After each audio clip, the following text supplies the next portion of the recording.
I'm alone.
I'm a broken home. I gave you all bricks on and on.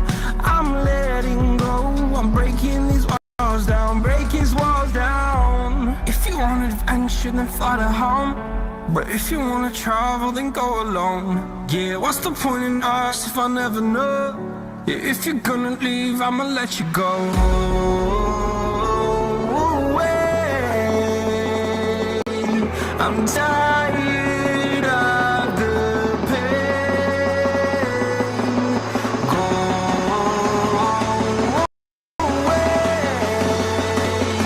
I'm tired of yesterday. Harder, harder.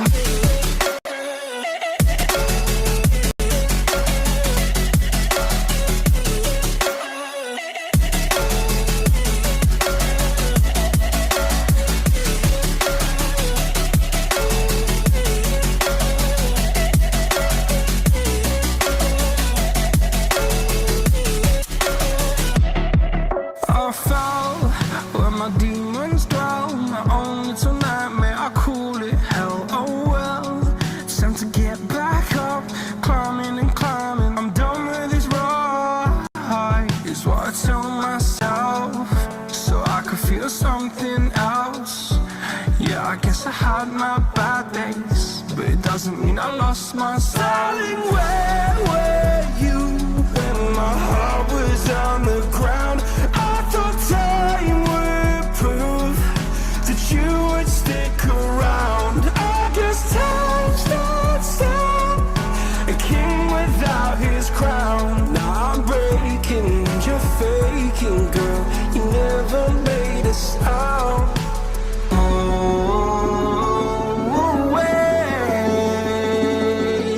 I'm tired of the pain. Go away. I'm tired of yesterday. Harder, harder.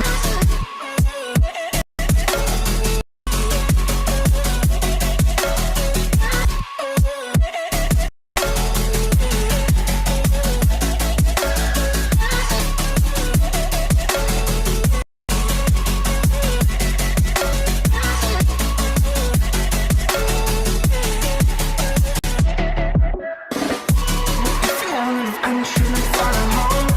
But if you wanna travel, then go alone. Yeah, what's the point in us if I never know? Yeah, if you're gonna leave, I'ma let you go.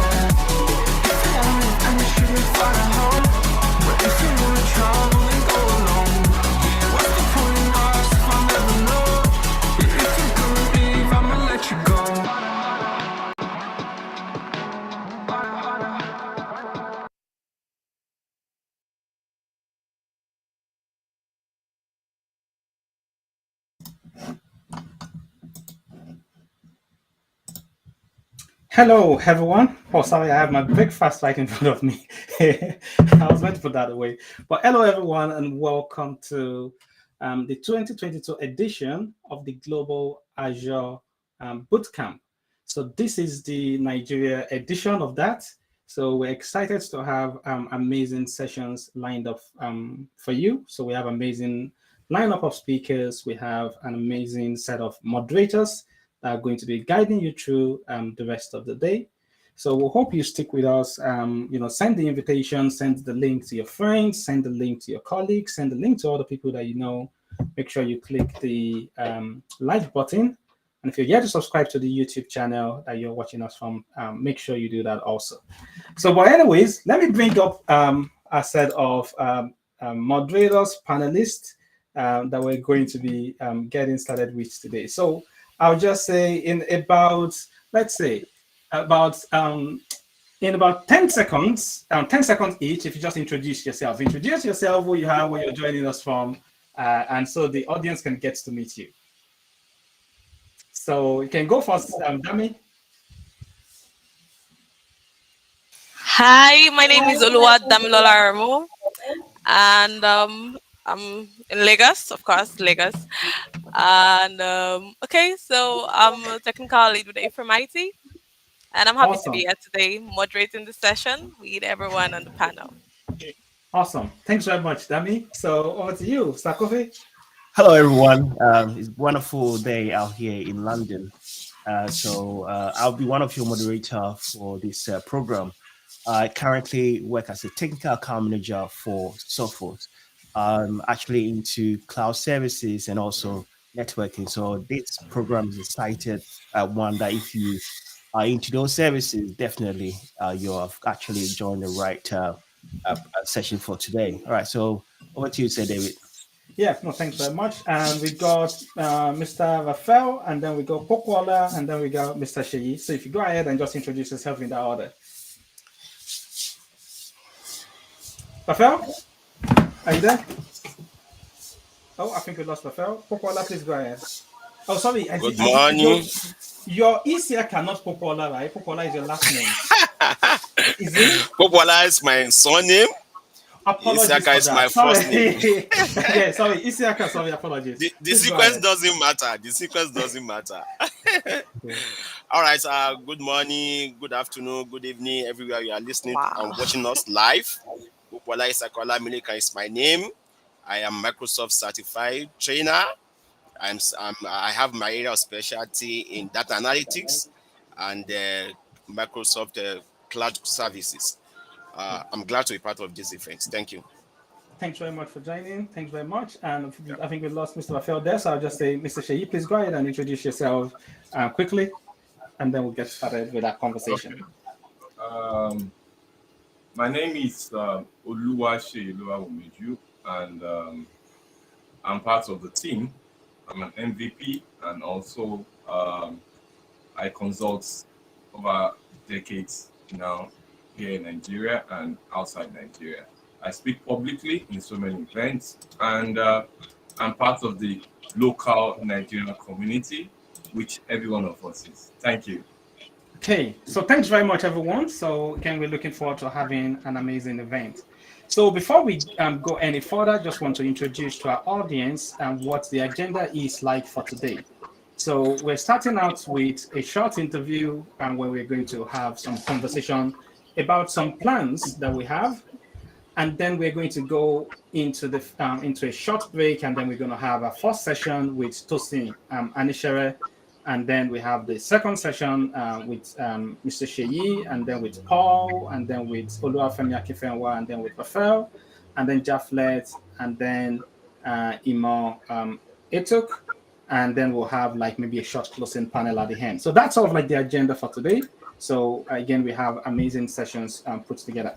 So before we go any further, so I heard that we're going to be having an event, that there's an event that's going to be coming up. So Mr. Sheyi, you've been heavily involved in the planning of that, a lot of 11 p.m. calls, and Zoom screen sharing session at 11 p.m. What exactly is keeping you up that late? What exactly are you preparing for the people?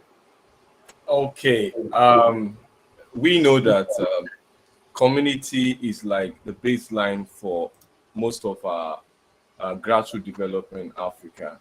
And one aspect that has rolled in some years back is the aspect of the cloud integration into our system. And for us as a community and for Nigeria, in terms of the concept of dynamic and talented people here, we want to have an environment where we can come for training, an environment we can come to know ourselves, network with each other, an environment to be able to look at technology from the perspective of Africa, for Africa, because we are unique in terms of our development, our infrastructure, and so many people out there might not know how to go about this. So when we come together as a community, we build a bond together. So now that was what initiated this program that is coming up called the Nigerian Azure Community Conference. Now, the conference is targeted at every sphere of technology, from the IT pro to the development circle ecosystem, down to even the student and even to professionals. Now, what we want to bring to the table is to bring people. Please, David, I talk too much. When I'm supposed to stop, let me stop. If you, I can take the whole time for other people. Please pause me. So the concept is to bring about a roundtable for knowledge via cloud technology. People knowing what Azure is about. Azure is dynamic and changing. And the sphere of technology, if we are not embracing it with this kind of environment and this kind of ecosystem, we might lose in the competition with other people. Now, I can tell you, it's now a playing field for everybody. Technology, remote job as make all of us equal, whether from Europe, from Africa. We are competing for the same job. How do we know this? How do we come together to have a better insight of what we are doing? And that's what brought about this conference.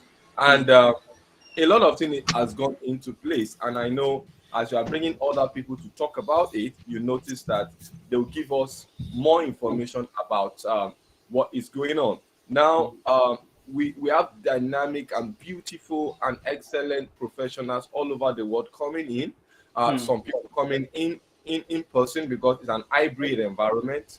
It's an hybrid conference rather, where we are going to have the virtual and also the physical. And we have some good partners that is partnering with us. So that's what I can say for now. I think others should just give their input here. That sounds very, very interesting, right? So you're talking about there's going to be a conference at the end of this month, and it's going to be both a virtual conference and an in-person conference. And we're going to have apologies because I have just noticed that Dami's face is in there. So, and we're going to have speakers, both locally and international speakers that are going to be coming in. And then we're going to have the community being able to connect with businesses, and businesses being able to connect back to the community and build relationships and network with each other, essentially try to take their IT careers, their tech careers to another level. Is that what you're talking about in essence? Is that sort of like a quick summary? Did I give a good summary of what you're discussing there? Yeah, apparently that's what the summary of what I said. Yes. Okay. So I'll bring Mr. Raphael in now, and then I'll let Dami and Sarkofi ask questions about the upcoming conference also. So, Mr. Raphael, you've also been heavily involved in sort of like the planning of this conference that's going to be coming up. This massive conference that's going on, and you've been heavily involved in printing letters, sending invitation, and everything. What exactly are we going to be? What exactly should people expect? Right? Is there anything that you have in the plans? Are people going to be getting, maybe certification vouchers or anything like that? Are people going to eat if they come? Right? Or are you going to just leave them hungry? Are people going to be able to connect with people that know what they're doing in the industry? You see the way I'm smiling because So what's the Because answer to those you questions? mentioned food. Of course, there's going to be food. But this event is going to be an event like no other. Okay, I tell you, Microsoft is fully backing us. On that day, you're going to be seeing a lot of international guests. You're going to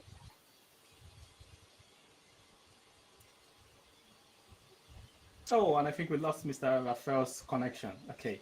So I think we lost Mr. Raphael's connection. So okay, I'll go ahead and just bring someone else in. And then sorry, again, my internet seems oh, sorry. Please go my ahead. internet seems to be slow. Yeah. Okay, so what I'm trying to say is that it's going to be like an event that we have never had before because we have the blessings of Microsoft. Okay, so if you come on that day, you register as a participant, you'll have the opportunity to take our certification challenge. Not only that, you'll have people from all walks of life that have been using Azure to come and talk about their experiences. So it's the event is going to be for starters, people that are at an intermediate level, and people that are already advanced. So if you're looking for an opportunity to network, or if you're looking for an opportunity to reconnect yourself to the Azure ecosystem, I think this will be a perfect opportunity. I'm excited. I can't wait. Awesome. That looks very interesting. Okay.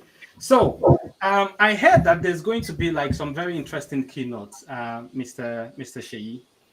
So, Yes. and I heard that you have some big names, and I'm not kidding. That's sort of like the rumors that I'm hearing. You have some big names that are going to be speaking in this keynote session.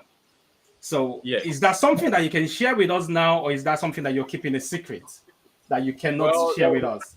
I can share some of them, you know, and I'll just give you I'll just give a little bit of it. One, we are having the opportunity to have the wonderful Scott Hanselman from Microsoft US to be part of the keynote. He's going to call in to tell us about what's going to happen in terms of open source, Azure cloud, and we are going to hear from the source himself. This has been someone that has been in this line of cloud development for over years, and his experience sharing with the community can also boost some of our understanding. Now, another person that we know is Az, and a very wonderful lady is going to be part of the keynote, and that is Ola Williams. Ola Williams is going to come out. He's a country manager for Microsoft Nigeria and Ghana, and he has been a director of cloud solution over years before moving to the management position of the country manager in Nigeria and Ghana. And that is what we are saying now, is that we are bringing a pool of people with a lot of experiences, with a lot of understanding of African culture, and also imbibing and connecting it with, blending it with the Azure technology. That's Microsoft's own view about cloud offering to the world. Bringing those, and we have a lot of people that is going to come from ADC. You know, we just launched the ADK building, but those ones are still something we just hold down. There are a lot of people that is coming from Microsoft Nigeria. We have a lot of people coming from Microsoft. Even we are having some program manager that are principal program manager that's going to be part panel. And we are hoping to have Adekombi Adebayo, Olubayo, the Data Nigeria head himself, to be part of one of the panel. And that shows us that we are cutting across every sphere in terms of the local and international, bringing them to a pool of water for us to have a better conference that can bring us into a leverage of understanding Microsoft in terms of technology offering. Wow, this is super interesting. I mean, when you're saying it, yeah. So let's go ahead, Sir Coffee.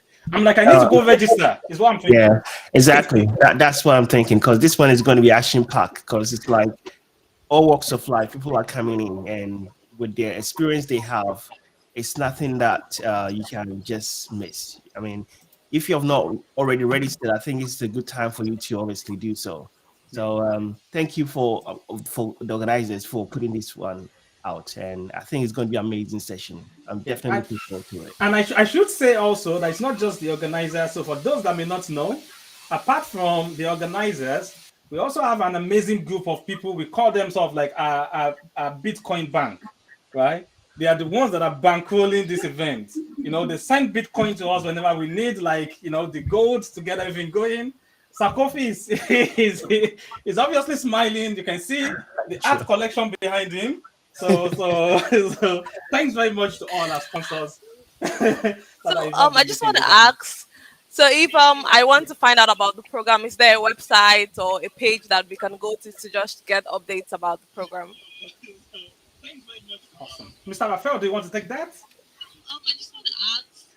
So Oh if yes, we have, okay. The thing is, all our events are on our community website. Azure community, AzureNigeria.community is the easiest place to track all our events. But we have a meetup group, a registration link for that. But if you're confused, the easiest way to go, just check our website. You easily find all the links there. Thank you.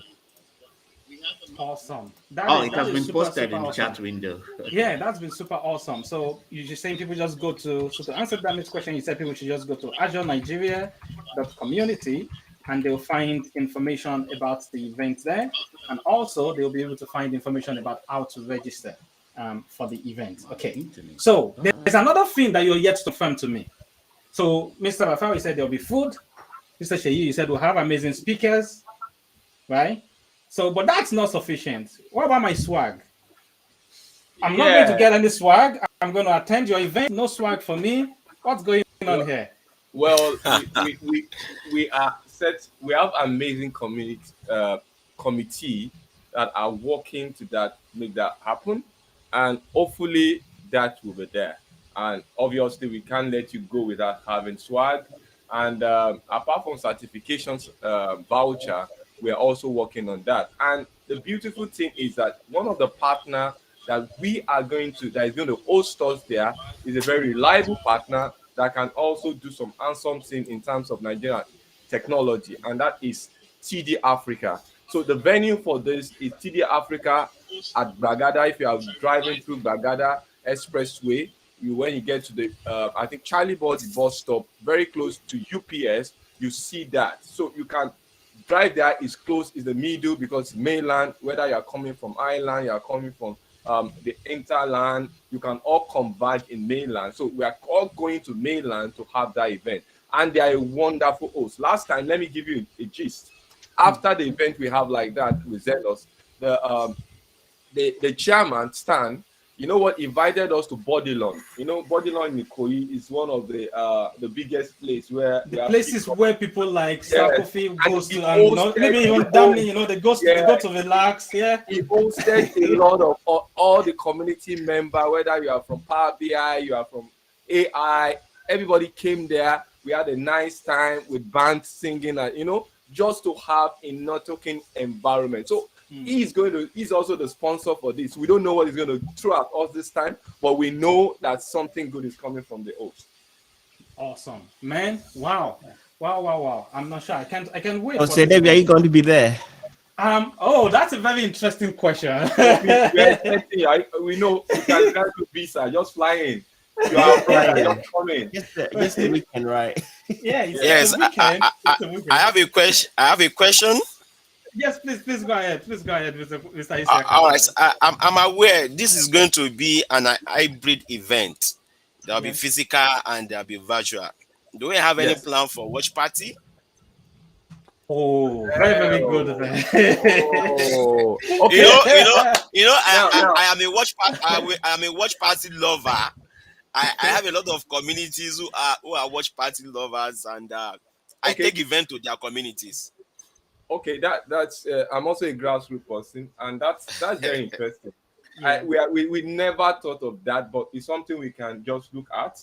Maybe set up two watch party, maybe one from the north, one from the south, and we just use that because the planning has already gone into full blues. And I think Raphael is the head of us, is the head of the committee, is here. Raphael, what do you feel?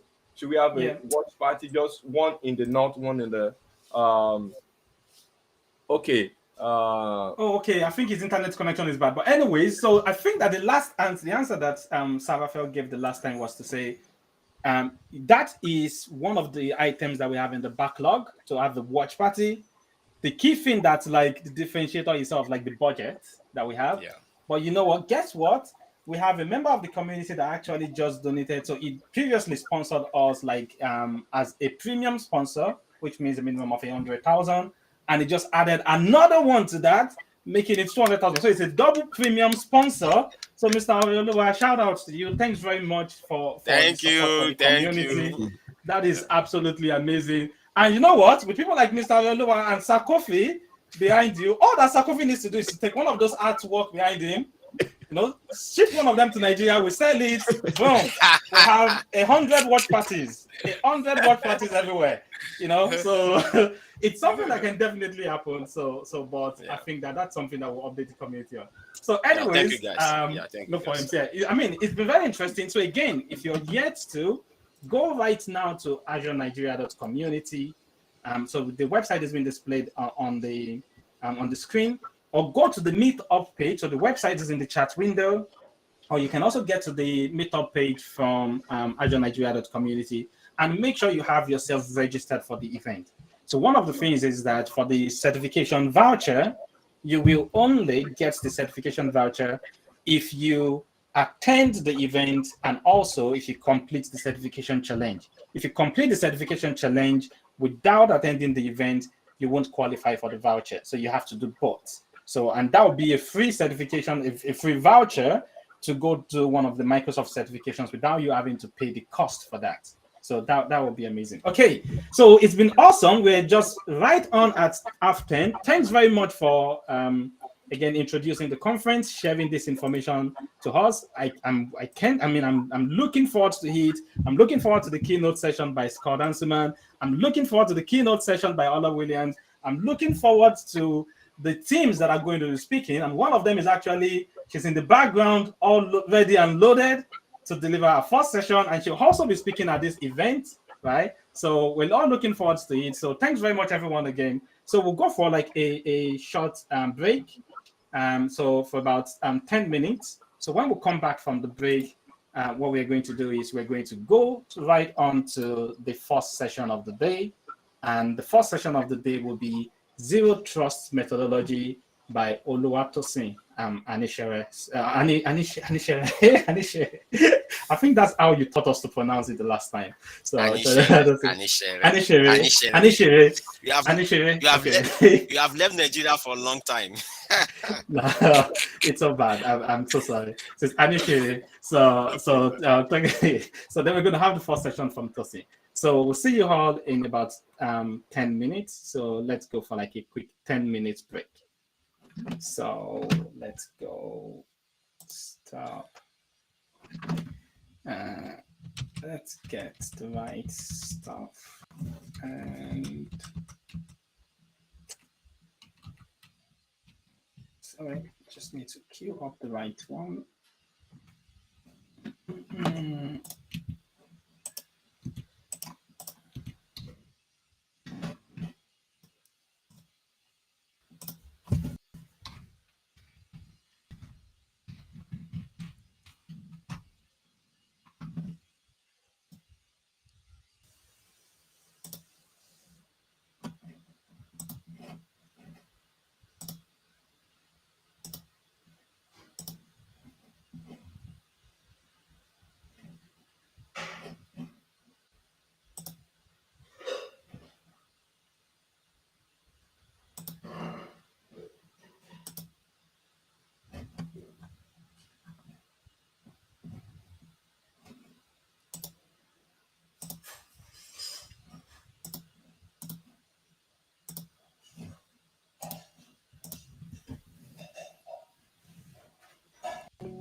I'm alone, I'm a broken home. I gave you all the bricks that I own.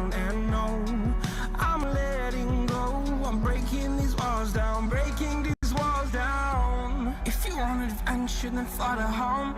But if you wanna travel, then go alone. Yeah, what's the point in us if I never know? Yeah, if you're gonna leave, I'ma let you go.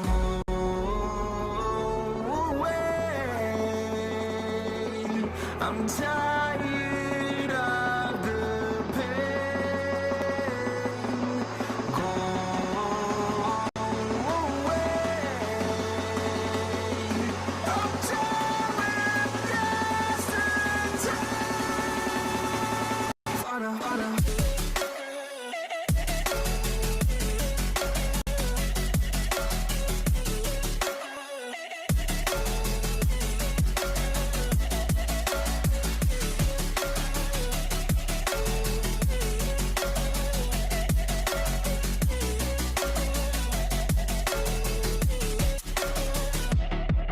I fell where my demons dwell. My own little nightmare, I call it hell. Oh well, it's time to get back up. Climbing and climbing, I'm done with this ride, is what I tell myself, so I could feel something else. Yeah, I guess I had my bad days, but it doesn't mean I lost my style. Darling, where were you when my heart was on the ground? I thought time would prove that you would stick around. I guess time starts down, a king without his crown. Now I'm breaking, you're faking, girl. You never made a sound.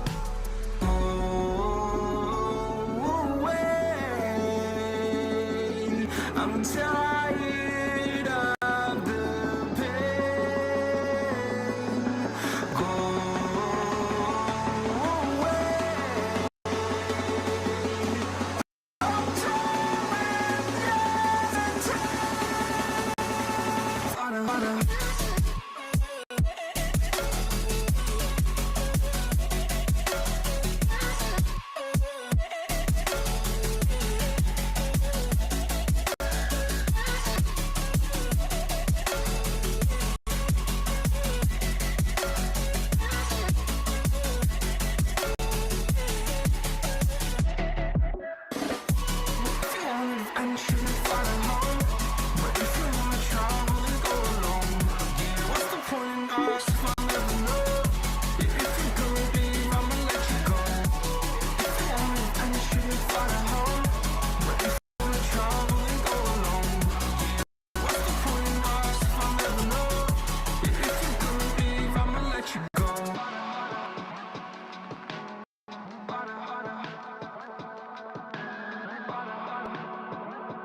wait, I know that you're afraid, but it'll be okay if you just stay with me. And we can run from here and we can disappear, and they won't find us where we are going, dear. So baby, hold on to me, 'cause I know I can make you believe in something that only we can see. Oh, so baby, hold on to me.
Baby, wait, I know that you're afraid, but it'll be okay if you just stay with me. And we can run from here and we can disappear, and they won't find us where we are going, dear. So baby, hold on to me, 'cause I know I can make you believe in something that only we can see. Oh, so baby, hold on to me, hold on to me.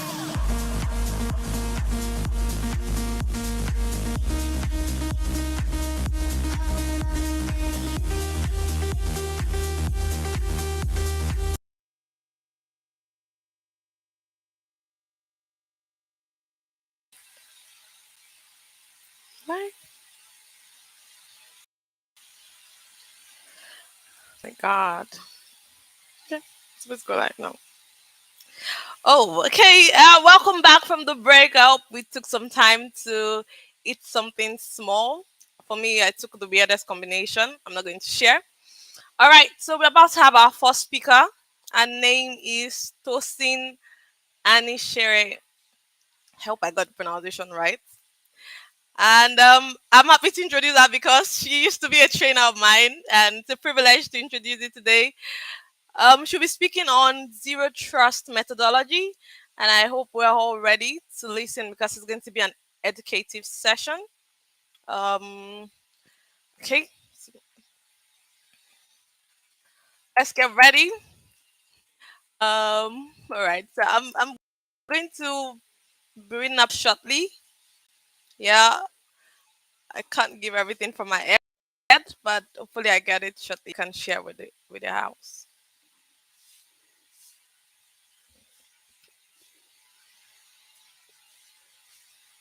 All right.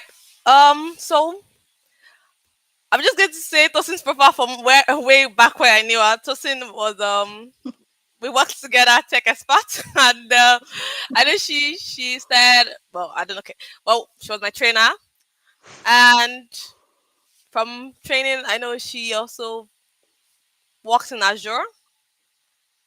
Okay, so I've gotten an expo. I'm getting an expo on our on our profile. Pardon me, pardon me, pardon me. All right. So she has over 10 years of experience specializing in Microsoft 365 and Microsoft Azure technologies.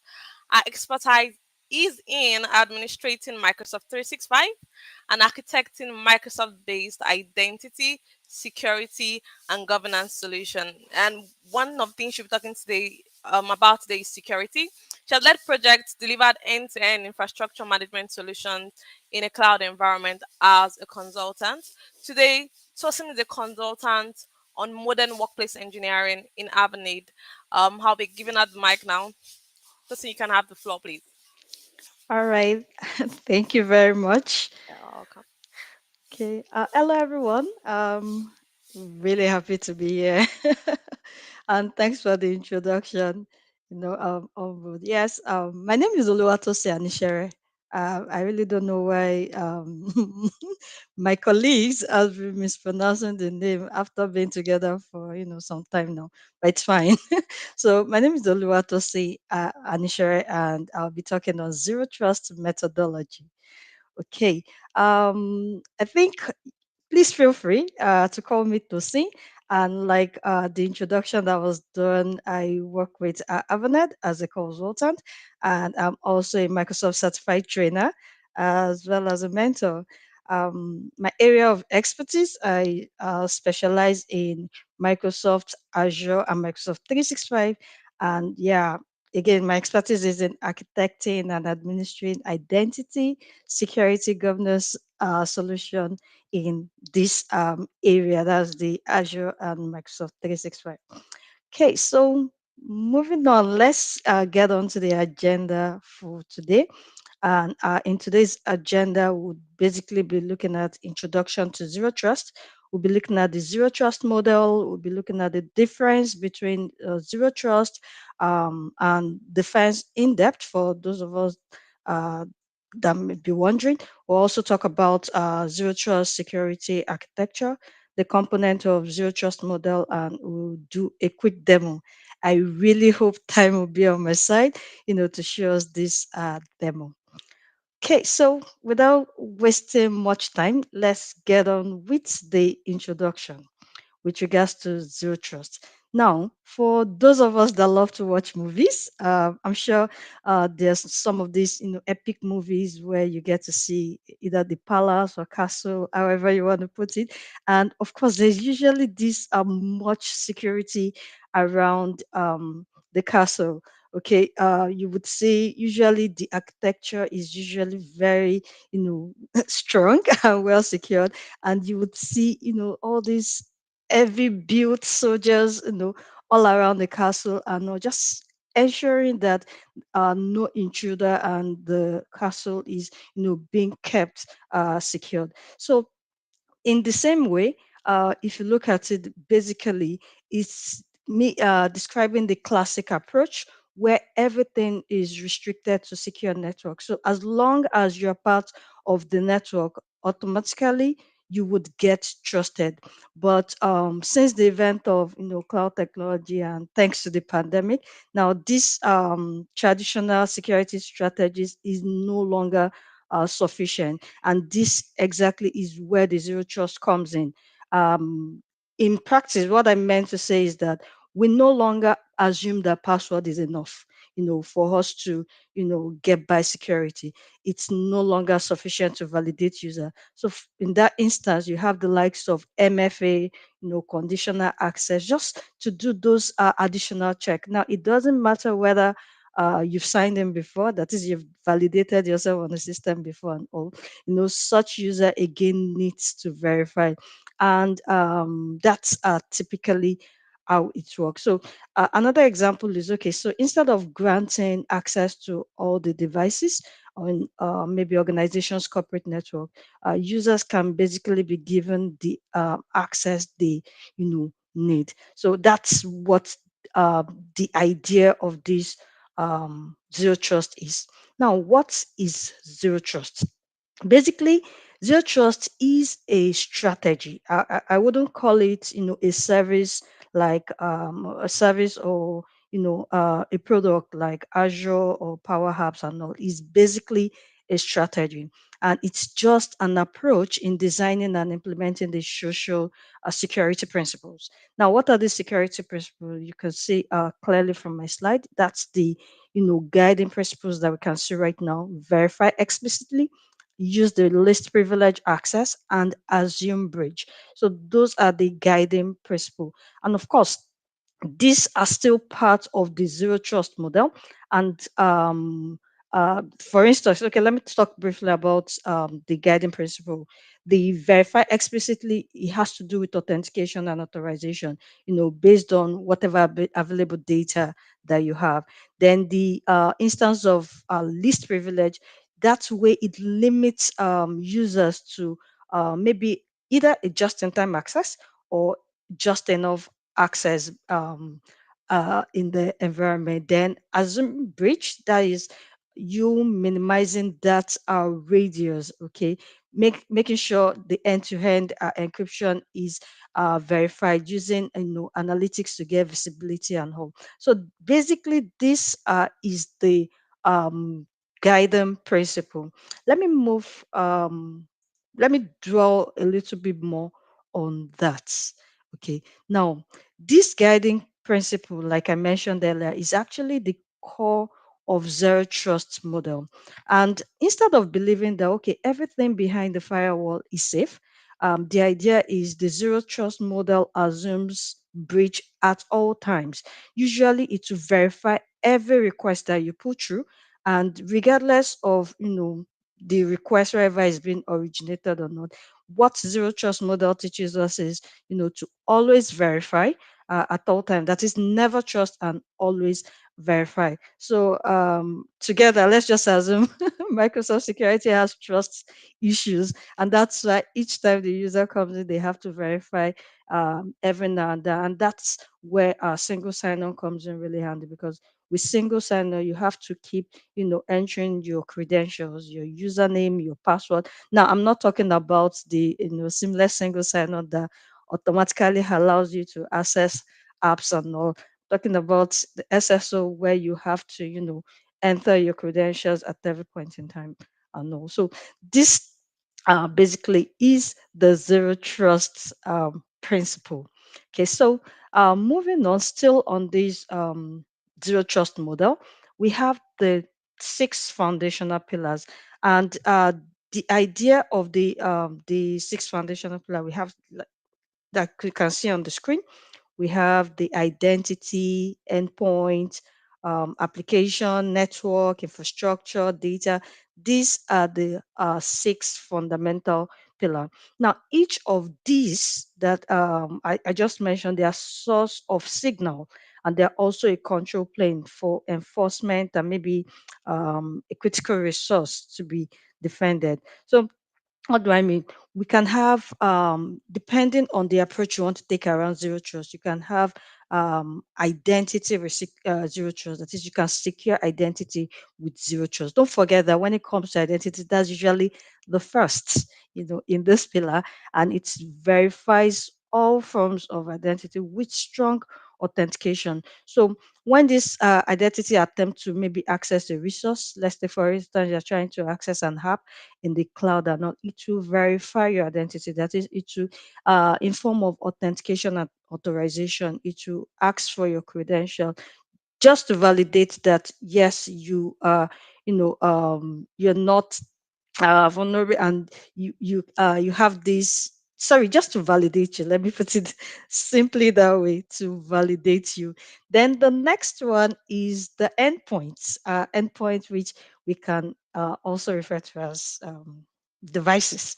Now, for these, you can get visibility into all devices that are accessing your network, because once an identity is being granted, maybe to a resource or no, data can flow from any of these endpoints. It could be from your smartphone, it could be from your tablet, whether it's company owned devices or your own personal devices. Of course, data flow in and out from these. And for that reason, it's the device, I would say, is a massive, attack surface area. So there's a strong need to at every point in time monitor and ensure that this device health, is compliant, and also this is part of securing endpoint with zero trust, and that's why it's part of the six fundamental pillars. Now, the third one here is application, and of course, our application, this just gives us that interface in which our data is being consumed, basically. Now, with this, you can discover shadow IT. And I would say, some users in the organization, no matter how careful, by the time you say, okay, these are the applications or these are the apps you need to use, some just want to find a way around to use what is convenient, probably because they don't like a particular app that is being given to them, so they want to download theirs, or something. So such a thing we can categorize that as shadow IT. So with zero trust for application, it will definitely discover such shadow IT and monitor control access with real time analytics. Another one that we have here is network. Of course, it's not complete if we don't mention network, and that's why this also gets a place in the six foundational pillars. Now, for network, it has to do with encrypting all communication. That way, it will limit access by policies as well as segment any network. So basically, I would say network controls provide this the critical controls to enhance visibility and also help prevent attackers from moving across your network. And also, we have infrastructure. This is a buzzword, that we say from time to time. But basically, what does it have to do with zero trust? So this is also listed as part of the foundational pillars, and this is just to employ the real-time threat detection. Automatically block any risky sign or any risky attempt. It can flag any risk for you. It uses the least privilege, model to do this. Now, whether the applications or servers or device or resource, let me use that word to cover it up, on the cloud or their on premises or their maybe on a VM or containers, whatever it is. Now, this is also prone to threats, okay, because it's a critical threat vector. And for that reason, one can also secure the infrastructure with zero trust. And last but not the least is data. Okay, so for data, of course, data I would say is usually the target for any attackers, at any time. And for this data, the it has to do with, okay, classifying in terms of security, classifying data, labeling, encrypting data, whether the data is in transit or the data is at rest. This is what it's about, and these are our six foundational pillars, okay, about zero trust. So moving on, I quickly want to explain defense in depth and zero trust security. Now, sorry, this particular teaching is, I would say, is intermediate. So I'm not going to be running through many basics. There's some things that I would have expected some of us to know, like this defense in depth. This is common, and you may be wondering, so what's the difference between defense in depth and zero trust security layer? Because it sounds like, okay, they're both, in terms of cybersecurity and all. But I would say to us that the defense in depth is a layered approach security, and the idea of that is to reduce vulnerability such that when a particular layer is attacked, it can be contained in the next layer of defense. So usually, the in the defense in depth, the data is what the attackers are trying to target, but they need to get past all the other layers, starting from the physical security. And of course, the physical security has to do with physical, environment and all of those. Then next to the identity and access management. So in case the attackers are able to breach one of those layers, at least it will be contained even before it gets to the data that eventually wants to be stolen. Now this differs a little bit, um, not a little bit, I would say clearly, it differs clearly from zero trust security layer. And I'll tell you. Now, for defense in depth, it has this implicit trust. That is, once you are validated once and you are in the network or network, then you are fine. No, that is not the issue of zero trust security layer. When it comes to zero trust, it assumes breach at every point in time. So it trusts nothing and it's always verified. So it's more of, uses it doesn't use an implicit trust. That's the zero trust. Another difference between defense in depth and zero trust is in terms of how will I put it, layered approach. So they have this, I would say, the defense in depth in terms of, the days where we have on premises environment, everybody is within the corporate network and all. But these days, uh, everyone is everywhere, in terms of different location, different places. Some even get to work in the cafe, airport, and all of this. And because they use even their own personal device to connect and all, it's like everything is open. And that's where the the zero trust, contain all of this rather than the defense in depth. And that's like a distinct difference between both. Okay. Moving on, I'll talk about the security architecture.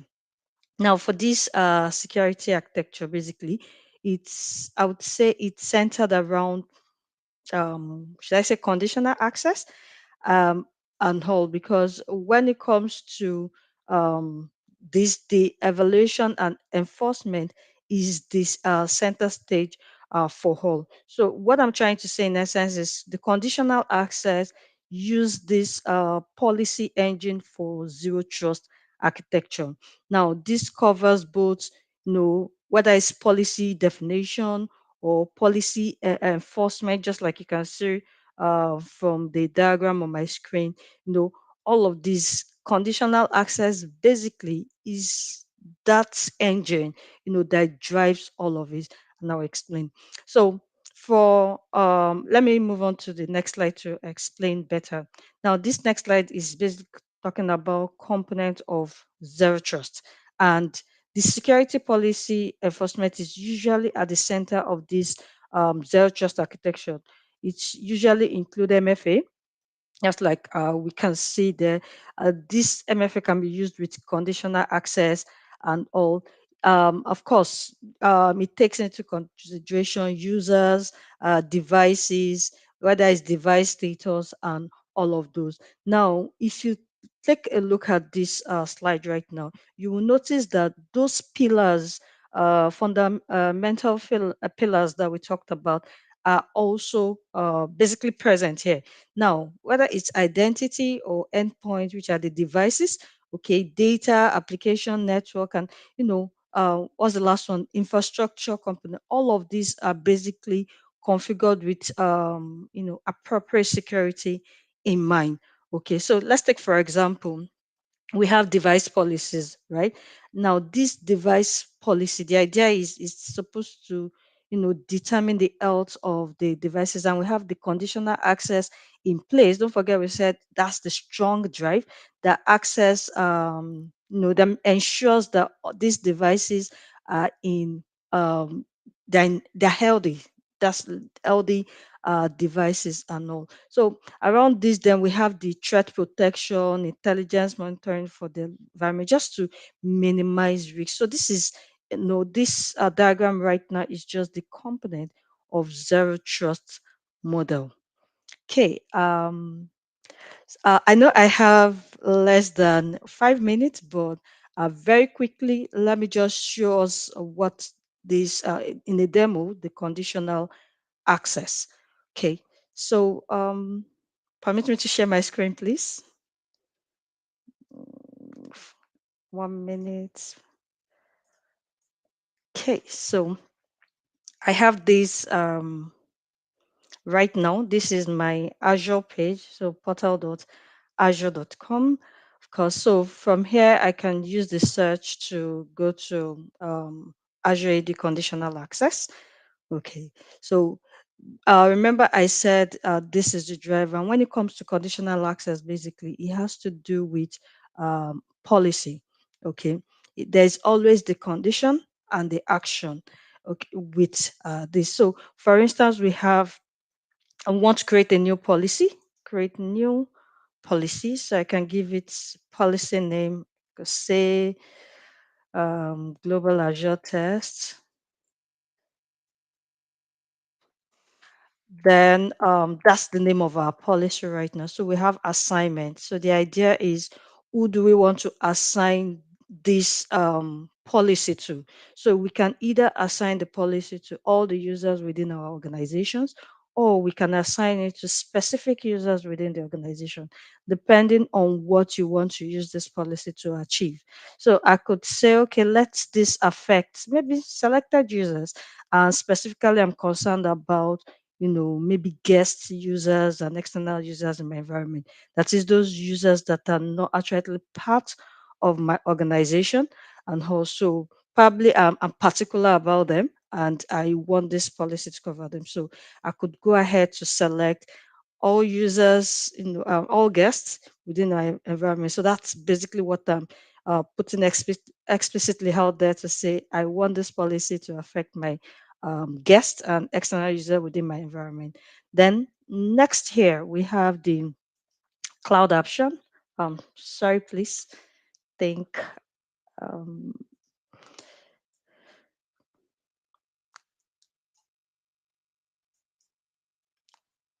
1 minute. So sorry. All right, so back here. No, no, no, no, no. Well, I don't want to create yet. Okay, I think I may just have to reload quickly. Apologies about that, please. So I'll just quickly, share that again. Azure tests. Oh, I think I named it Global Azure Test. Global Azure Test. Okay. Again,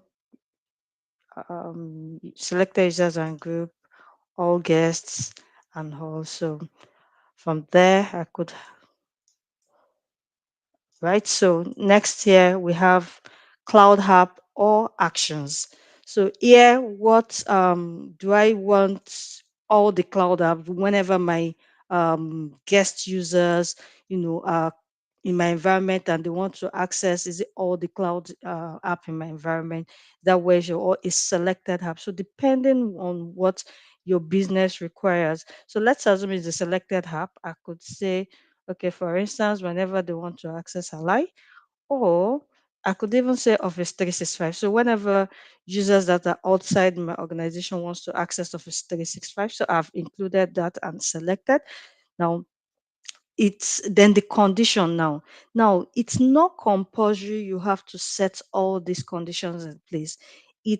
Again, it depends on the business requirement, but if you take a look, you can configure the user risk, whether you want to configure that based on high, or so you have to click yes first, whether you want high or medium or low or everything, but rather I'll just say at medium. Let's configure this for medium. Then I can go to sign-in risk. Okay, I can equally configure the sign-in risk and say, okay, at this medium level, then I can have, done, cancel, done. So the next one here is device platform. So depending, whenever my guest users, whom I'm applying this policy to, whenever they want to access from, is it any device, or am I restricting them to say, okay, whenever they're trying to, access, don't forget they're trying to access Office 365 app. That's what we specified. Maybe from Android or from iOS or Windows. So again, please, I'm stressing this, it depends on the business requirement.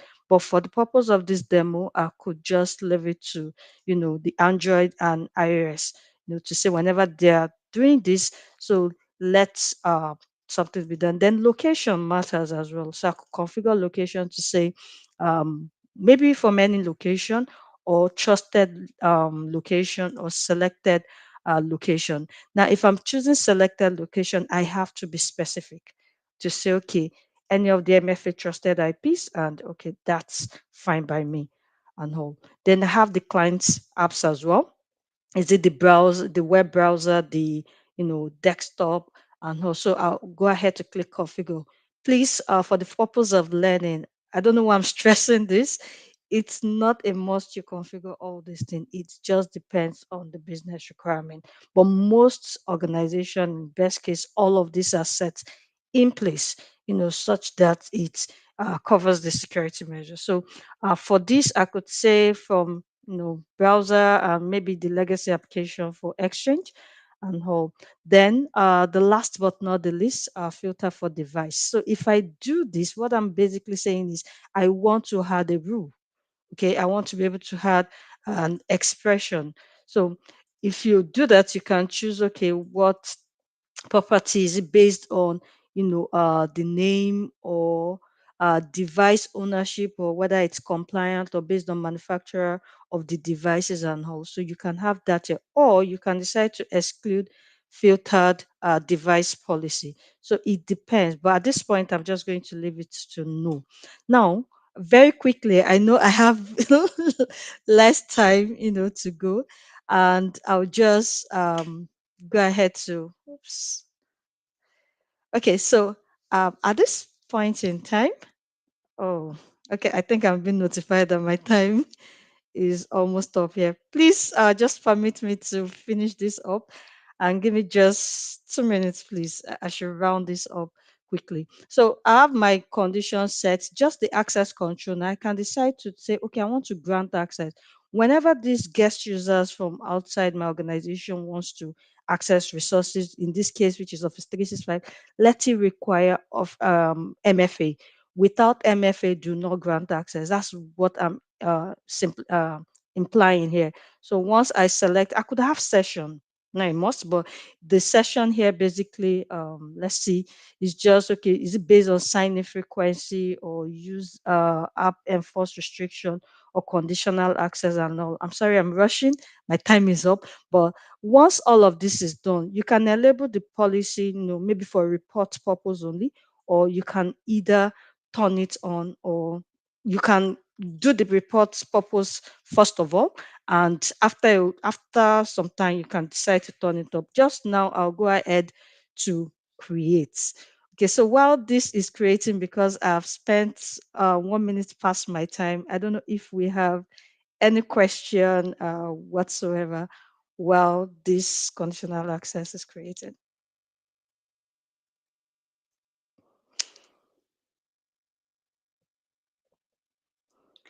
I don't know if I'm trying to So check. I'm checking and seeing there's no question at the moment, but someone asked if you would like to share your slides with us, maybe after the session, of course. Would that be okay with you? Oh, okay. I'll send across to the organizers. Yes. Okay.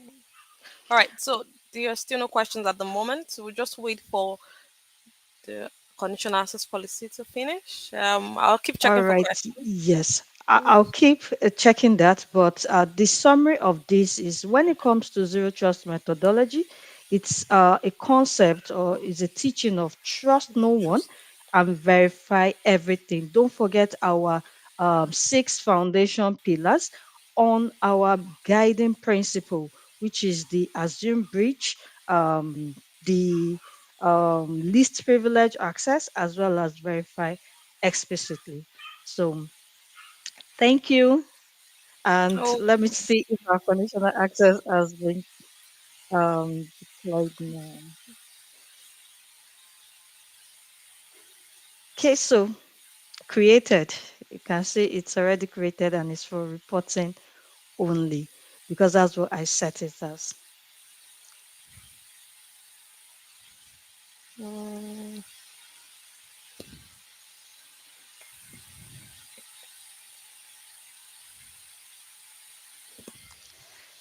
So okay. Um, so I guess at the end of this, if someone is trying to sign in now that the conditional access policy is complete, and you're seeing the conditions, like you explained already to us, that mostly it's based on conditions and actions. So if I don't meet the condition, of course, then there's an action that's going to take place on the user, right? yes. So Mm, basically, if the condition is not met, there's an action. So the action is usually either it blocks or it okay. grants. So if it's met, depending on what is set, then it grants access. or if it's the other way around, it will block access. So the idea is it satisfies the condition first. It satisfies the condition, especially when after the action has taken place. Okay. All right. Thank you so much for the educative session today Thank on you. zero trust methodology. I believe I learned a lot, and I'm sure everyone also learned on this session, especially about security and how we implement this such that there are no breaches at any of the levels in our organization. Thank you so much, Tosin. All right. Thank Um, you. all right, you're welcome. I don't have any questions from the crowd, so I think we would just we have a short break right now. If I'm correct, and then we'll be back by 11:20 a.m. Thank you so much. Happy to have you again.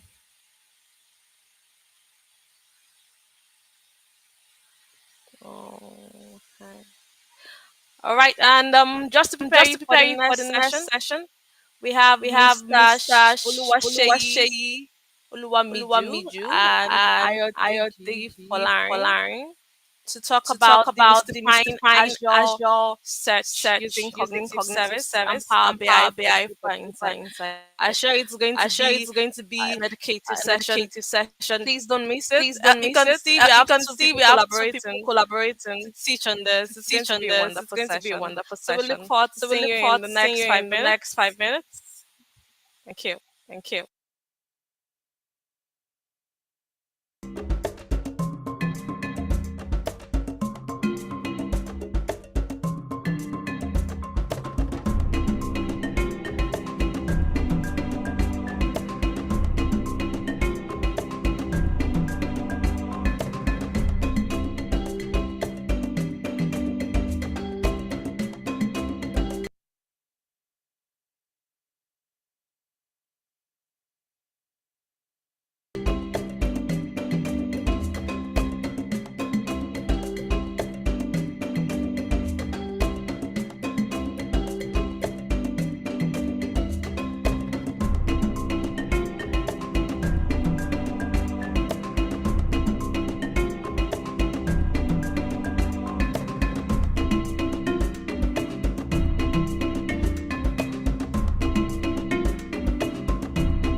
Hello, everyone. Welcome back. I hope you enjoyed your break. We're so sorry that we tried to make the breaks longer as scheduled on the plan for today.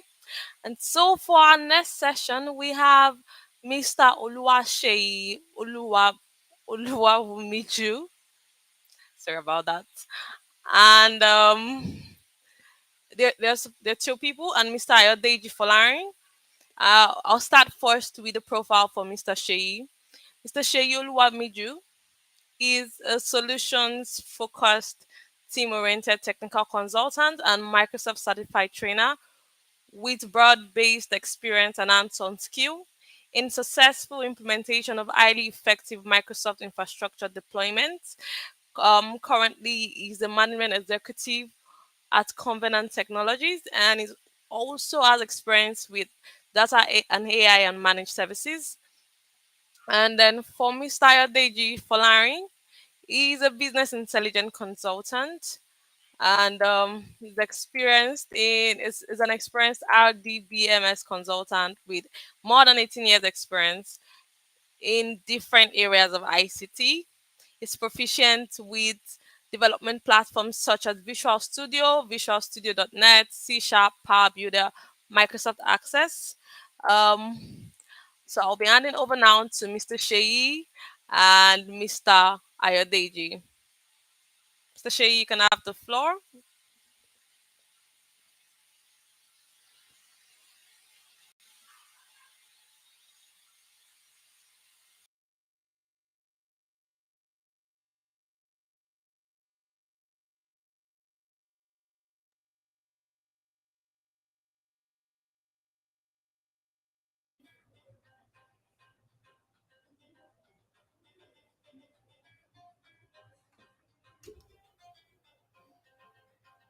Okay, while we wait for our speakers to get started.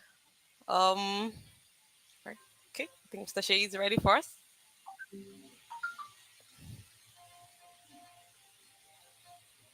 Um,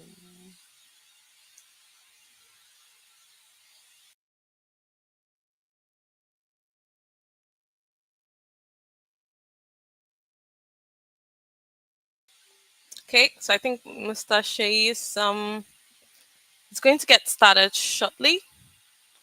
While we wait for our speakers, you can just let us know in the chat session if you're how you're enjoying the session so far. I know we've had just one, and this is the second one, but and you can also put in your expectations. What are the things that you hope to learn in today's program, and hopefully in the upcoming events that we have in some weeks' time. So you can just let us know in the chat what are your expectations. All right, while we wait for Mr. Sheyi and Mr. Deji to come on for their session. So let's make use of this time. And you can also get to know somebody, can introduce yourself, let us know where you're listening from. I know someone is listening from Abuja. That's great. If you are also listening from anywhere you are listening from, let us know in the chat session. Okay. Anybody? Yeah, Mr. Deji, we can hear you. Good morning. You can hear me? Okay, thank you Yes, very yes, much. yes.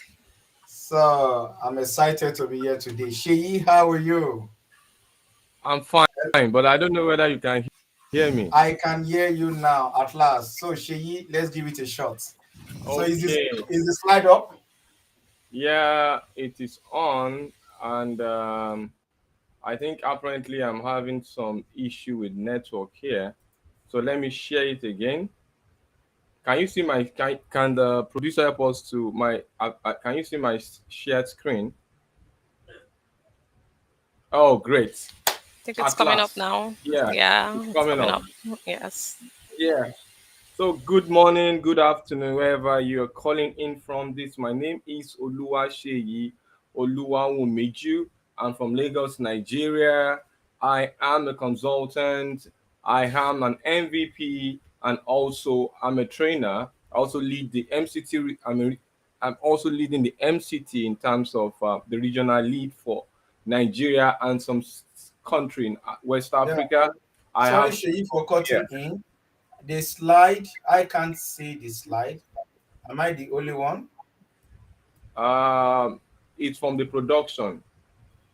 Okay, what's going on? Couldn't we share it again? Let's try that, please. It's Okay, let me stop it and reshare it again. all right. So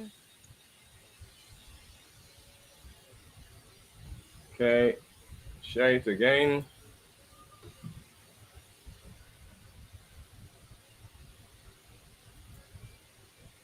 Share. oh right, Okay. it's Okay, on now. Yes. good. Okay.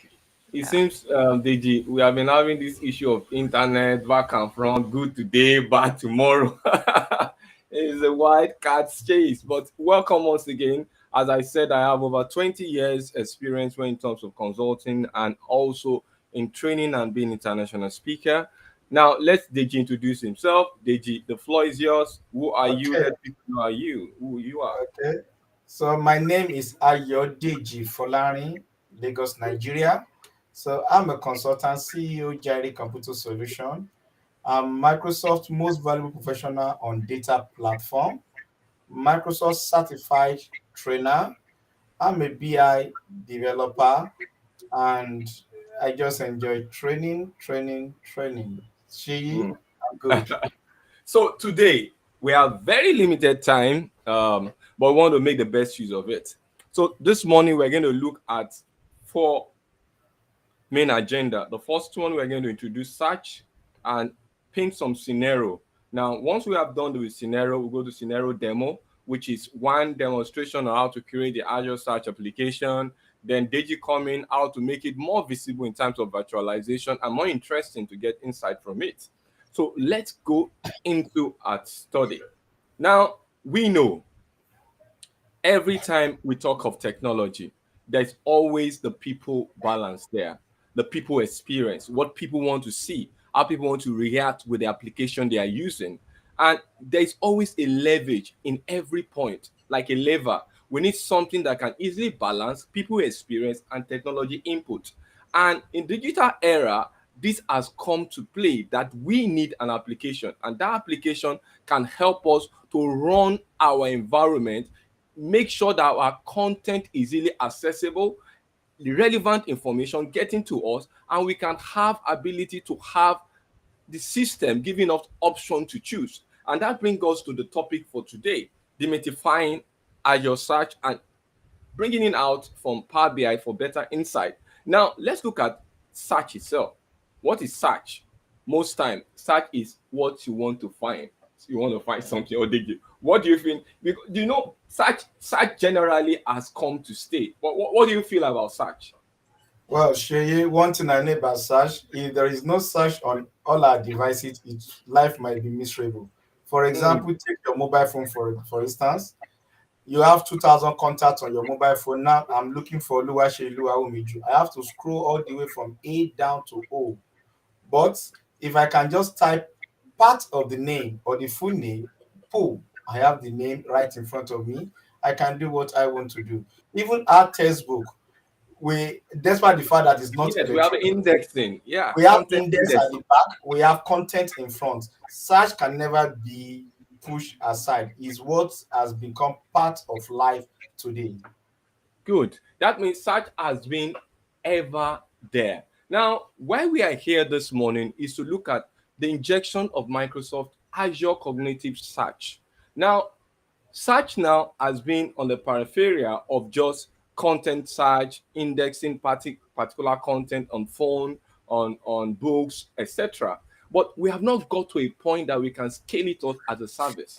Now, what Azure Cognitive Search is giving us is an embedment of what the search engine and injection with the cognitive power.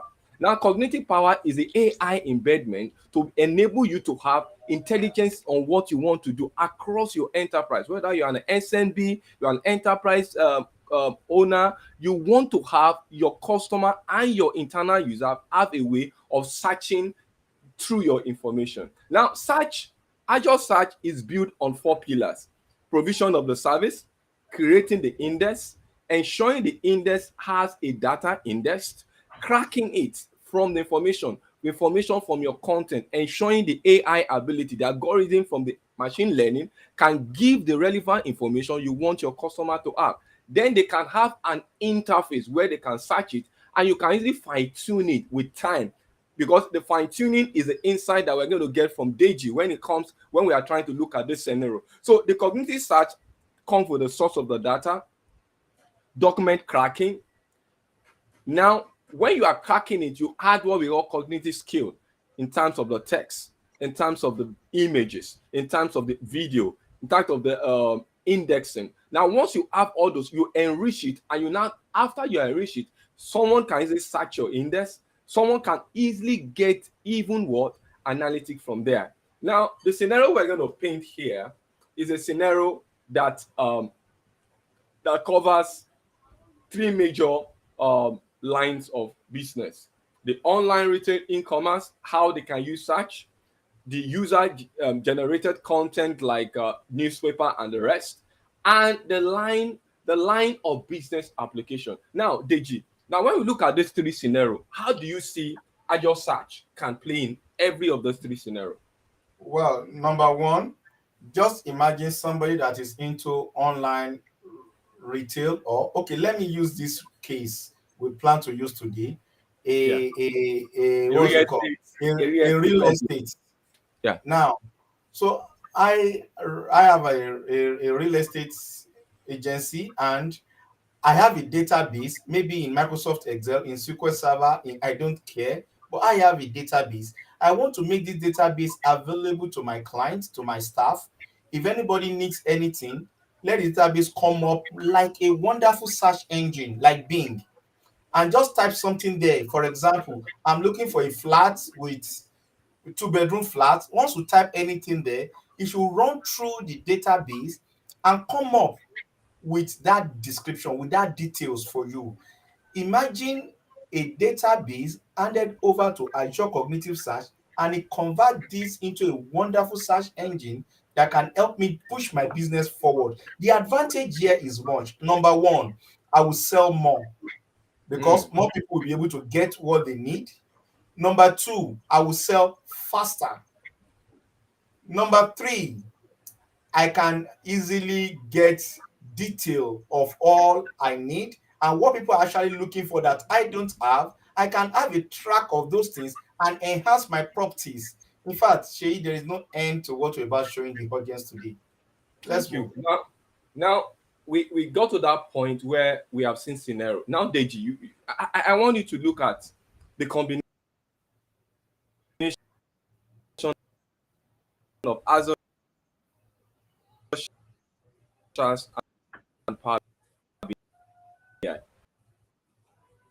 Yeah. Can you So, quickly well, speak in some what we're demonstrating here today, few minutes? after building the cognitive search with How do Azure, we publish this in the cloud, and once we get this up there running and our clients get about that? it, we would love to do one thing. Number one, we want to have a activity log. We want to check out the metrics log, any form of things going on there. We really want to check it and work around it. So these are some of the things we would like to see. So number one, let's get the search engine up and running. With the help of Power BI connected to the log activity, we can get a deeper insight into what is going on and be able to maximize our opportunity around the data and the logs. So, Sheyi, I guess we are good.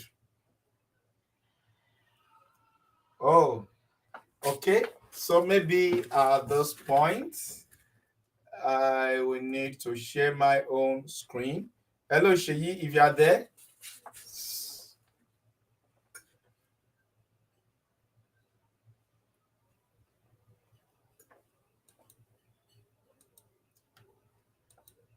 Hello, Sheyi. Okay. Let me quickly share my screen as I take it away from there.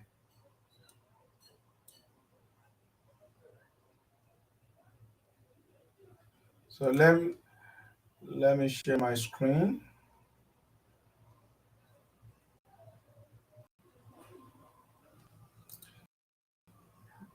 Please, I hope my is live.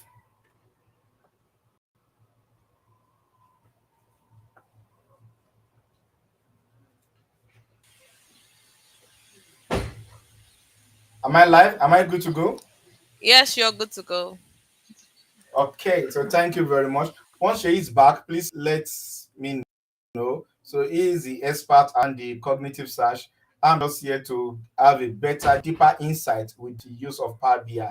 Now, the very first thing we need to do when we talk about cognitive search is to set up our Azure cognitive search. And number one, to set that up, remember the steps. So create, once you create, click on create.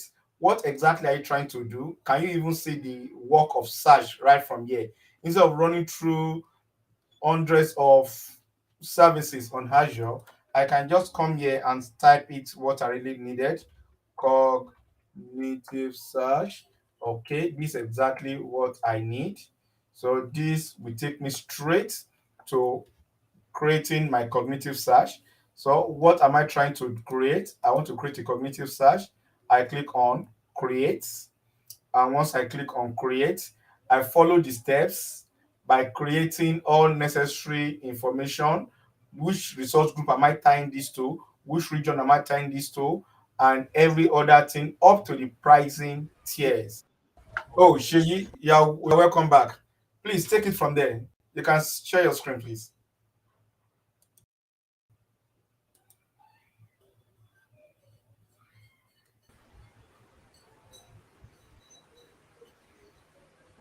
Okay. Thank you, Deji. We can, you can still shoot that your Azure environment. Okay.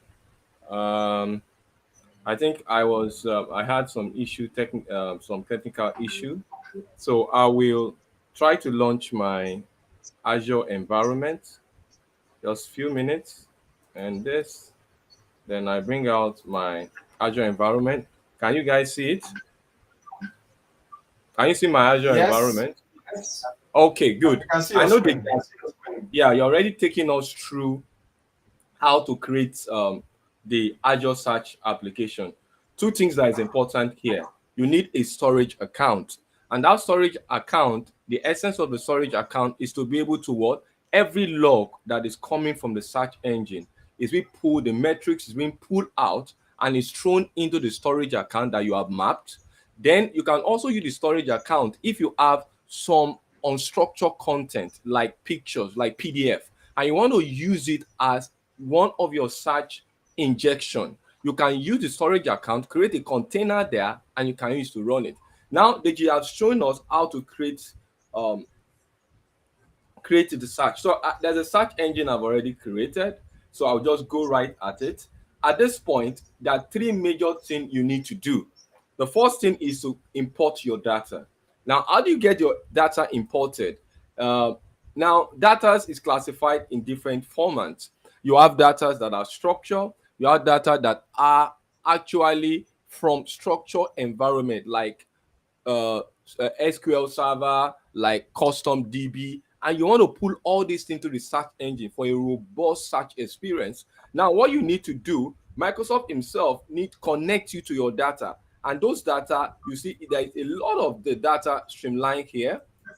You can see the one we have SQL server, the one if you have an SQL server on VM that's on Azure, a block service, a block storage where you have unstructured content that you uploaded there, and all these things, even to the essence that you can have things like SharePoint services, SharePoint there, and you can put all this information into your Azure into your container and allow Azure data to connect to it. Now, for example, we have already done that.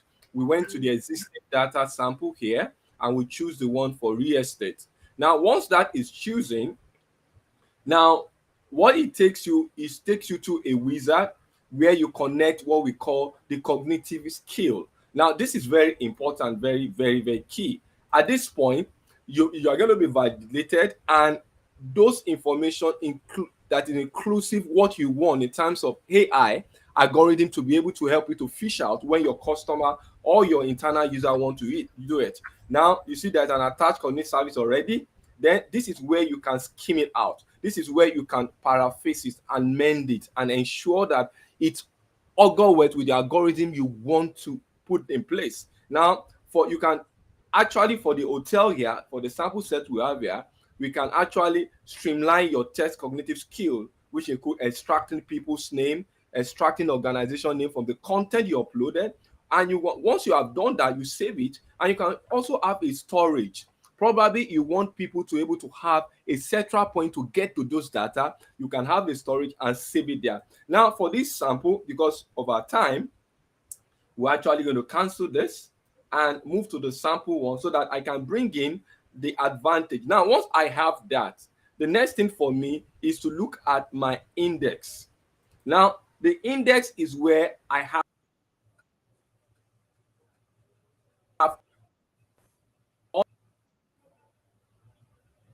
on my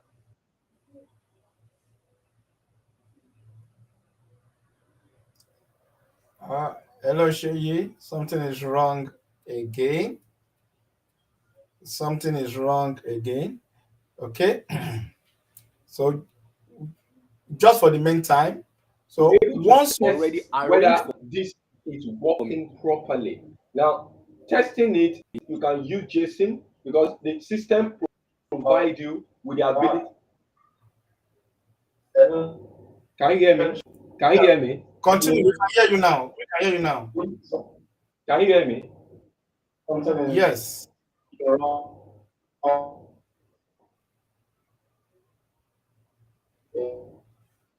Can you hear me? Okay. Hello, Sheyi. We can hear you now. Please continue. Now, please continue. Can you hear me? Hello. Wow. Yeah, can you hear me? Can I go? I can hear you. Please continue.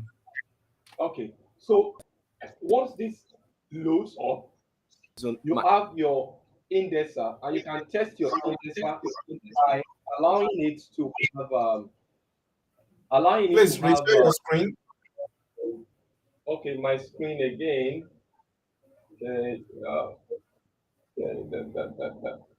Maybe we should shift to your own screen, and I can talk to your own screen, and we get it done. Okay. Yeah. Let me just move straight to my screen. Just let me to launch the indexer, and I can talk through that. Okay. Back to home.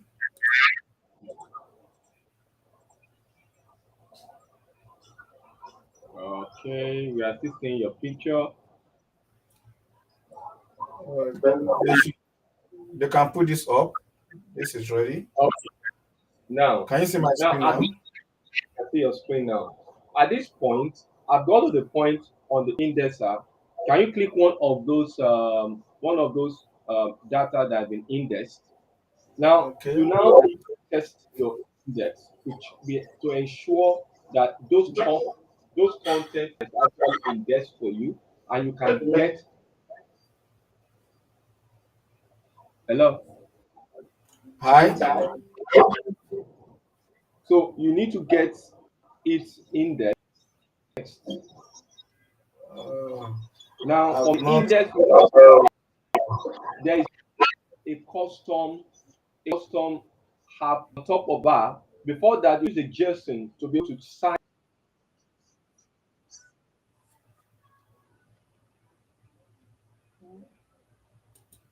to help you to.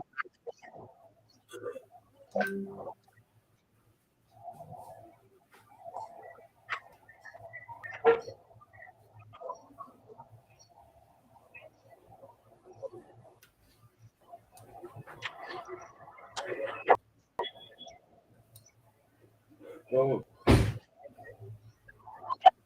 Explorer. No, I don't. I've not completed the process yet. Okay, let me launch my stuff again here. I can easily get it back. So okay, can they bring my screen back now?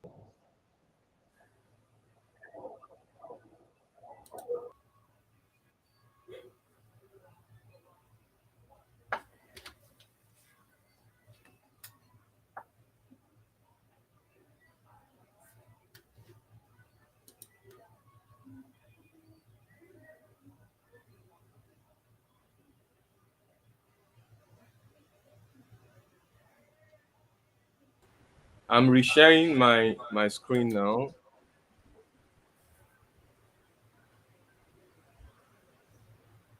Okay. Um. Okay. So here you'll be able to test it using JSON. Now I can test my search by clicking on search, and I can create what we call a demo app. And the essence of the demo app is to enable me to have an interface that easily allow users to come in, and afterward I can now connect to the Power BI. Here I can set it the thumbnail that I want. I click on the thumbnail that I want it all to be on thumbnail, so when they are looking for it they can get it. I can describe the title. I can also give a description. Once I do that, I just create the what? The demo. Once I create a demo app, the essence of the demo app is to enable me to what? To search through my environment. So Deji, can you launch the one I just sent to you, the old one? Let's use it to look Okay. for the search. I don't have it up, but please Okay. before I do that, can you go back to the search Yeah, and that's what I'm show us doing. how we can integrate So how with do we Power integrate BI? with Power BI? You go to your monitoring, you look at the diagnosis setting. On the diagnosis setting, you sorry for the internet issue, you have add diagnostic setting. So when you add it, then you can take it from here. So when you click on add diagnosis setting, it's going to ask you what exactly do you want to pick. I'm interested in the log. Select all log by the side there. All log. I'm interested in all metrics. Then we give it a name. So once we give it a name, the next thing we need to do is to select archive to a storage account. We'd love to drop this in a storage account. Please click on archive to a storage account. When you select archive to a storage account, then it will now ask you to select a storage account you have already provisioned on Azure. If you've not done any, the first thing you need to do is to provision a storage account, and that is all. Once you get this done, any activity that happens during the search will be sent to the log file.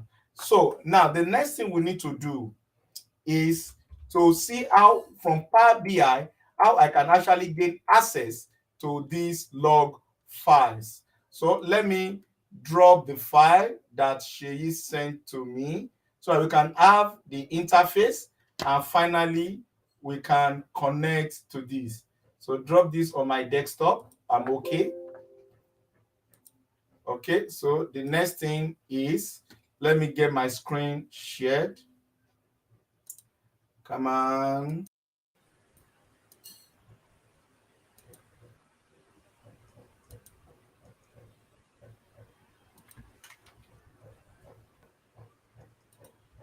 Just a moment. I want to pull up my screen. Now let's share the screen. Okay, so share my screen. Just in the next 5 minutes, we'll be up. Good.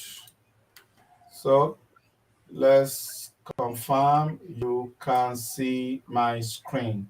Please, I need a confirmation. Can you see my screen, please? Yes, we can.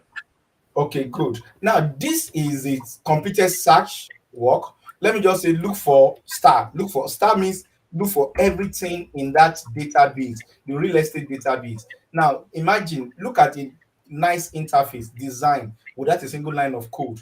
Now, I might be looking for something interesting. Can you give me only the flats apartment? Now, once I do this, they will give it to me. These are flat apartments. I want flat apartment. Even if with wrong spelling, it will still try to understand what I'm trying to do. So I don't want, oh, what did I do? Go back. to my search. Can I see anything that has to do with that has pool, any flat with pool or any home with pool? Let me see if there's any home with pool. So these are the type of search we are talking about. Now, the next part we want you to quickly have an understanding of is this. By the time you expose this to your clients, your customers, and they are doing different search on your against your database, you want to know what exactly are they looking for? What how often did they come to that search engine? And is there anything they are looking for that I don't have at the moment? All these details, all I need to do is to get straight into Power BI. Now I have logged into my Power BI screen. This is my Power BI web service. Now with my Power BI web service, all I need to do is to come to app on Power BI web service. And I want to build an app. So from here, I will say get app. When you click on get app, it will bring up the Power BI apps. What type of app am I looking for? I'm looking for an app on cognitive, Azure Cognitive Search. Select it. Once you select this, it will come up to tell you all what you can do, the benefit of this. Now, what this app is trying to do, so get it now, this app is ready to connect itself to all the activity that happens on that search against your database. So I've clicked on it.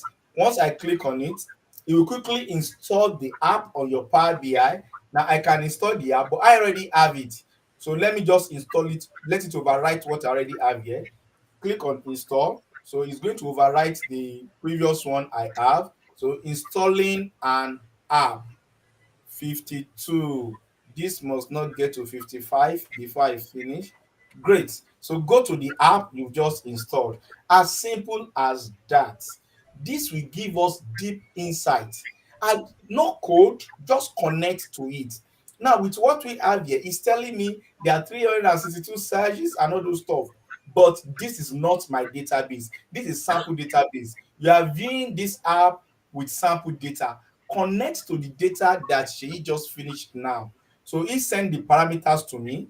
So the it's just two major things I need. Number one, the storage account that will dump all the logs. So this the storage account is there. How many days activity am I interested in? 30 days. I might say I just need 10 days. It depends on you. 10. Great. So it depends on you. So the next thing is I hit next button. When I hit next button, it wants to be sure that I own that storage account. What is the key? So the key, Sheyi, you gave me the key, right? Okay. Yeah. Copy key. Copy. Come on. Paste.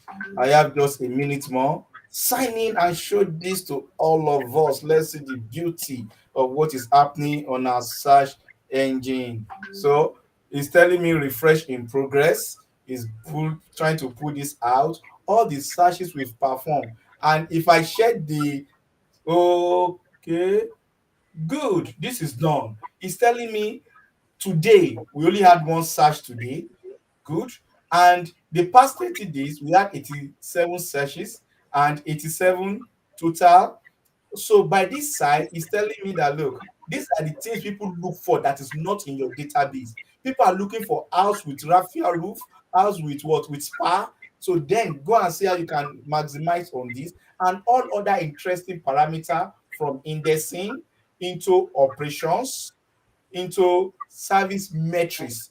What are the things they are looking for and all other detail. So this is exactly 11:55. I would like to draw the curtain at this point. This is what you can pull out from the activity at the background and you can leverage on the search engine. So thank you very much. Hope you Ah. have questions for us. Hey, oh, thank you so much, Mr. Deji and Mr. Sheyi. That was one interesting session. I think what blew my mind was when we came to the front end, and I'm like, wow, look at this beautiful interface we have here. And like you said, I think it's really good for businesses to use this. Like it showed the data so well that we could see everything that was in the sheet or database more pictorial form. Exactly. Thank you so much. There are no questions at the moment, but if you don't mind, we would appreciate if you could record it again so we can see the process because of the technical issues, and then you can share with the community. That would be so great, and we can watch it. I'm Cool. sure everybody Cool. wants to get this again. It was a really great Cool. session. Thank you Okay. so much. Thank Thank you you. very much. All right. Okay. So we have 4 minutes break, and then we'll be coming back to the next session by Mr. Paul Oyemakinwa, deploying Azure landing zone and blueprints with Terraform. I hope you are interested in this one.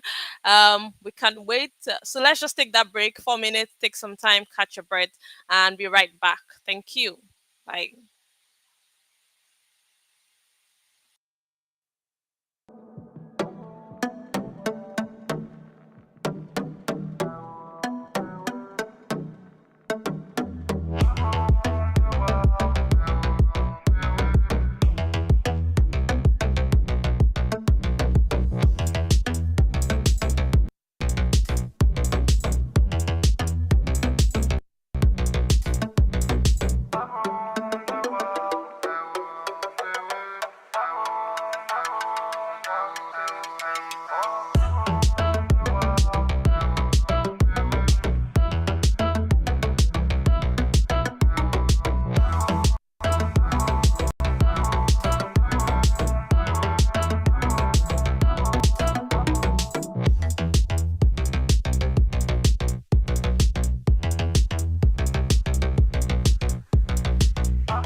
Hey, welcome back.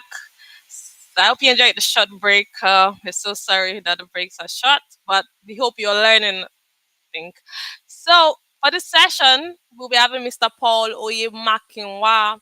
Mr. Paul is an accomplished system administrator and an experienced network engineer with over a decade of ICT and telecommunication experience. Currently, he's a team lead, cloud platform, and application infrastructure in Rugby Business Solutions and Technology. I'll be handing over to Mr. Paul. Please, you can have the floor. Thank you. And today, like I said before, it will be taking us on Azure, deploying Azure landing zone and blueprint with Terraform. Mr. Paul, you can have the floor, please. Okay, hello, good morning, good afternoon, good evening from wherever you are in the part of the world. I believe you can hear me, right? Loud and clear. Okay, cool. So today we will be talking about deployment of Azure landing zone blueprints and with Terraform. Sorry about these typo mistakes with Terraform also and with blueprints. So what are the agendas of today's event? One is to talk about the cloud adoption framework. The other is to talk about the Azure landing zone itself. We talk a little bit about Terraform. We do a little demo, and we talk about pitfalls that people always falls into, especially for people that have deployed landing zones, and what are some pitfalls that they need to avoid. So what is the cloud adoption framework? So most times, some of us we've used Azure before, or we are new customers to Azure, and then we've deployed different resources like platforms as a service, app services, data factories, Key Vault, and at the end of the day, we begin to think of, okay, I should have actually implement security, into these things. I should have possibly have governance, into this infrastructure deployments that I do have, right? So, Microsoft now says, you could have a cloud adoption framework whereby Microsoft provides a form of a best practices and implementation guidance, for you to follow through. So, which means if you follow through these 6 layers of 6 stages of the cloud adoption framework, there is high chances that you're going to have an highly scalable and highly secured and governed environment. And what are some of these cloud adoption framework is you need to define your strategy, you need to plan, you need to be ready, you need to do your governance and management also. But I will be talking on just one of them because this could take a whole 1 week, talking about each and every one of them. But I'm just going to pick one of them. And the one I'm going to pick is the ready, and which part of the ready things that we have is the Azure landing zone. Now, so like I said, when you have your infrastructure, you have your platform as a service, sometimes it could be difficult, for you to fix issues, for you to possibly implement some set of like naming conventions. For instance, you have a kind of a naming that you've set for your platform or for your infrastructure, and possibly you needed to make changes to the name. Sometimes it could be very difficult and hard for you to do make some changes, especially on Azure. So that is why sometimes you need to start strong. You need to implement security. You need to integrate security at the very start of your deployment.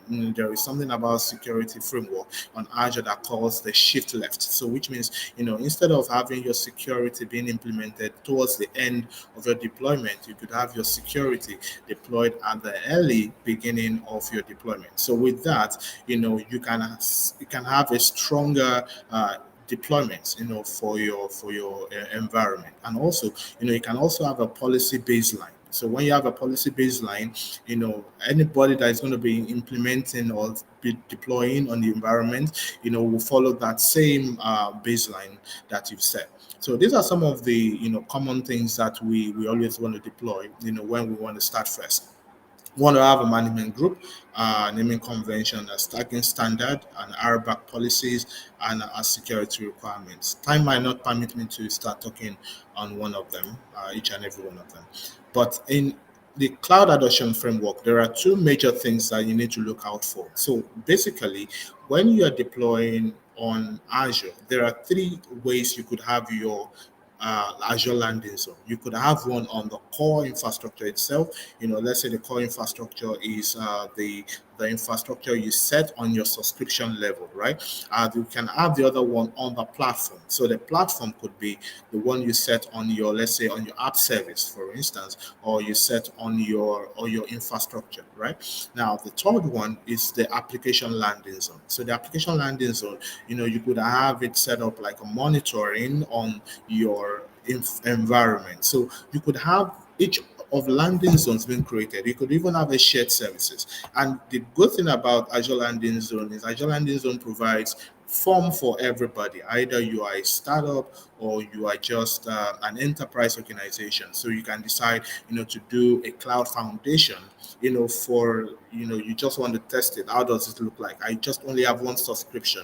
You can use that one subscription to create different resource groups, and then you can group it. Azure Landing Zone with the policies and all of that can help you group some of these resources into your resource groups, right? And if it's an enterprise organizations that have multiple subscriptions, you can have different subscriptions, for your identity, another subscription for networking, another subscription for your landing zone for the core, another one for the shared services. So you can have all of that, and Azure Landing Zone can help you bring all of them together in ensuring that you can have a well best practices in terms of how you deploy on Azure. And sometimes you can ask, okay, so I have a resources and I want to migrate, to Azure. How does it work also? Also, Azure Landing Zone also provides you to have a migration landing zone, to move your resources to Azure. And when you are moving it to Azure, it follows the best practices, in movement of your environment, your infrastructure to the cloud. And when it gets to the cloud, it has a kind of a form of a governance control, on everything you have been set up in the cloud. And also the landing zone is designed to scale, in security, in your governance, in your networking, and in your identity. So how do you get started? So for the readiness, these are the 5 steps that you need to look out for. You need to look at the readiness guide, which, like I said, your naming standard, your what's it called, your resource tags, and your resource management. And from the landing zone in the infrastructure level, you can begin to look at, okay, I want to deploy, let's say, a VNet, a firewall, a front door, and you can have all of this being deployed. And for identity also, begin to think of having landing zones for identity. And cost is a very major thing, in terms of how you want to manage your costing on Azure. You can also want to have a landing zone on costing also, whichever you could monitor your budget, you could analyze your cost, and at the same time you could optimize based on recommendations. And you could have different blueprints, on different resources. It could be on SAP, on VM, or web app, or DevOps, on IoT, anything you could think of. You could develop blueprints for them, and it follows through all of these guides that you set up at the beginning, of your deployments. Like I said, when you deploy your environment at the beginning and you're thinking of security and governance at the very end, sometimes it could be difficult to make some changes. But when you have some of the securities and this governance set up at the beginning, before setting up your subscription, when you begin to add them, you can as well, any resources you create can be managed with all these Azure policies and all of that. So what about Terraform? So sometimes, you don't want to set up all of your resources, manually. You don't want to do a click. You just need a script or something like a code that you could use, to ensure that this could run, and it could run in a form of way whereby you could repetitively use it, all the time. So you could use Terraform, which is an orchestration tool, that can be used to build, to change, to versioning your infrastructure. And these are some of the commands that you could run, like Terraform apply, to build and change your infrastructure, destroy to destroy, and get your modules and all of that, and remote, to connect to your remote stages. And one good thing about Terraform is for every deployment you make, it provides it state files, for you. And if you have any issues, you can always go back to the state file to do your kind of a check and on the errors. So let's go to the demo section. Um, just going to explain how to deploy it on the Azure policy, sorry, on the Azure platform, and we will look at the Terraform. On the Terraform, I'm currently running a deployment, and hopefully it will have been done by now. Then we'll look at it on how it works on Terraform. I'm going to reshare my screen again. Please let me know when you can see it. Okay, so I'm just going to share my screen. Just hold on 1 minute.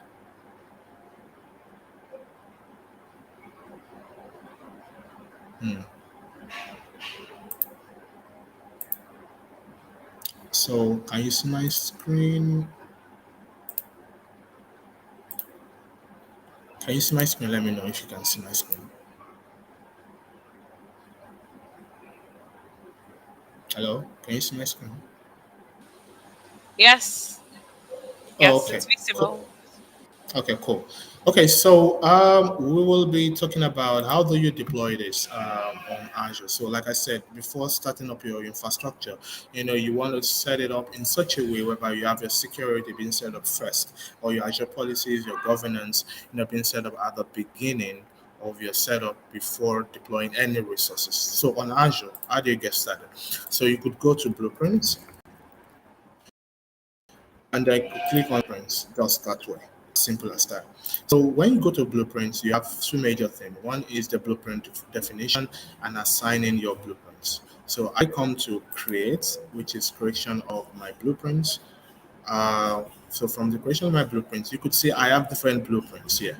So in these different blueprints, I have one for the CAF migration landing zone. So like I said, let's say you want to migrate your resources to Azure, for instance, and you wanted to implement the best practices, from the Microsoft standard on how to migrate. You could make use of this CAF migration landing zone.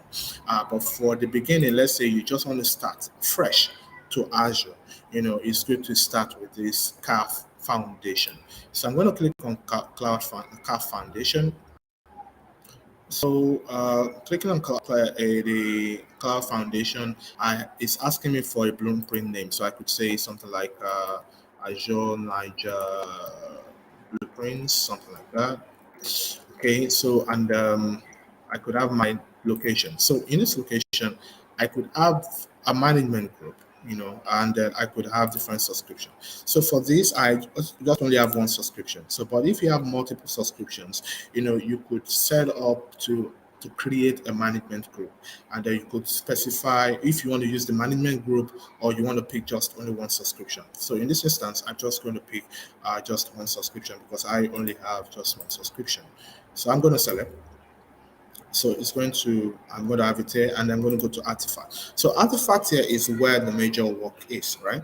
So in this artifact here, you see two major things here, or three things. One is the artifact type, which is the policy assignment, which is, for every policies you want to set, what do you want your policies to look like? Other core infrastructure, you could have this kind of policies. You could have an Azure RM template. So let's say you have a template for deployment of a web app, right? So you could you can create an ARM template, right? And then put it in there.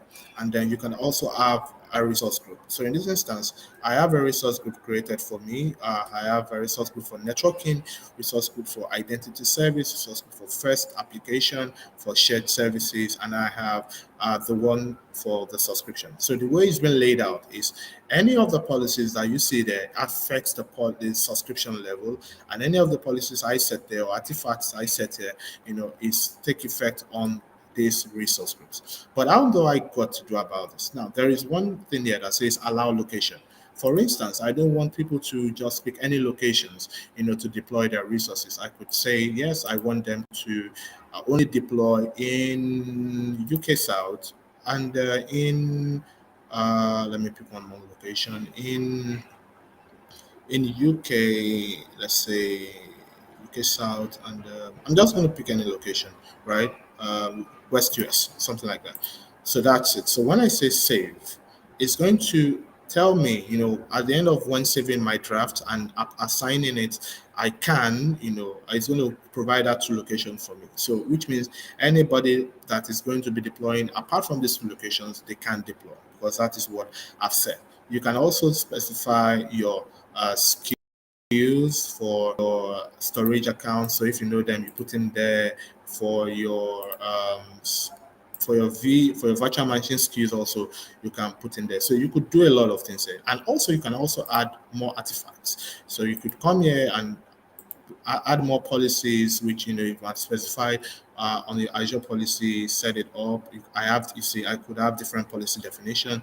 I could say, okay, I don't want my storage keys, account key should be expired. I could come here, then add it to the list. So you could, make changes to all of these things in the way it is. And I could come to my resource group also. I have under my shared services, I have my key vault and I have my log analytics, which is two very important things you need to have.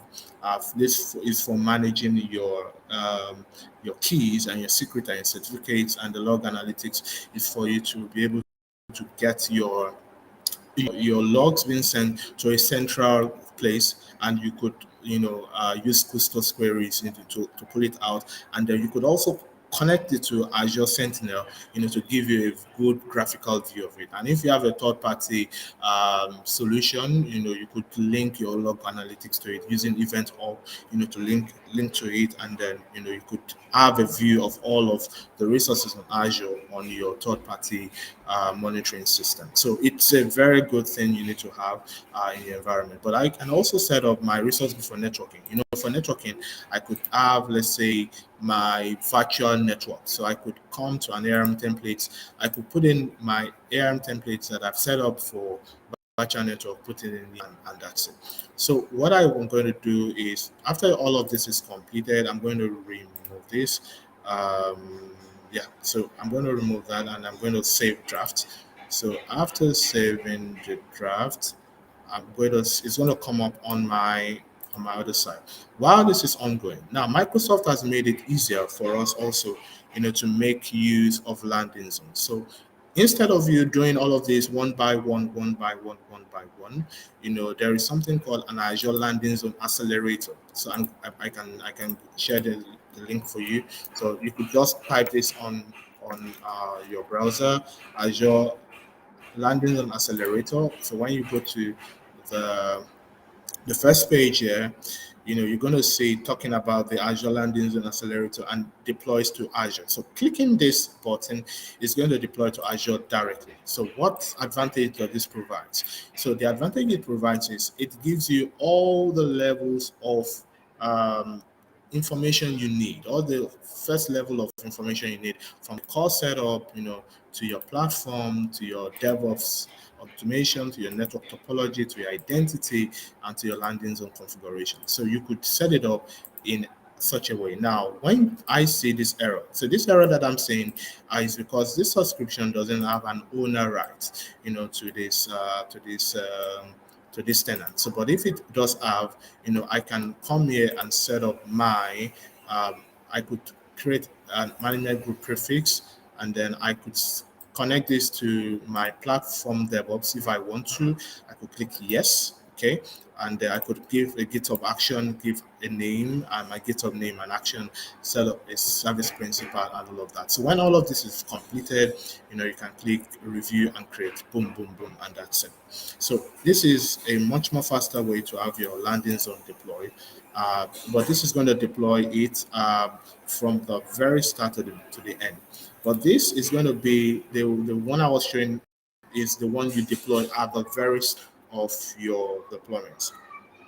So this, like I said, it has created a blueprint for me. I'm going to see a draft of it, which is going to be this. Yes, this draft.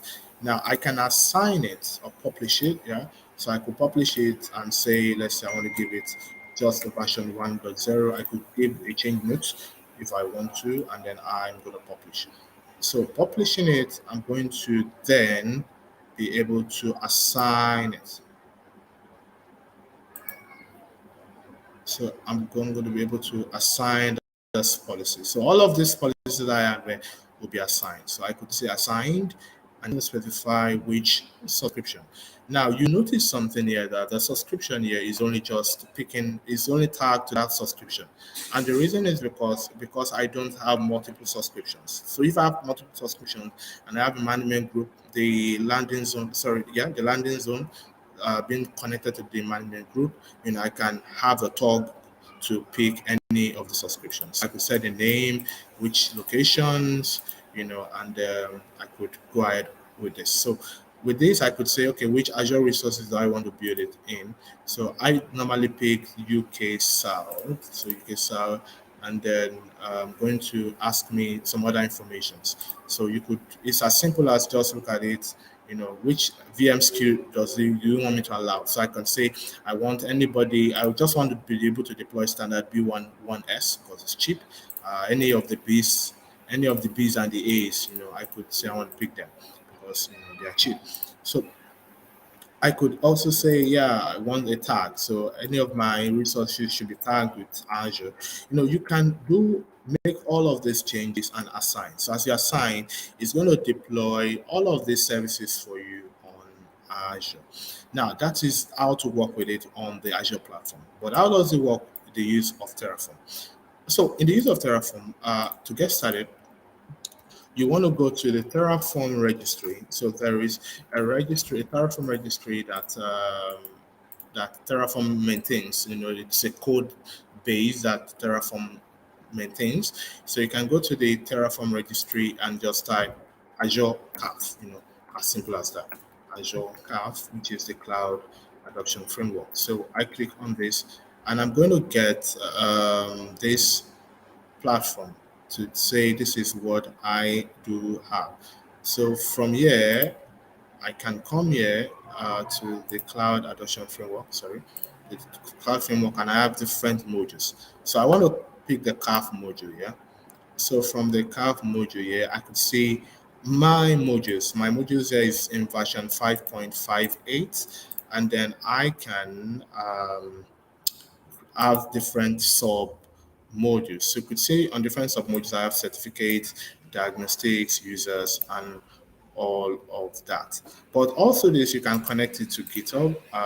It connects directly to GitHub.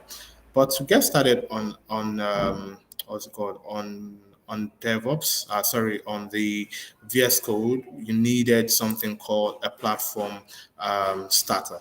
A platform starter provides that form for you, for you to have all of the commands, all of the prerequisites being configured for you at the very beginning. So instead of you trying to see how do I download the Terraform, how do I get the modules, how do I get all of these things that I needed, you could have something like a platform starter, which provides a form of leverage for you to containerize all of these things for you.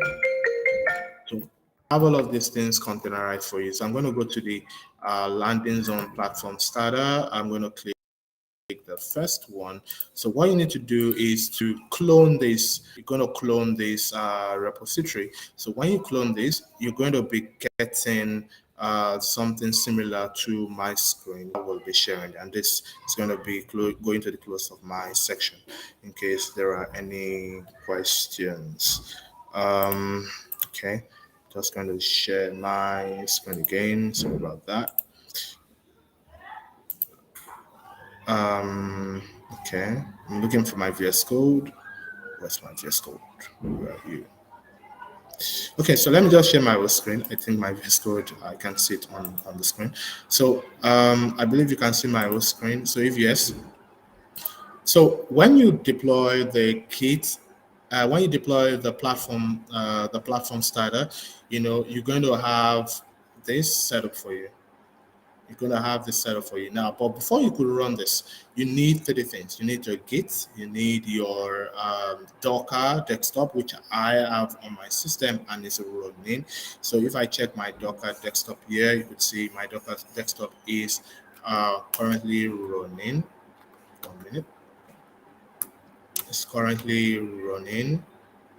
Yeah, currently running. And then I need to have my VS Code, which is this. Now, when you run this, your SSH to the command that I provided earlier, which is the platform starter, is going to give you all of this code. So what you need to do is to right click on this this button, and you're going to see open this folder in container. So when you open this folder in container, it's going to deploy all of the services for you on Azure or on the Docker container. So mine is still ongoing. You could see I have 1.2 out of 12.25. It has been really pretty very slow.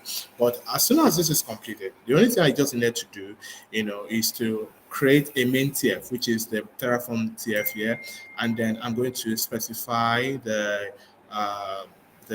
provider, which is Terraform, and set up my data, which I will have set up, when I was trying to do my AZ subscription set to a subscription ID. So this will automatically pick it. Then I'm going to have my enterprise scale, which is this version. So this version currently is 2.1 from the current latest module 2.1, and then I can set my root IDs, which is this, and my root name, which is this, and have my management resources deployed and set my subscription being deployed. So as soon as I have all of these things set up, I can run just 3 codes. One is I'm going to run the Terraform init, which is a command I need to run first to initialize my Terraform state, and then I need to have a Terraform plan, and then have a Terraform apply. So when I have a Terraform apply, it's going to apply all of this into my subscription. So applying to my subscription, it has policies in there. I'm also going to show us a typical example of one example that I have here. As soon as this is done, you're going to be having something similar to this. Yes, something similar to having your resources in this, having your management group, and then having your resources deployed in the management group. So that is all about how to deploy the landing zone on your blueprints at the same time on Terraform. So I don't know if I have questions.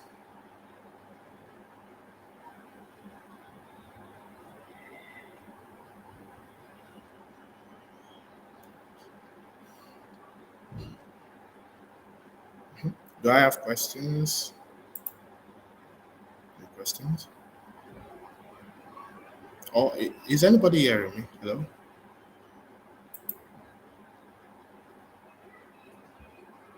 Yeah, Paul, we can hear you. Yeah. Hello? Oh, okay.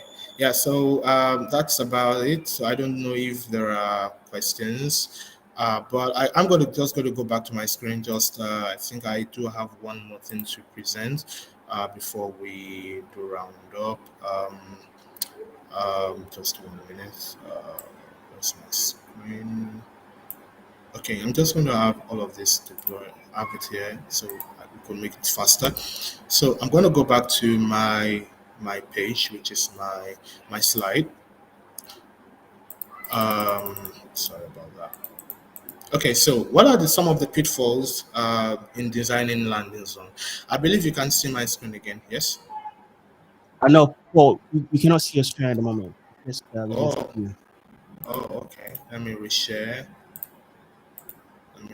my screen. I'm going to reshare my entire. But let me know if you can see this my screen. Can you?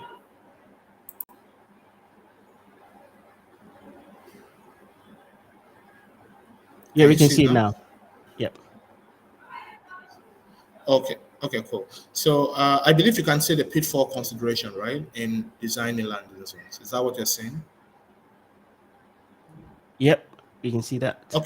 Okay, cool. So what are some of the pitfall considerations? So for some of us that have deployed landing zones, or possibly we're thinking of deploying landing zones, so there are some pitfalls that people always fall into when designing their landing zones. One is the security standard non-compliance. So people always want to set security standards, to have resources being deployed, or sorry, to have security, being deployed before having your resources. But sometimes, some of these things are not compliant, right? So you need to, when considering building your landing zone, having a governance of it, in the security, you need to ensure that these are a set of policies that people can comply to. Well, if people cannot comply to it, you can set up a kind of an enforcement, on those policies, so that people follows, those kind of security standards, before deploying to your environment. The other one is naming inconsistencies.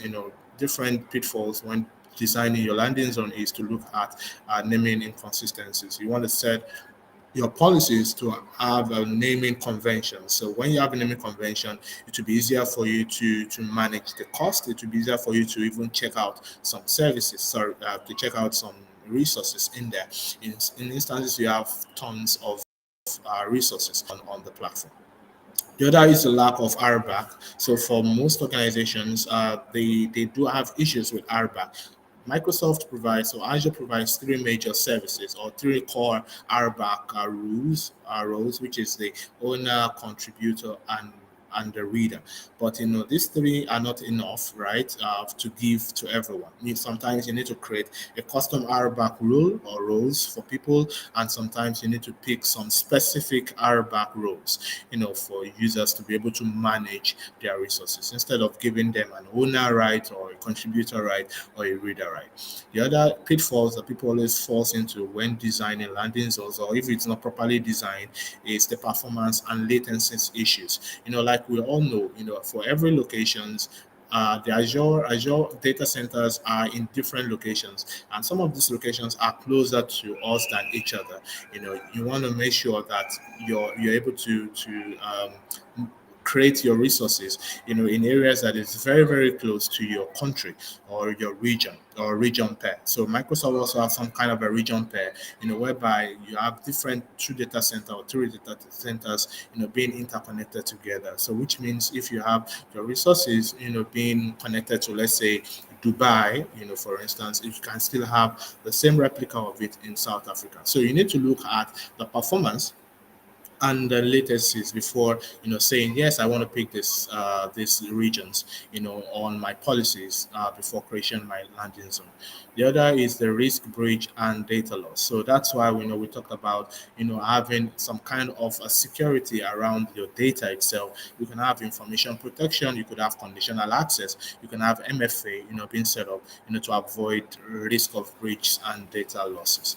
And also, if all of these things is not being implemented properly, you could have issues in governance, you could have issues in managing costs, you can have issues in your management of your resources, and it could be a lot of effort after you've created your resources and you're trying to make amendment, try to create a governance around it, or try to create a security around it. It could be extremely very difficult, especially when you have a large amount of resources.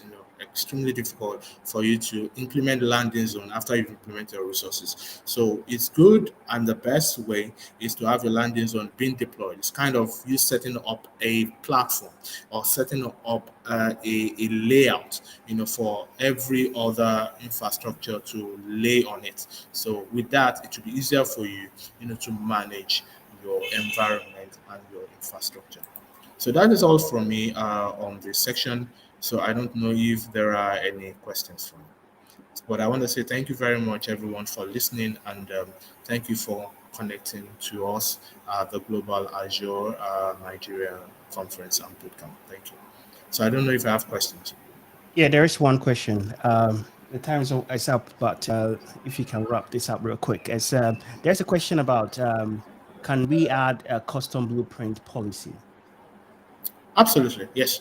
You can add a custom blueprint policies. So if you have a policy, let me see if I could quickly share that. But the first step you could do is go to your Azure policy first, create your custom Azure policies. After creating your custom Azure policies, so when you go to your blueprint, you can apply that Azure policies into your blueprints, right? So you can apply it to your resource group, or you apply it to your subscription if you want to. Yes, but it's very possible.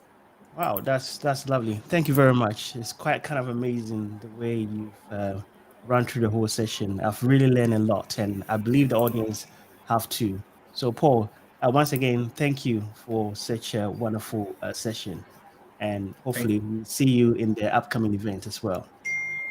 Thank you very much, Kofi, for All right. having me. All right. Okay. Yeah. All right. So we'll have our lunch break now. So it's going to be for half an hour.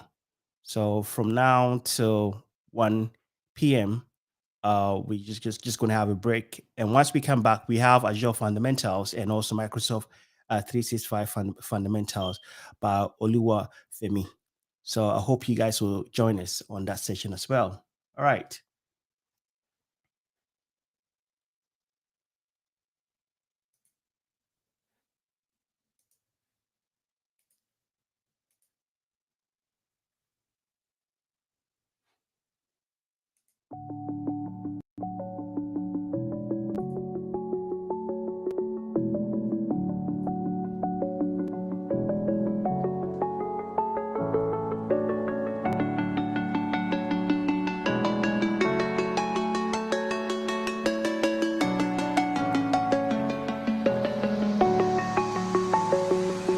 I'm alone, I'm a broken home. I gave you all the bricks that I own and know. I'm letting go, I'm breaking these walls down, breaking these walls down. If you want adventure, then fly to home. But if you wanna travel, then go alone. Yeah, what's the point in us if I never know? Yeah, if you're gonna leave, I'ma let you go.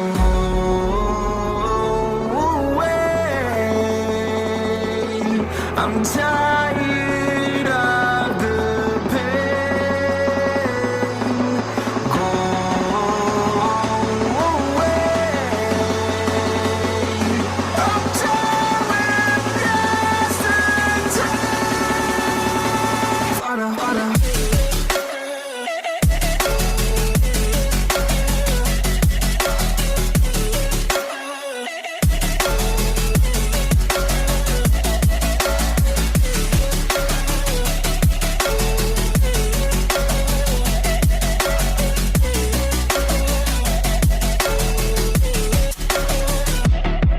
I fell where my demons dwell. My own little nightmare, I call it hell. Oh well, it's time to get back up. Climbing and climbing, I'm done with this ride, is what I tell myself, so I could feel something else. Yeah, I guess I had my bad days, but it doesn't mean I lost myself. Darling, where were you when my heart was on the ground? I thought time would prove that you would stick around. I guess time stands still, a king without his crown. Now I'm breaking, you're faking, girl. You never made a sound. Oh, wait, I'm tired of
I'm a stone cold killer, I'm a billionaire. I got my own gold digger. If I wasn't this way, I'd rather die.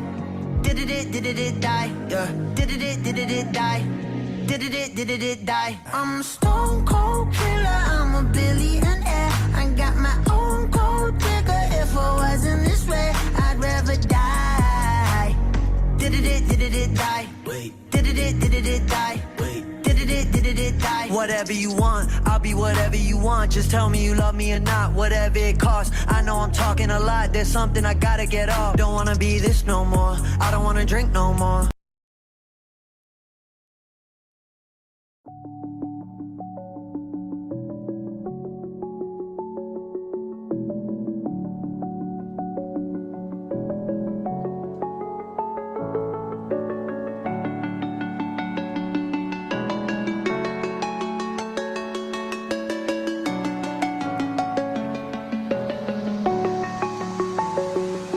I'm alone, I'm a broken home. I gave you all the bricks that I own and know. I'm letting go, I'm breaking these walls down, breaking these walls down. If you want adventure, then fly to home. But if you wanna travel, then go alone. Yeah, what's the point in us if I never know? Yeah, if you're gonna leave, I'ma let you go.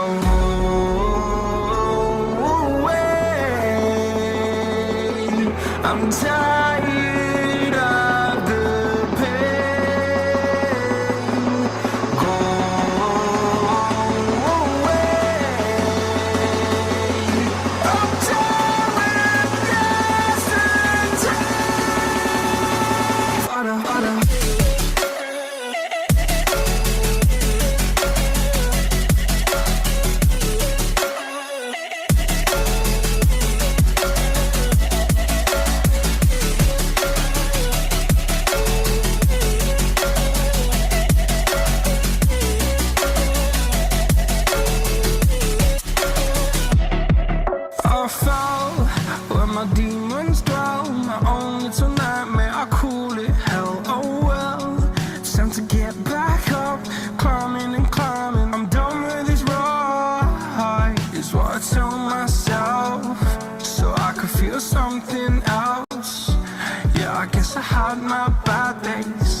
Doesn't mean I lost my darling, where were you when my heart was on the ground? I thought time would prove that you would stick around. I guess time stands still, a king without his crown. Now I'm breaking, you're faking, girl. You never made a sound.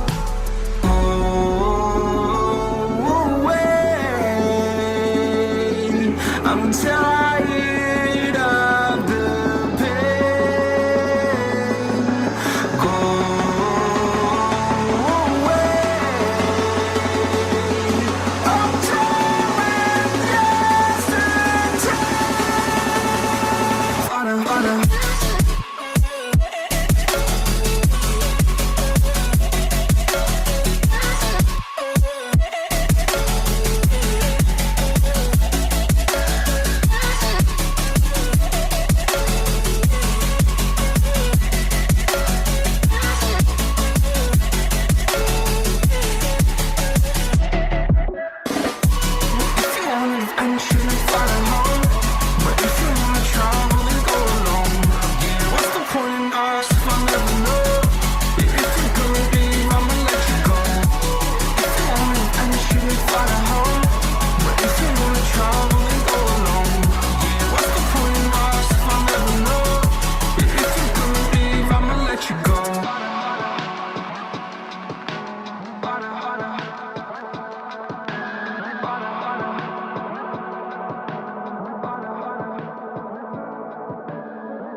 I'm a stone cold killer, I'm a billionaire. I got my own gold digger. If I wasn't this way, I'd rather die.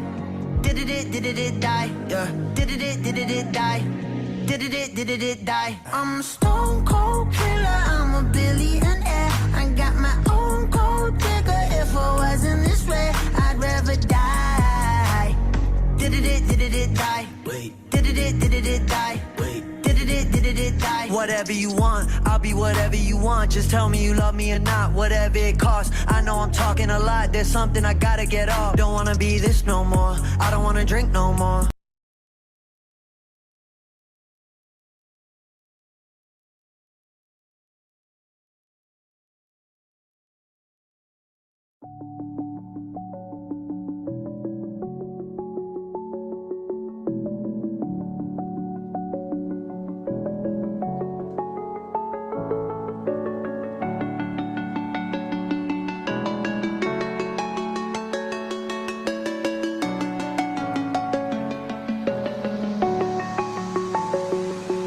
I'm alone, I'm a broken home. I gave you all the bricks that I own and know.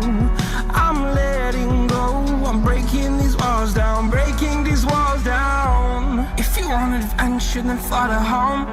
But if you wanna travel, then go alone. Yeah, what's the point in us if I never know?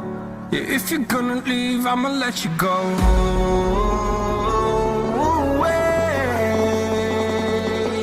I'm tired of the pain. Go away. I'm tired of yesterday. Father.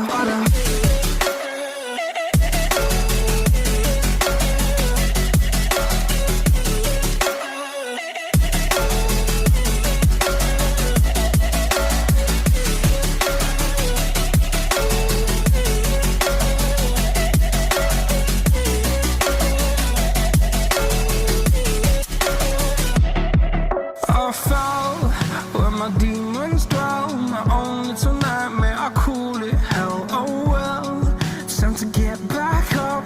Climbing and climbing, I'm done with this ride, is what I tell myself, so I could feel something else. Yeah, I guess I had my bad days, but it doesn't mean I lost my style. Darling, where were you when my heart was on the ground? I thought time would prove that you would stick around. I guess time stands still, a king without his crown. Now I'm breaking and you're faking, girl. You never made a sound. Oh, wait, I'm tired of the pain. Go away. I'm tired of yesterday. Father.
Hello, everyone.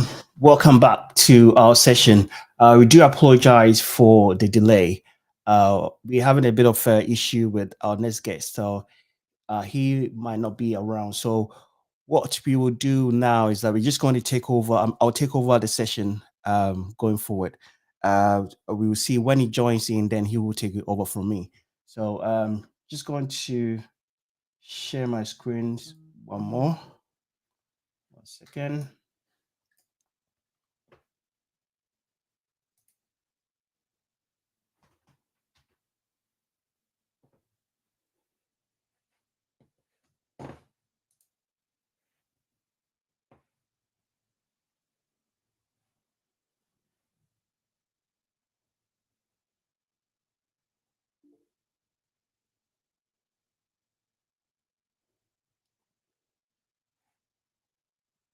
All right, so we got Oluwa on the line now, so I'm just going to bring him in. One moment.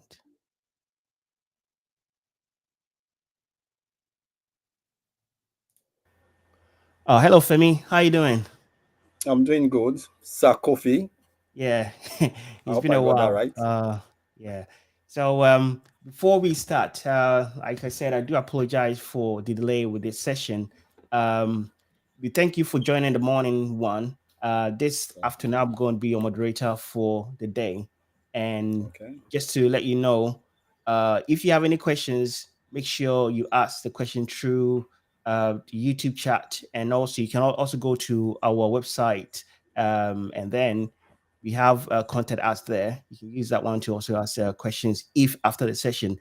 And bear in mind that this session is also on demand. It's being recorded onto YouTube. So after the session, if there are certain things you want to go over, you can easily go over through the video. So this will be a perfect time for you to probably add this to your playlist so that you can actually go over these sessions. There's a lot we are going to go through. So I hope you guys are excited as I am. So without any further ado, I will bring you our next speaker is already here, Oluwafemi.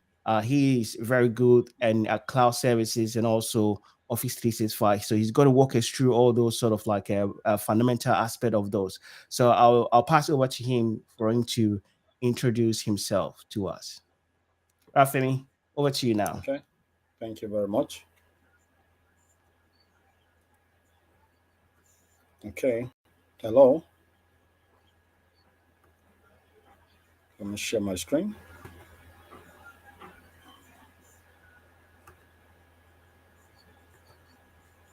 Hello.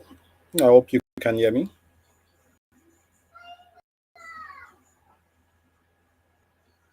Okay. Good morning. Good afternoon. I hope I'm audible. Yes, you are.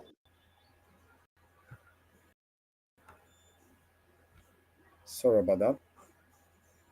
Okay. I don't know if anybody can hear me, but if you can hear me, good morning, good afternoon, wherever you may be. My name is Oluwafemi Akinfewa, and I'm actually a Microsoft certified trainer and also an CE. And also, I work with Macintosh Consulting. You can check out the link. Basically, okay, this is just a picture of me. So I guess this is my first time of doing this. So I appreciate all the positive feedback. So basically, I'll be talking about Microsoft 365 fundamentals. Okay. And, just for the beginners, because we've been getting a high overview of the various speaker, and I want to appreciate everyone and even the organizer for this opportunity. Okay, so basically a general overview of what we are going to have today. We are going to majorly look.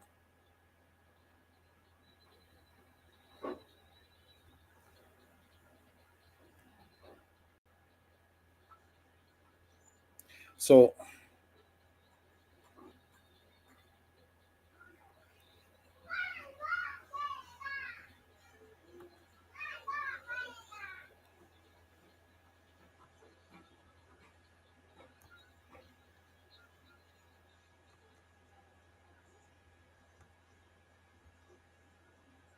also, sorry about that. Am I audible? Okay, let me Yes, go you are on loud and and share my clear. screen.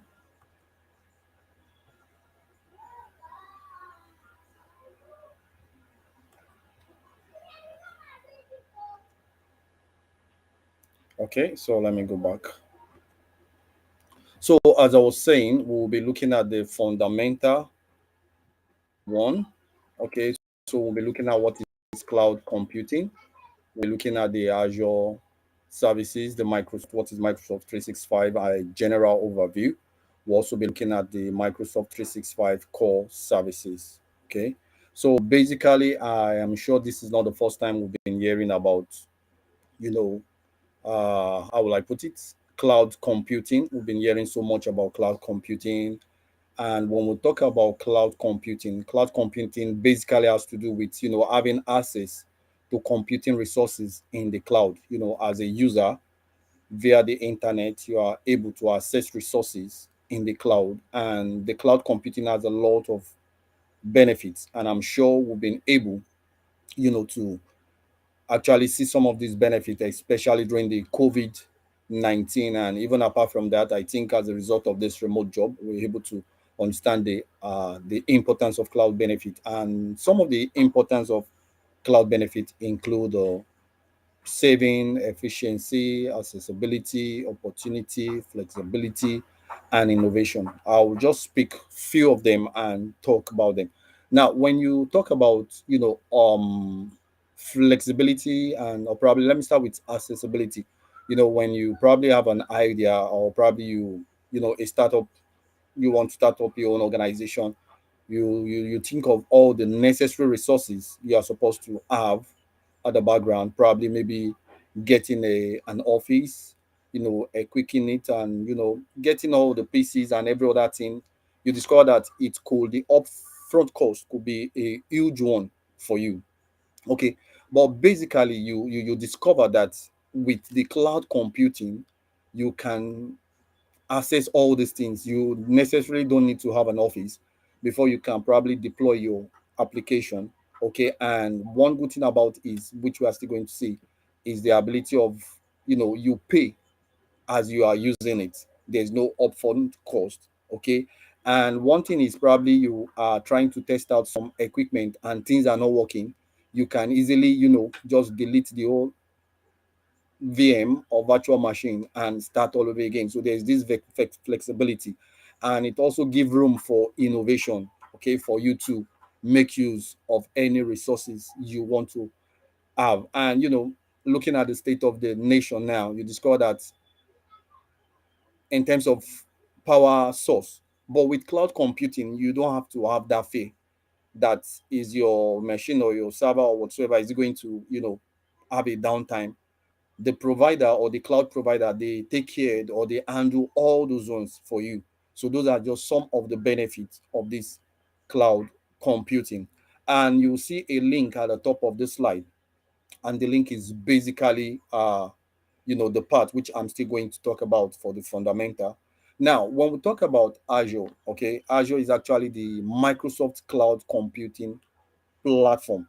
We have various cloud computing platform. We have the AWS, that's the Amazon Web Services. We have the GCP, that's the Microsoft, the Google Cloud platform. But here we're focusing on Azure, which is the Microsoft, their own cloud computing platform.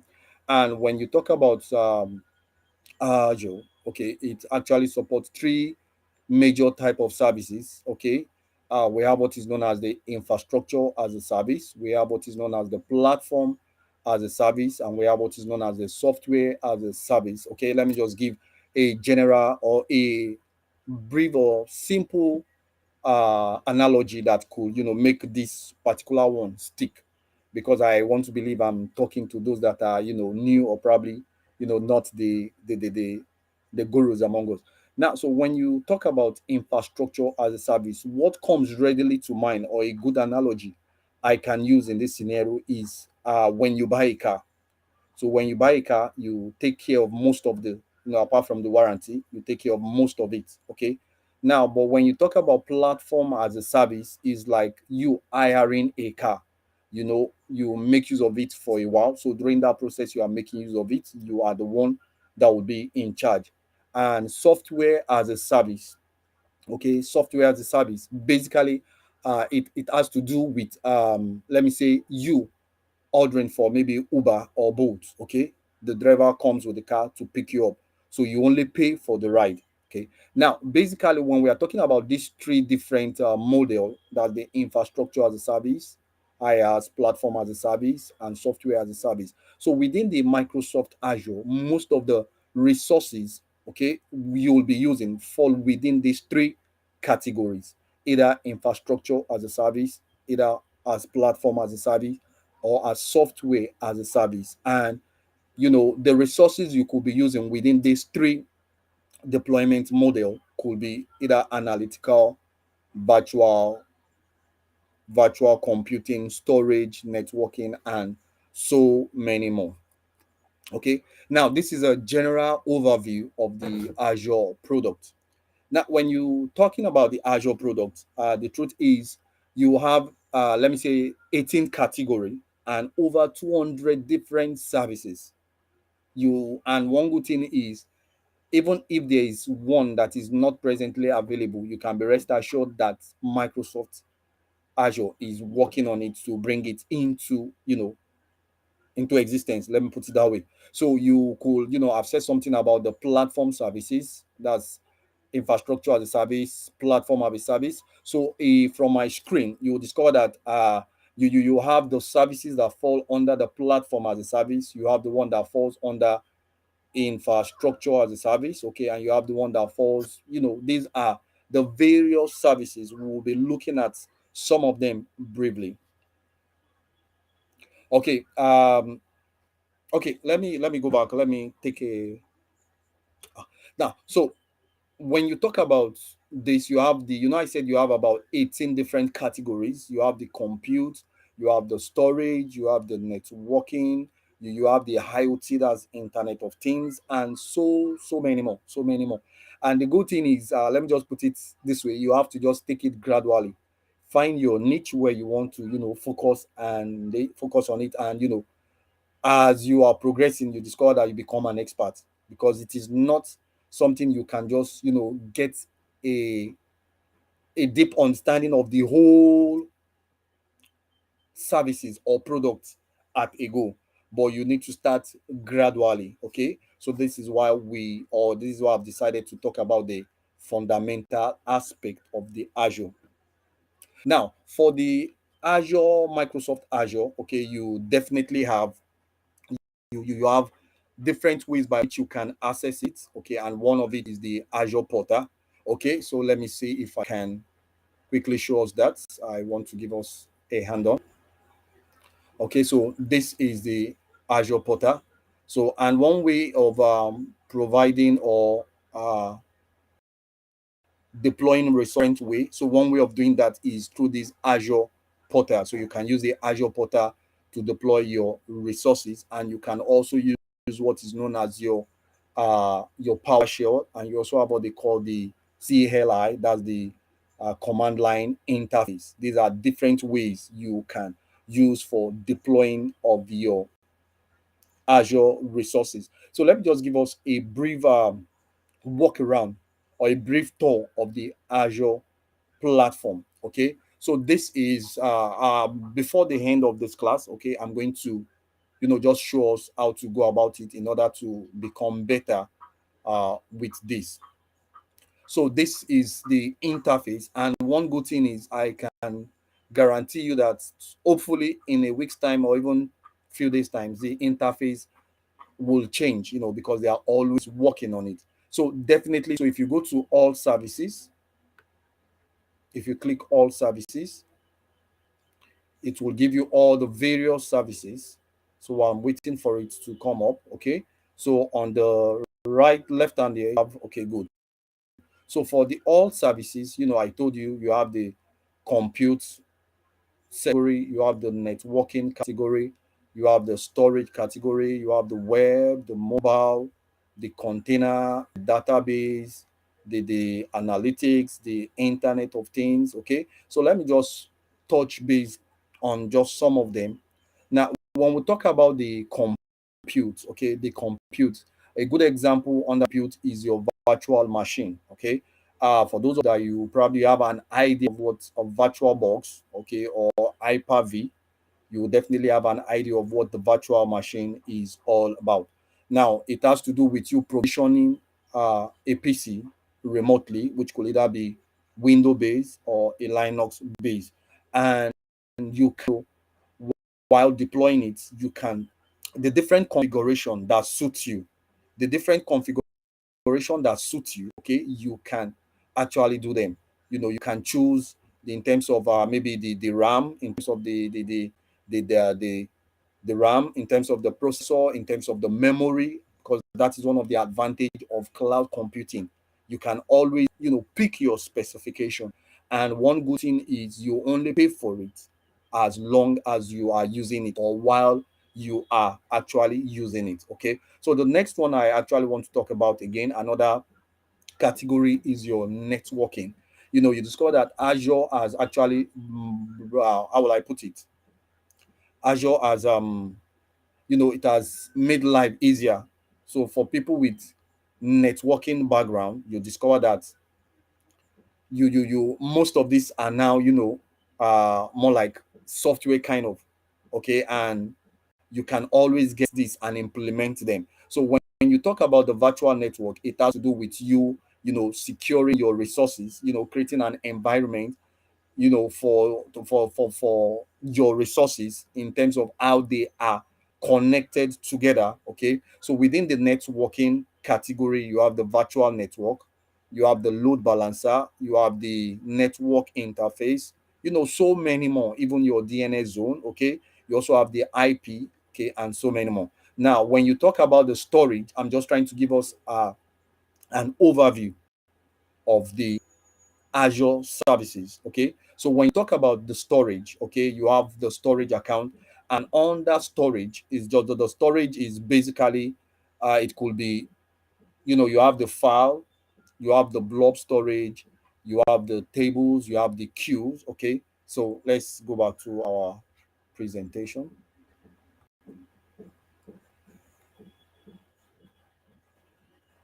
Okay, so that is the, I've just shown us, a brief walk around the Azure portal, okay, which, and I've actually done this one too. Okay, okay, before I do that, before I move on to this other side, now one thing you should understand is the different categories, they are applicable. Even as a database administrator, there is space, or let me say, there is opening for you when it comes to Azure portal, because within the Azure portal, you also have, you can, deploy your database, okay, either those from the Microsoft environment, or even, others like your MySQL and every other one too. So if you go to the database, you'll see that you have a lot of them. Okay, so one other thing, now, what are some of the skills you can also get? What are some of the skills you can acquire once you make up your mind, rather, that you want to go the Azure way? Okay, now, apart from having the skill sets within the Azure workspace, within the Microsoft Azure, okay, it gives you, or it's also, you have the knowledge when it comes to cloud networking. Okay, and one thing I can say categorically is this: you discover that having one particular skill set in, when it comes to maybe a particular cloud platform such as Azure, okay, it gives you that opportunity also to be able, it provides you the opportunity to be, it makes it easier for you to be able to switch into any other cloud environment, probably like maybe the AWS, okay, AWS, environment. And one thing is, you'll be familiar with the cloud services, you'll be familiar with cloud storage, and you also be familiar with the virtualization technology. Okay, maybe let me just quickly do this. Let me spin up a VM for us to see.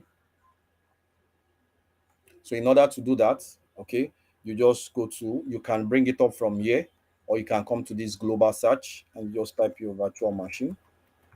Okay. Once you click that, click on this. Now, I want you to understand that what we are doing here is general overview. Okay. Basically, towards the end, I'm going to shed more light on how to, get a firm knowledge, a better understanding of just the few things I've said, either from Microsoft Learn. Okay.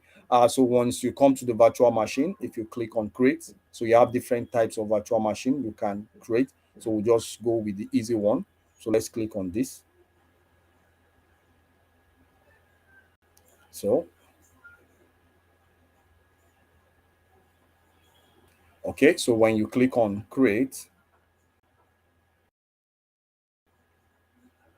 so let's wait for it.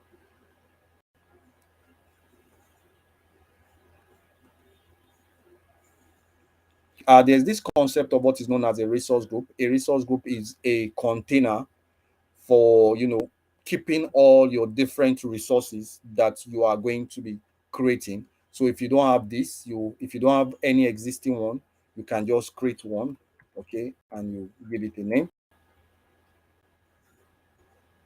So once you do that, okay, so what do I want to call I can call it my VM demo. That's the name I want to give it. So here you choose a region. Okay, your region is which particular area you want it to be deployed. So let me stick with East US. Okay, the availability zone in a region, you have what is called the availability zone. That is where your data center is. Okay, so for this one, I'll just stick with, let me just stick with that. Let me just one availability, one zone one. So you have different options from which you can pick. Okay, what types of security do I want the security to be standard or whatsoever? So we'll just keep it simple. So here now you now decide what kind of virtual machine do you want to spin up. Do you want an Ubuntu server? If you click on this, you discover that you have different types of machine which you can, spin up. Okay, let's just go with the latest one. That's Ubuntu server 2010. Okay, the spot instance will not go into that. So if you look at this now, the size, remember I said one major advantage of the cloud computing is you can decide the size and how fast in terms of the processor, the memory. So when you come to this place, basically now this is the default that I've been choosing. Okay, and in terms of the virtual CPU, this one has just 2. So if you want to give it a 4 virtual CPU, if you want the RAM, okay, the one I'm using is 8. So if you want to increase it to 16, okay, so it depends on you. So it depends on what you want. It depends on what you want to pay for. So I'll just stick with this one. Okay, so now you can either decide you want to maybe secure shell, or you want to just sign in with your password. You want to do with the password, I can just take let me create the admin for this. Let me say admin 2022. So let me put the password.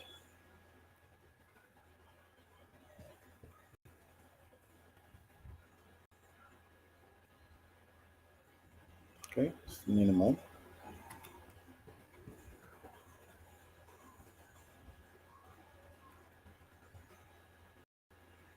Okay, put it from 2.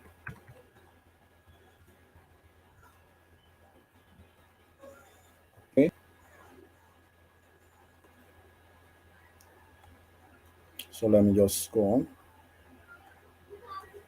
Okay, next.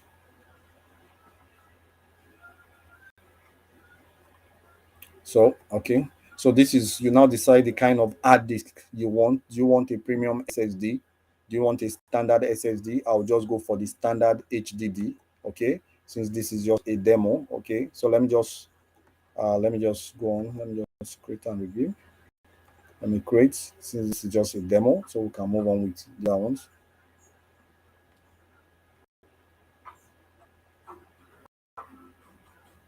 Okay, we'll come back to it while we are waiting for it Yeah, to be. yeah. For me, the time is upper scroll. Of course I am.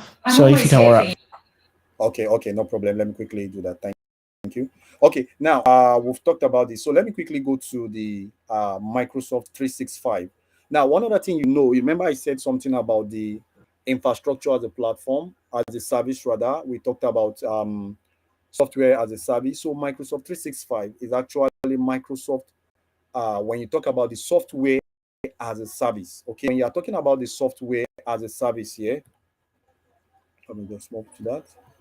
Okay, so we're actually in the era of whereby you get your CD, you install it on your system, but Microsoft have gone cloud computing has taking that out of it. So now you have what they call the Microsoft 365, which was formerly from Office 365. And but Microsoft 365 is like an embodiment of other services. When you talk about your Microsoft Teams, you talk about your SharePoint and every other thing. Okay, now within, I would have loved to just take you on a tour of it, but because of time. Now, this is how your admin portal for the Microsoft 365 admin looks like. Okay, so there you have the security, the compliance, the endpoint manager, the Azure Active Directory. Okay, and some of the core services for Microsoft 365, they include your SharePoint Online, you have your Microsoft Team, you have your endpoint manager, you have your Windows 10 Enterprise, and your Microsoft 365, which your Word, Excel, PowerPoint, and the rest. Okay, I will have loved to go into this, but because of the time factor, and you have different subscription depending on what you want to. I said, it's a software as a service, so it is subscription based. Okay, you have for the education, you have for the government, you have for the business that's within 300 and smaller organization, while you also have the enterprise subscription. So depending on what you want, you have various plans that are suitable for your organization.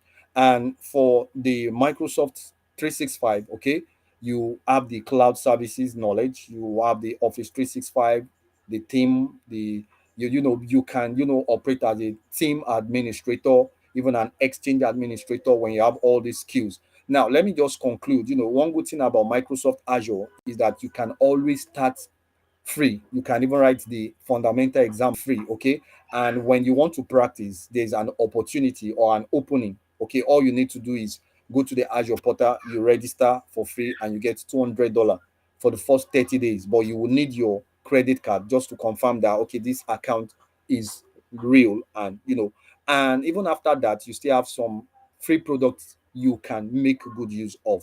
Okay, and also for the Microsoft 365 trial account, okay, you can also have a trial account and you check out all this stuff I've actually talked about. Okay, all you need to just go to your Google search. Okay, just search for Office 365 E5 trial account and just follow suit. And this one, it will not even ask you for your credit card, and you can get the admin portal. And the essence of this Azure account and this Microsoft 365 is that you can actually learn. You can go to the Microsoft Learn, and one good thing about Microsoft is that if you are doing it for the first time, as in your account is the first one, you get what is called a sandbox, okay, whereby you can practice all these things. When you go to Microsoft Learn, as you are learning, you get a sandbox which will spin up all these Azure resources. You can follow the step and practice without them charging you for it if you don't want to use your subscription. Okay, I hope I've been able to pass a few uh points across. So I want to appreciate the organizer for this wonderful opportunity. So thank you very much.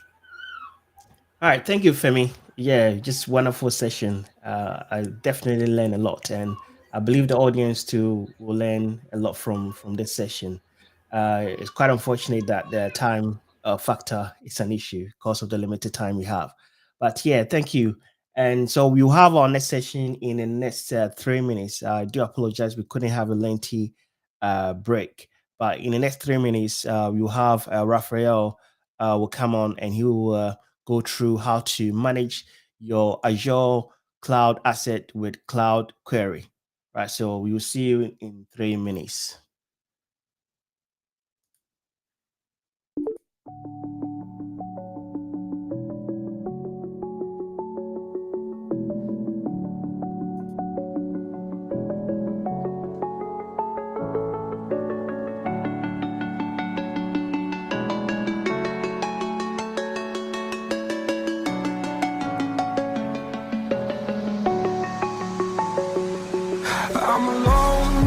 I'm a broken home. I gave you all the bricks that I own and know. I'm letting go. I'm breaking these walls down, breaking these walls down. If you want adventure, then fly to home. But if you wanna travel, then go alone. Yeah, what's the point in us if I never know? Yeah, if you're gonna leave, I'ma let you go.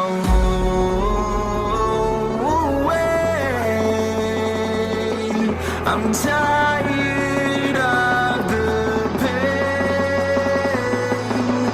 Go away. I'm tired of yesterday.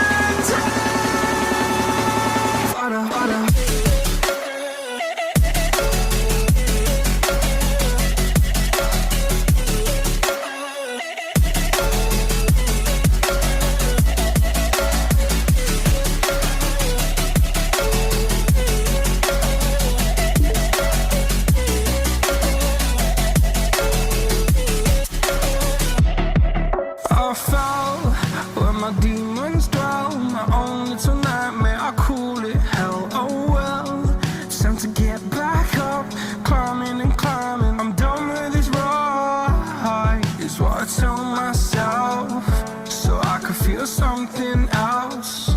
Yeah, I guess I had my bad days, but it doesn't mean I lost my style. Darling, where were you when my heart was on the ground? I thought time would prove that you would stick around. I guess time stands still, a king without his crown. Now I'm breaking and you're faking, girl. You never made a sound.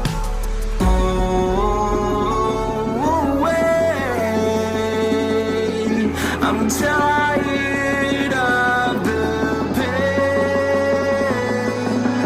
Go away. I'm tired of yesterday.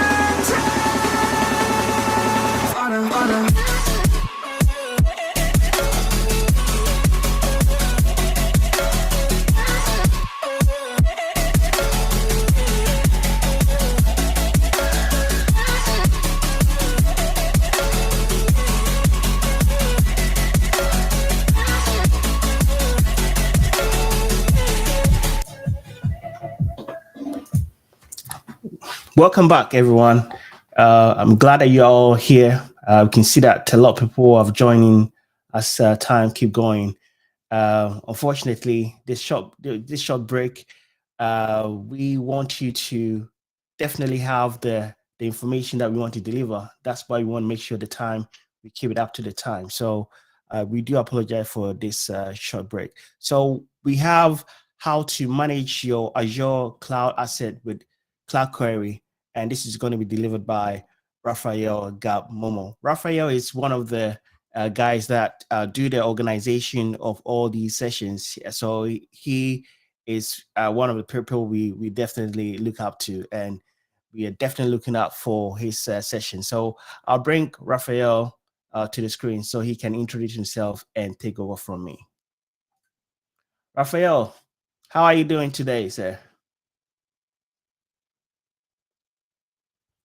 Can you hear me?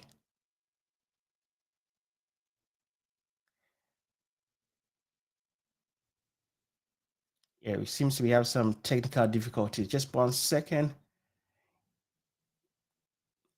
Raphael, your volume doesn't seem to be coming through. Can you check your mic?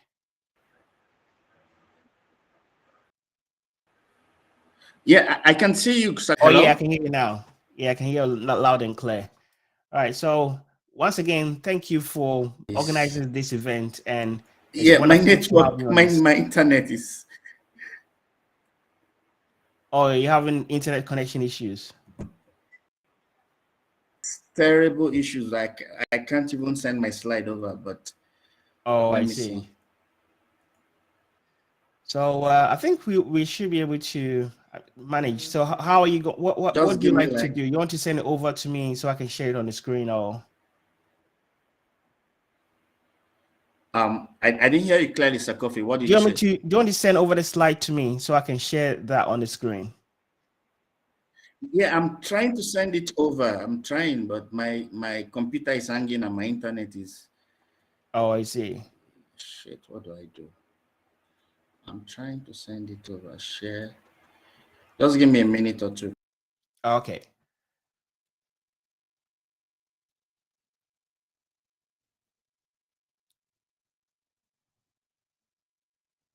So guys, we're having a slight difficulties in getting the slide. So just give it a few minutes and it should be ready to go.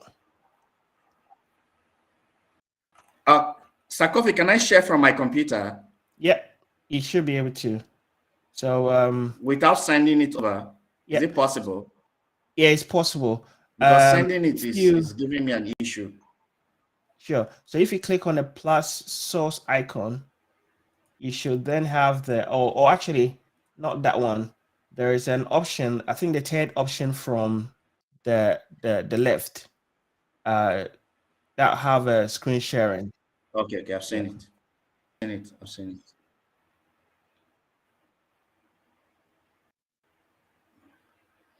Okay, so sharing though. Okay, good. Okay. All right. I can see your slides now. I'll throw that on the screen. Okay. So I hope the internet will be kind to me. For no reason, today the internet started misbehaving. It does not used to be like this before. I know. So at the moment, it seems to be a black screen. Coming up, just give me a few minutes. Still loading.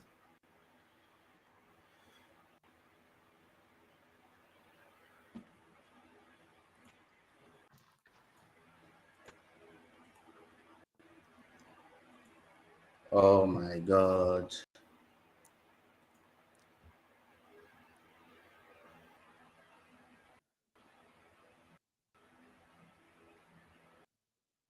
I'm so sorry, guys. This is so heartbreaking. Have you okay, so while the file is loading, I'm gonna be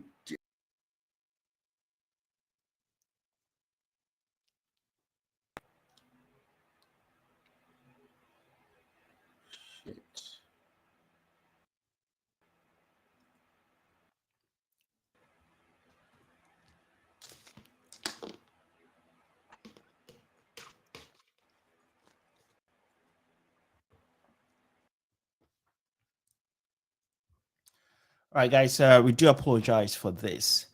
I'm just going to see if I can reach out to Raphael and get this one going. Just 1 second.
Okay, right. So we do apologize. We do have Raphael back.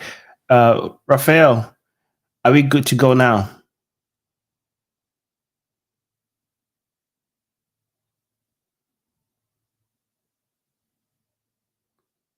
Yeah, he's still having some technical difficulties.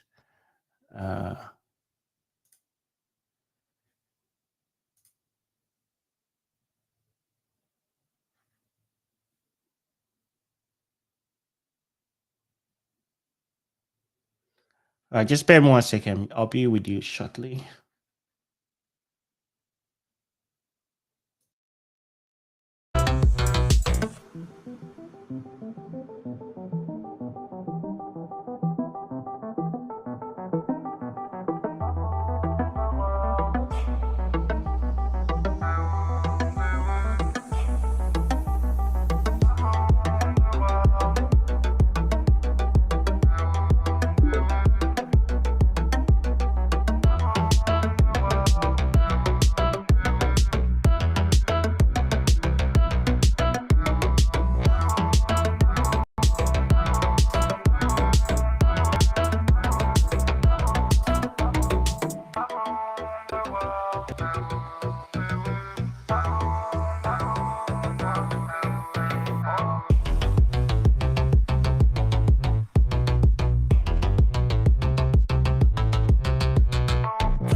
Right, guys. So Raphael is back. So let's see if this will work. If not, then we will have to postpone this session.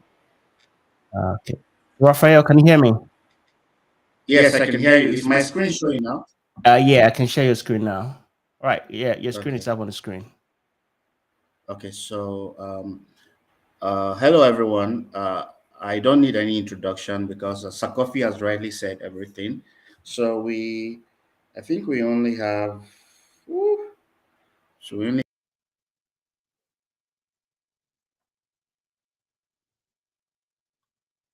Yeah, we're still having difficulties.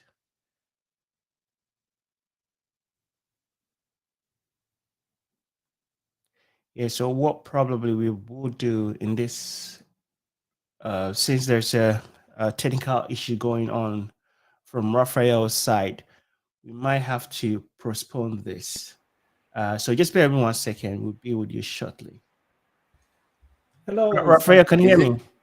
Is it still breaking? Yeah, it's still breaking up. Yeah. Okay, let's cancel it. Let's cancel it. Let's cancel. Okay. How about let's if we switch? How about if we switch off the camera? Does that help with your network, Raphael? So just switch off the camera and just share the sound. Let me try. Is it better now? Yeah, we can hear you. Okay, so sorry guys, the time is almost gone. I really don't know what happened, but I'll try to be brief to pass at least the key point of what my session is supposed to be about. Okay, so before I continue, there are a few important concepts I would like us to keep in mind. One of them is cloud asset management, and the other one is FinOps. To start with, what is cloud asset management? Cloud asset management is a method by which remotely deployed cloud infrastructure and resources. Guys, we're in 2022. A few years back, 10 years ago, every company would need to have a place, a building where they would house their databases, their servers and all that. But as we speak, we don't need to do that anymore because we're in 2022. And so we don't need to do that anymore. So the dynamics about running a business has really changed over time. So because of the high rise of digital transformation and adoption of cloud technology, IT assets like virtual machines that used to be on premise are now on the cloud. So this has increased very high stake for departments because like my boss wants to see what's on ground, what the bosses want to know what is on ground at every point in time. So just imagine your company is multi-cloud, you have access in GCP, you have access in AWS, you have access in Azure. To start, running around and checking everything will be a hassle. So that's why it is very important to have a tool that will give you visibility into your cloud estate.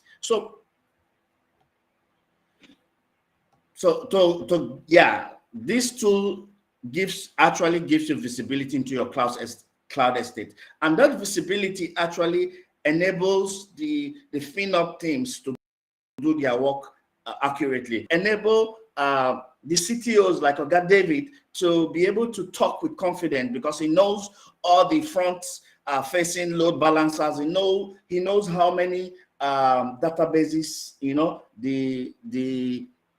the team has deployed in. So they would not make they will not be what do they call it? They will not be guesses. So anything you do would be with accuracy. So now, as an infrastructure person working with cloud, most of the times you deploy results. You will have infrastructure as a service. You also have platform as a service. When you run your workload using either of these, you'll have your workload out there. So and you really need to know what is on ground, what resources are on ground. So that's why we cannot push these away. So if you're planning to really step out from the basic and really go in depth into what we do in the cloud, you really need to listen to me and start working on this. So I made mention of cloud asset management, and I described why it is important. I described why it is important. Also, I also lightly in the second slide talked about FinOps. So FinOps is a cultural practice where teams, it's a way for teams to manage their cloud assets. So everyone takes ownership of their cloud usage, supported by a central best practice group. But the truth about it is, to make their work easy, they need to know what is there. So the tool I'm going to be working on today and sharing with you will help make your life easy with regards to that visibility. Okay, so now the tool is called Cloud Query. So Cloud Query is open source, so it's not a proprietary tool. So it's open source, and it enables you to assess, audit, and evaluate the configuration of your cloud assets. So our main focus for the remaining minutes that we have is I'll briefly talk about how to use Cloud Query to gain visibility into Azure so that Azure assets can be managed accordingly.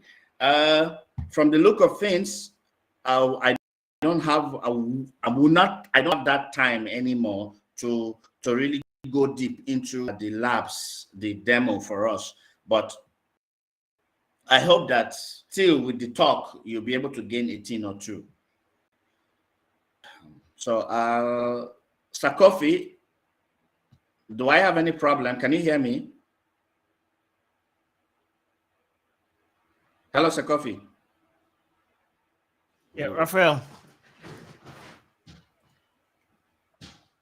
Yeah, let's cut it. The internet. Can you hear me? Yeah, I can hear you loud and clear. So you're all good to go. Oh, okay. Sorry, I thought I was already cut off again. Oh no, it's all okay now. I'll continue. All right, go for it. Okay, good.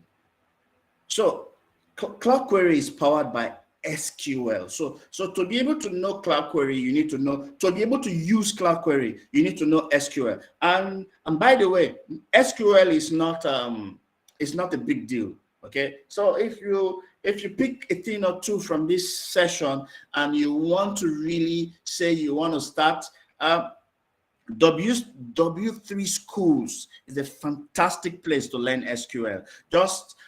Just 2 hours of concentrated focus should get you up and running with SQL. So Cloud Query is powered by SQL, like I've said before. It helps you to extract, to transform, and load your cloud assets into a normalized Postgres table.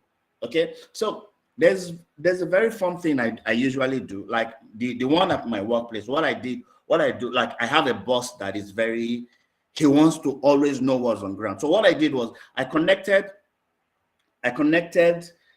Azure, GCP, and AWS. So I downloaded the agent for Grafana. So Grafana, it automatically picks everything into Grafana dashboard. And from Grafana, I can make a report and just send to him. So at each point in time, he knows what Cloud Query is pulling from AWS. He knows how many load balancers are there. He knows how many VMs are there. He knows everything. So it's really a very good tool. Now we're talking about it though, but he knows everything in Azure. So it's a good tool that I would encourage every one of us to to try to look into. Before I proceed, there's also this is proprietary, is cloud agnostic. Yes, because I said I use it for AWS, Azure, and GCP. So it's cloud agnostic. So it does not select whether you're going to use it for GCP alone or for Azure alone. Okay, so like the place where I work, we use different clouds. So we use it for everything, but it's very, very, very smooth with Azure. So let's proceed. So, and funny enough, if you love Terraform, you're gonna love this Cloud Query because it uses the same concept as Terraform provider. So provider in Terraform does the same thing that it does in Cloud Query. So providers are pluggable data connectors. So if you even use Power BI, you know that you need to connect your data to Power BI before the Power BI can populate your data into the graphs and the tables that you want to make. So you need something to help you grab the data. So in Cloud Query, a provider will help you grab it from Azure. So providers are pluggable data connectors that let you extract your data and configuration in a single normalized relational database. Okay, so let me continue. In our own case, I suspected that, although I was still going to do the demo, though, but I knew that to install this might take time. But if you want to try it on your own, whichever machine you want to work with first, because we're talking about Azure, the first thing to install is Azure CLI. Okay, so you need to. Microsoft is a very great and friendly platform. You have a lot of documentations that are easy to work with. So you can just type Azure CLI. So the first one is the one-click one. So the one you can see on the screen. So you can just put it in PowerShell and all that. But what I would do if I were you, because the screenshot you see is taken from a Linux VM. What I would do if I were you, you don't have a Linux VM to work with. So you go into your Azure platform. Okay, you create a virtual machine, a Ubuntu virtual machine. Then you can SSH into it. Okay, SSH into it. Then yeah, to make your life easy. So different ways of doing the same thing, but the screenshot you see is from directly from my Ubuntu machine. Okay, so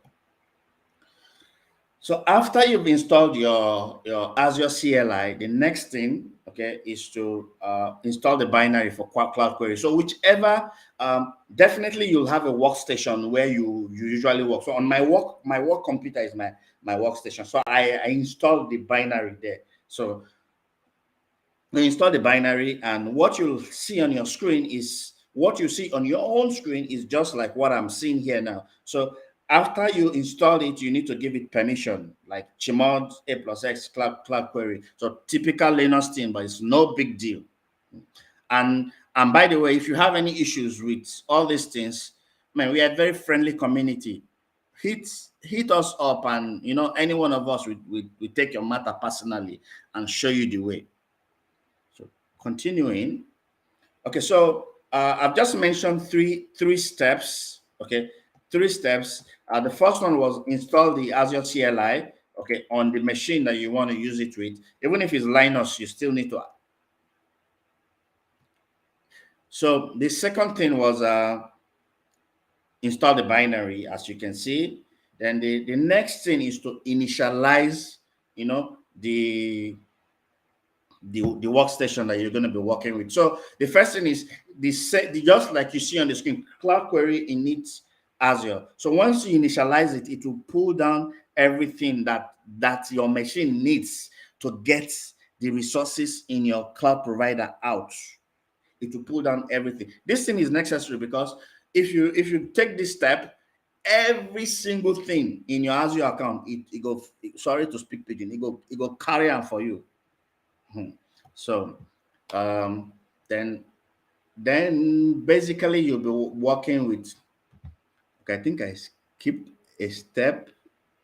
Yeah, no, sorry, it's still the same thing. So basically you're working with Postgres database, and I like to work with Linux. So I like to make my work easy too, because most images have been stored in Docker repo. So I would like to take Postgres from Docker. So it's a standard query. So first thing, I installed Docker on the machine. Okay. Then also I run the command to put Postgres. I have a very few minutes left. Sorry. So when I did all that, so look at what the Postgres ran successfully, and it was completed. So then to start working officially with the whole thing in your Azure account. So my plan today was show you this, then go and demo one by one and show you guys the steps. But unfortunately, we don't have enough time. So when you start running query, so if you are very familiar, okay, to be honest, you need to be a little bit familiar with Postgres databases to be able to use this, but it's no big deal. It's something that you can pick up in it's something you can pick up in just like and 2 hours of concentrated, focused study. Okay, so you need to know Postgres to be able to do this, but it's very easy. So like the plan was, after all these steps, go and run it. So what I wanted to do was these are a typical SQL query. So select from. So if I had run this on my demo machine, you will see that it will bring out every Azure SQL server that I have in my Azure portal. So this is just okay. So then after that, it will show you what you have. But like I told you earlier, my boss is very pesky. He does not want me to tell him we install this. He wants to see everything by himself. So what I did was I connected. I have an account with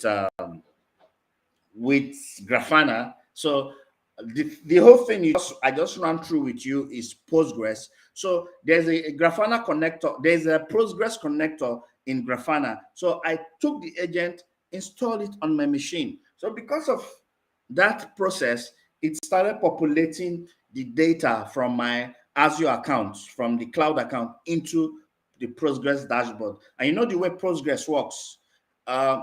You can easily bundle whatever you are seeing, the reports you're seeing in the dashboard. You can bundle it as a report and send it over. So that's one of the things I usually do in my workplace. I hope that my time is up. Sorry for the glitches that I had earlier. If not, I would have been able to show you real-time demo. But I hope that the few minutes that I've spoken, you've learned a thing or two, that you don't have to like be telling your boss at the workplace, we did this, we did that. You can actually have an open source tool and connect it to Grafana and let him have a comprehensive report of your cloud, of your Azure cloud estate. Thank you very much for attending this session. See you again next time. All right, thank you, Raphael.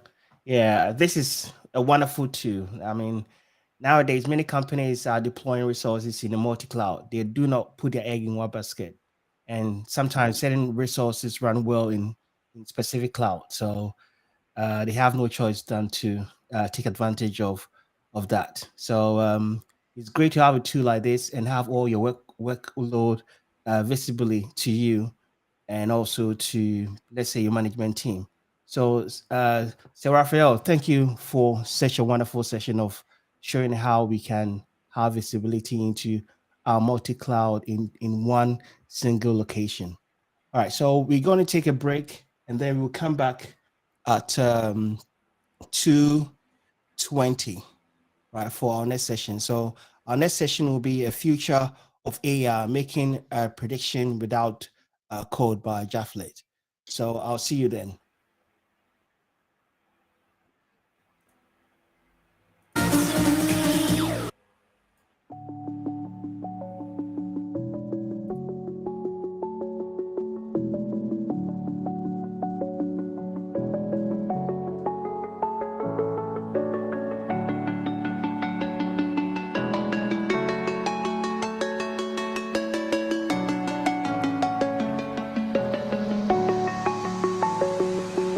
I'm alone, I'm a broken home. I gave you all the bricks that I own and know.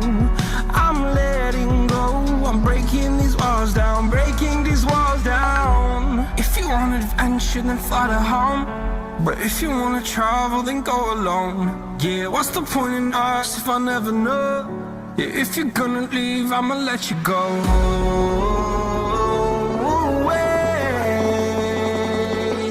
I'm tired of the pain. Go away. I'm tired with yesterday.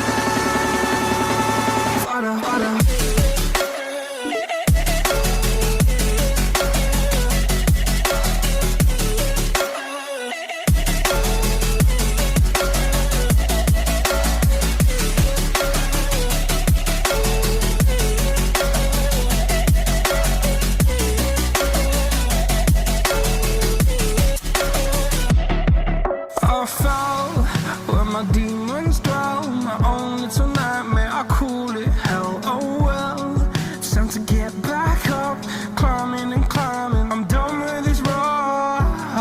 is what I tell myself, so I could feel something else. Yeah, I guess I had my bad days, but it doesn't mean I lost my style. Darling, where were you when my heart was on the ground? I thought time would prove that you would stick around. I guess time stood still, a king without his crown. Now I'm breaking and you're faking, girl. You never made a sound.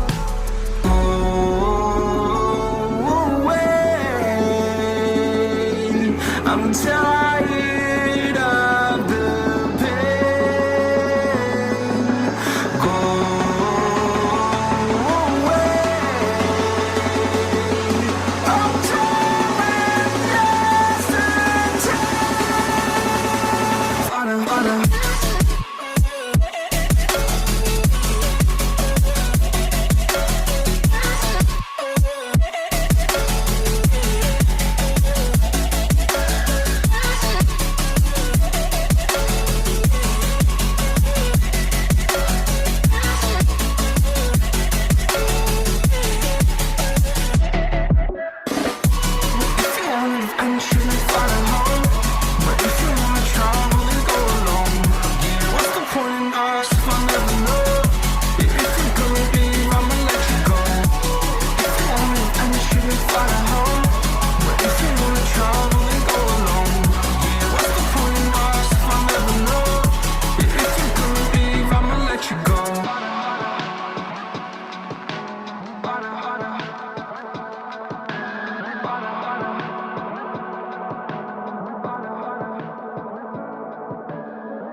Right, welcome back, everyone. I hope you guys had a wonderful break. Probably got a drink or maybe jollof rice or something. I know it's too short for you to get a jollof rice, but yeah, thank you for coming back to this session. Before we begin our next session, please do well to register for our event that is coming up on 27 and also 28 May. And we will also appreciate if you follow us on Twitter as well, because if you have any questions, that's another avenue you can actually reach out to us. So without any further ado, I'll bring to you our next guest for this event. So our next guest, more likely, most of you will know him. He's one of our exclusive AI guy. You know a lot about AI when we talk about artificial intelligence. And before he speak, I will say congratulations to him for becoming a Microsoft advocate.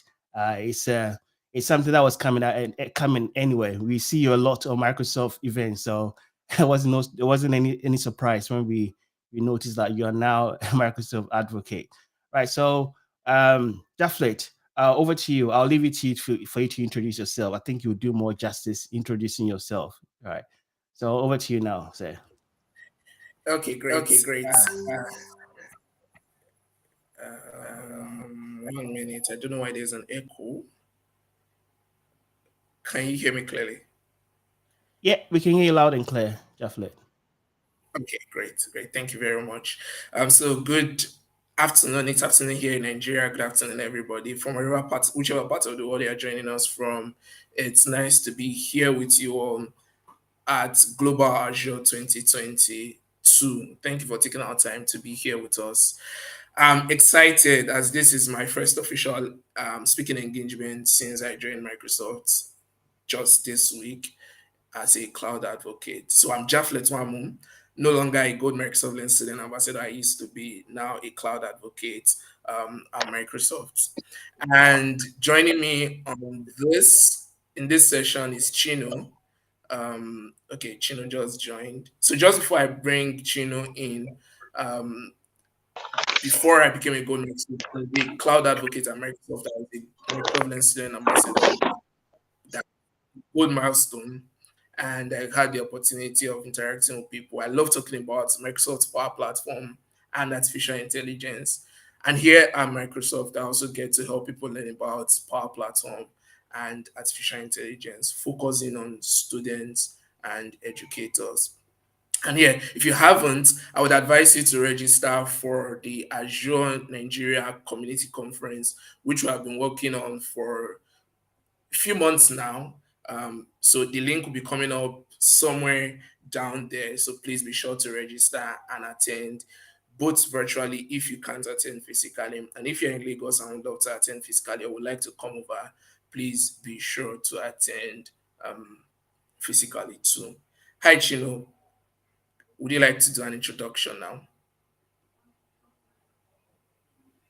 Japhlet.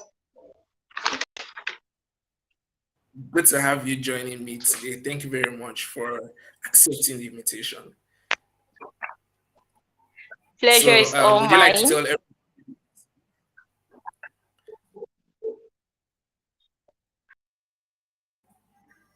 Yeah, would you like to tell everybody about yourself? I'm a student ambassador, Microsoft Students Learning Ambassador, and I'm excited.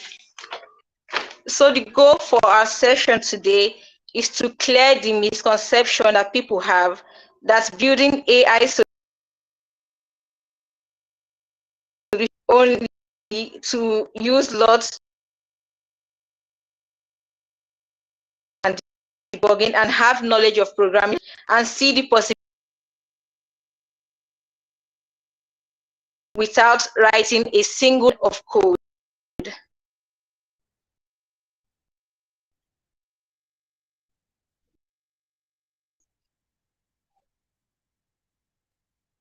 Japhlet. Okay, great. So, like Chino mentioned, a lot of persons have this misconception, this ideology that whenever you want to build your AI solutions, you have to write tons of lines of code. And Chino has walked us through the agenda I'm going to clear this down, tell you the facts you need to know about building AI solutions, and we'll summarize everything at the end of this. But definitely, we're going to walk you through a short demo which would show you the possibilities of building AI solutions without having to write code. So this is the misconception a lot of people have, and I think Chino, you might have heard people, talking about this, right? Like I mentioned earlier, they believe when you want to build your AI solutions, you have to write code and tons of lines of code. Sit in front of your Yes. computer, do that. Programmers should permit me, but do that, should I say boring stuff, sitting in front of your computer and just walking through tons of lines of code. I hope you don't get angry with me, Chino. But Oh my God. lots of people are scared of going into artificial intelligence because of having to write, these lines of code. So the fact is you don't really need to write code to build AI solutions. In fact, now the world has advanced to a specific space where you can do all of these amazing things without writing, code, without using code at all, and it still works the same way as your programming languages, utilizing your programming languages would work. Now, I'm not saying building your AI solutions with code is bad or it's not great. I write code. I'm a programmer, so I, programming is definitely fun, but then a lot of times when we need to build these solutions, we need to do it faster, and having to do these things without code, is a lot easier. I know you can resonate with that, right, Chino? Definitely.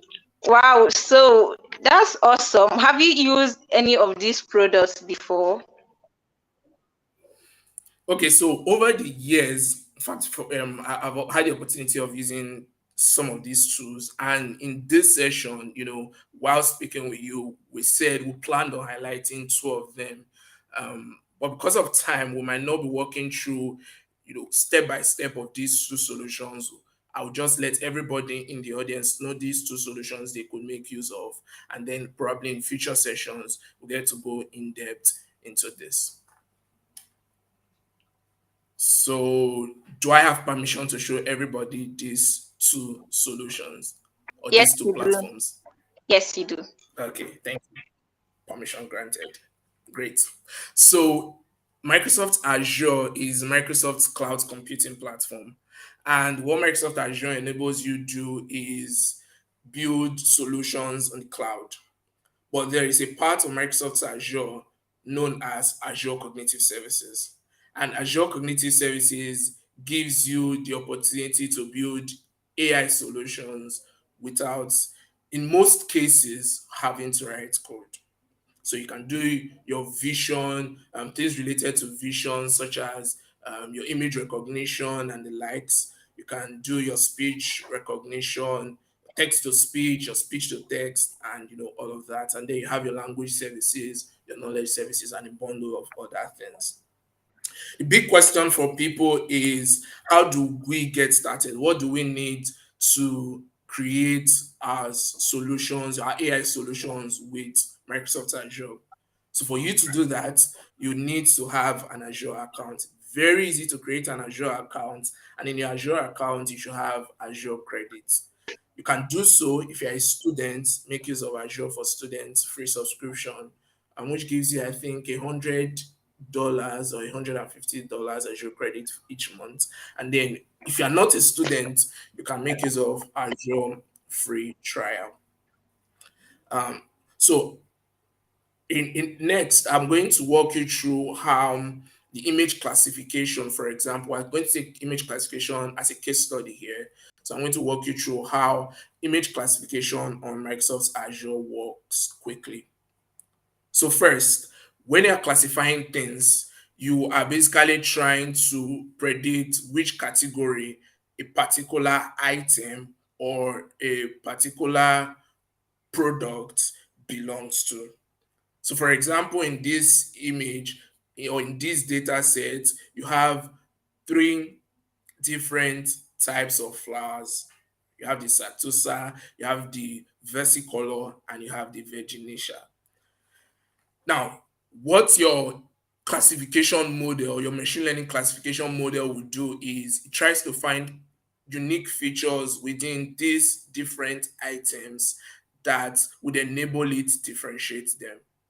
So if you notice, for the first, what it does is it picks the size, it uses size, the distance, and say, oh, from here to here is probably, let's say, 4 centimeters, and from here to here is 5 centimeters. That's what it uses to identify this specific flower. And then it comes here to versicolor and says, oh, there's a difference. The distance of this is, let's say, 2 centimeters or 1 centimeter, and then it says, oh, the distance from here to here is let's say that's in 1 centimeter. It also notices that for this last one, there is also a larger distance. So let's say this could be 6 centimeter. And so whatever result you impute, it is going to use these unique features that it has gotten from the image to identify which of them it is. Now, in your while building your machine learning solution or your AI solutions, you have what we call your training data set and your testing data set. So you have to train it. You divide your data set into two parts. You have to train it first of all. The training helps it identify these unique characteristics, and then before you test it to see how it works. Another clear example is different images. Well, they are, if you notice from here, they are similar images, but here they are very distinct images. So it's not very difficult to identify or notice the difference or between them. It's easy to classify this. Now, some things to take note of while making use of your image classification is you can use it for identifying lots of things. So, for example, you need to walk through. You need to search for a specific item, but this time this item is an image. You just go over, impute it. For example, your Google search, where you just impute an image and then you get the results. So what it does is it classifies the things in that image by other images it has in the data set and tries to give you the correct image. And then another example is the medical diagnosis. So for example, in the case of an accident for an x-ray, it tries to identify the difference between this specific condition and the x-ray that has been given. So could it be somebody has a tumor and that is it's issue that is known as cancerous tumors. So when it goes through that x-ray, it classifies it and checks if that specific x-ray shows that the person has cancerous tumor, and then it's easy for whomever needs to make use of that specific data or that solution to identify what exactly the problem is. Another thing to take note of while building your AI solutions is that you need to have a data set, like I mentioned. If there are visuals, if there are images, you need to upload these images. And then to make them identifiable, you have to make use of what we call labels, or in Microsoft Azure, we can make use of what we call tags. Now, the next thing you would do is train your data set and train your model. And this involves, like I mentioned earlier, you have to find the system tries to find unique characteristics using the already imputed data. We're going to be seeing all of this in a couple of minutes, but then don't worry about it. While we are building this solution, take note of these 4 key parts. First, your ID. You have the name of your model, the prediction key, which can be used when you need to upload your model to a software, or you need to maybe use it somewhere. You can just pick up your prediction key and make use of it. On the other hand, you also have Microsoft's Power Platform, which also enables you to, all of your connect whatever you have done with your Azure Machine Learning Studio or what you have done with your image classification platform on Microsoft Azure. You can bring it into Microsoft's Power Platform, making use of Power Apps. All you have to do is you connect it. Power Apps enables you build enterprise solutions, at the same time without having to write code. Connect it with you connect the model to it, and it gives you your results. It's easily accessible from the application. You could decide to connect with Microsoft's Dataverse, which would also be like a database or your data source. So it's important. You could also try as much as possible to utilize this. So Chino, those are the two ways you can build your AI solutions. I hope that's kind of like made you excited. Yes, I'm very, very excited. Although you mentioned Azure Machine Learning, so what's the difference between Azure Machine Learning and cognitive services? Okay, great. So Azure Machine Learning enables you build your models without having to write code. Cleaning your data. It's more of like not really complex, but more of like an extensive way of working around all of your building your models. So you have to clean your data, then you just with your drag and drops, clean your data, test the data, and all of that. But Azure Cognitive Services does more than that. It enables you do things like your image classification, as you have seen. You can do your text to speech, converting your text to your speech. You can do your speech to text and all of that. You can do your image recognition and a lot of other things. So while Azure Machine Learning Studio is for building your machine learning studio, machine learning solutions and models, cognitive services enables you to do other parts of artificial intelligence. Okay, that's awesome. Another question. In a scenario where the Azure Cognitive Service, like for example, the speech doesn't have, let's say, Igbo language, can't convert Igbo language to English language, how do we go model or? Okay, so that's where the person building that solution comes in. The person could then decide, to integrate that, figure a way around to integrate that, depending on who the target audience is. It then decides to either do that or just find a way to also work around that.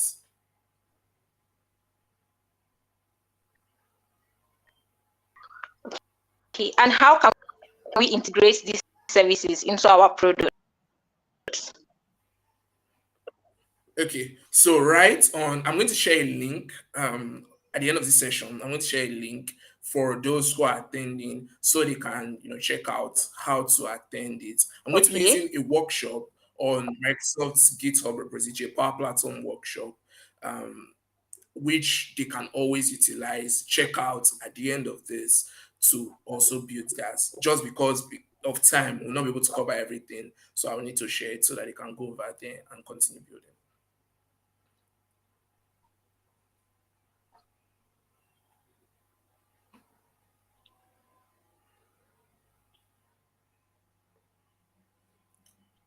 Okay, great.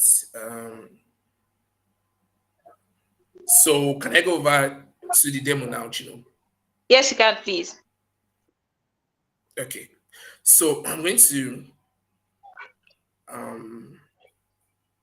reshare my screen again, and then we're going to walk through a short demo. Again, if you have any questions, please be sure to ask. Chino will take note of them and would let me know. So please let me know if you can see my screen yet.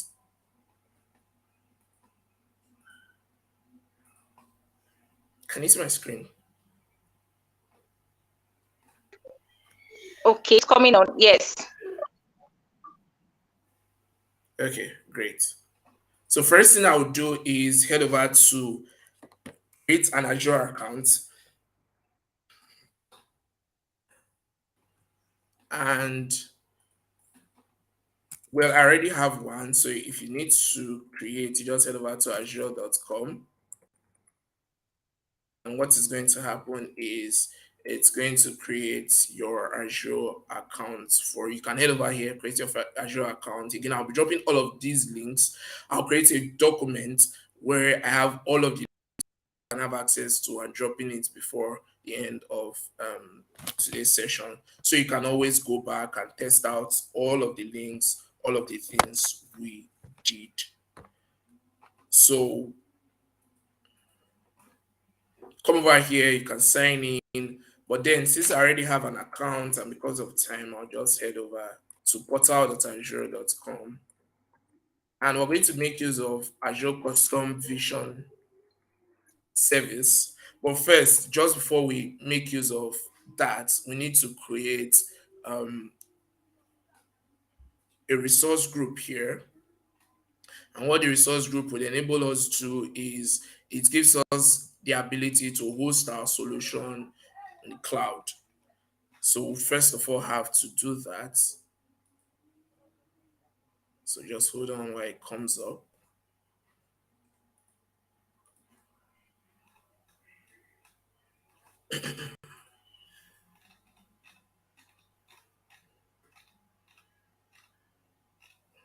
Great.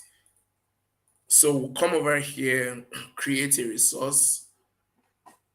Okay, sorry, I just have to share my screen again.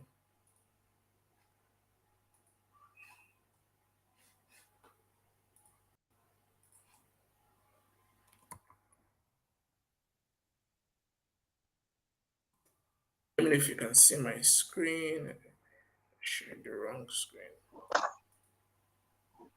Not yet.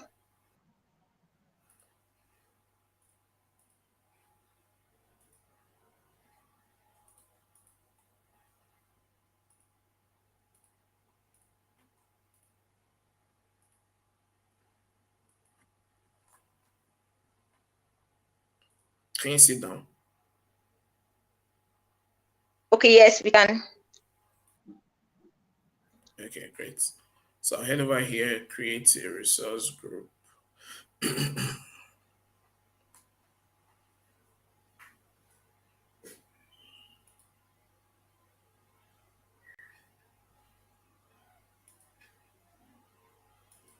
And I would look for cognitive services.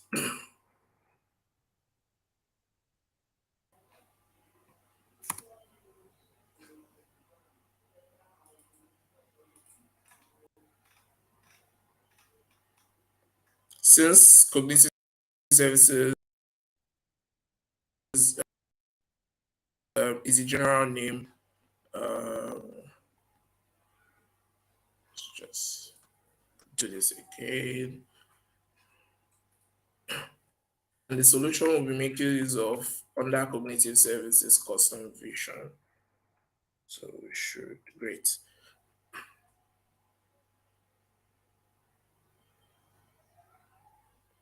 And what I would do is create.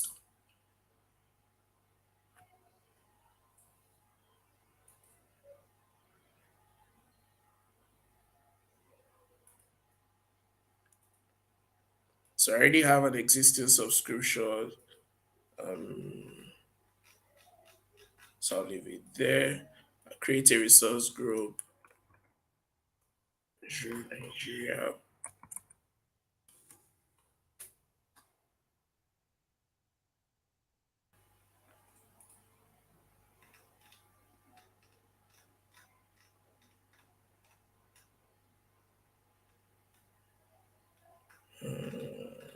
So let's create this.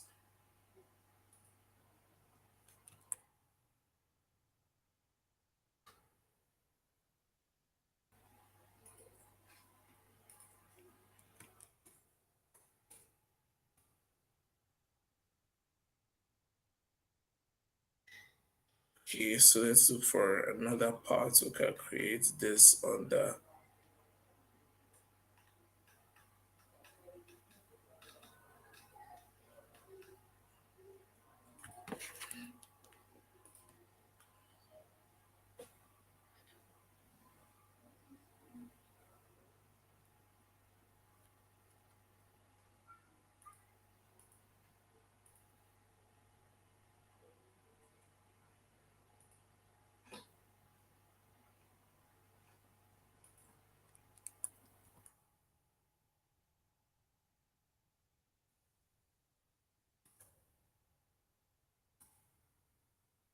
okay, so we'll create it under this. We can see your screen. Oh wow. Okay, so give me 1 minute. Let me see what. Okay.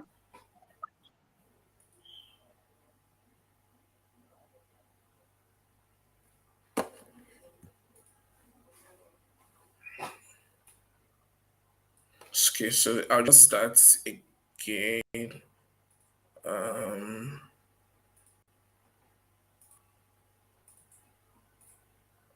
can you see it? So let me just continue and start over again.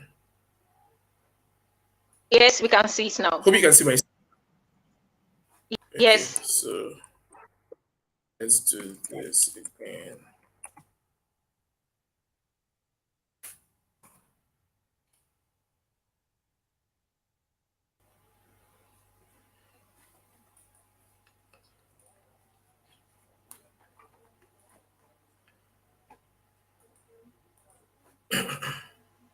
It takes some time to come up.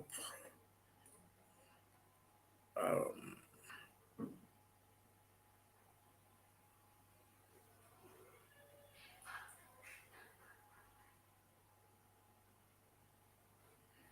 okay, so have customization here, and then we'll head over and create.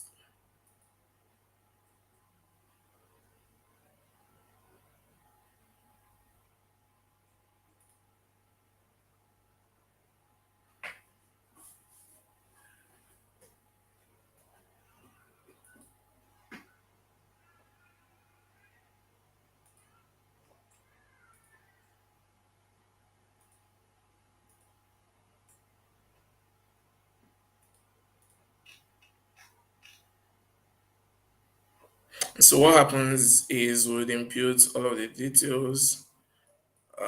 So I already have, so let's create a new resource group for the sake of this.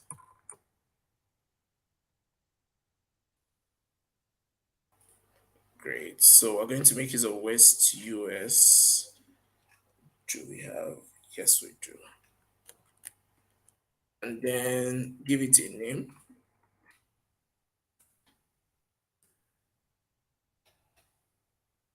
Please let me know if you can still see my screen, just in case it goes blank at any point.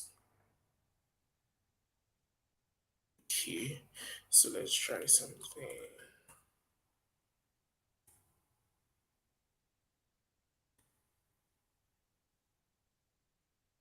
So I'm going to make use of, oh, it's already in use.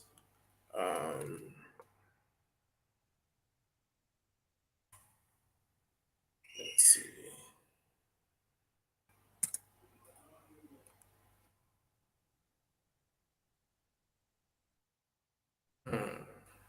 Okay, this is not in use. So I'm going to pick free and review and create. And then we head over to, while that is creating behind the scene, we head over to Azure custom vision.ai.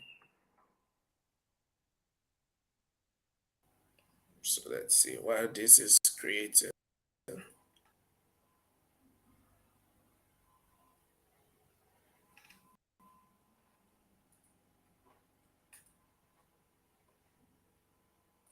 So here we are at custom, and then we're just going to name with Microsoft account. Same account you use for creating your portal is the same account you will be using for signing in. So you can connect the resource group to whatever you have created.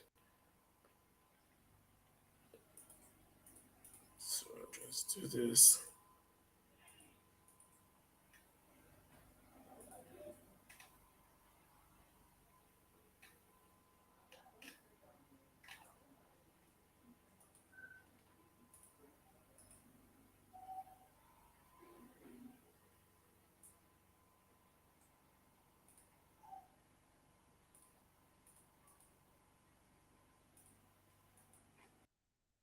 Great. So we're in here to create a new project. So let's give it a project name. Give out the description. Let's see if the resource group that was created earlier. Let's reload this. All the resource group has properly created. Oh, sorry, it has not properly created. So let's create it, and then it should come up automatically there.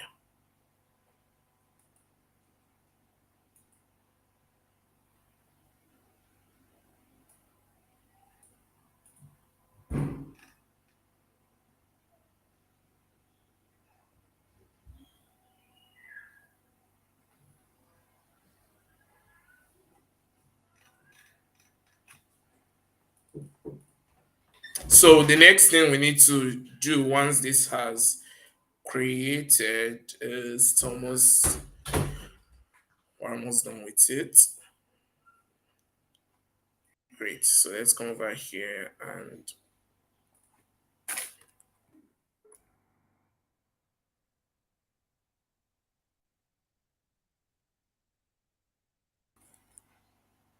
reload this.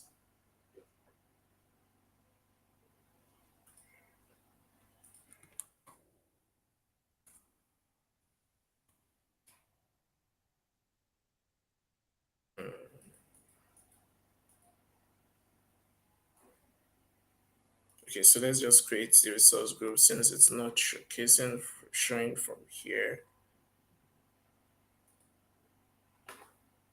So,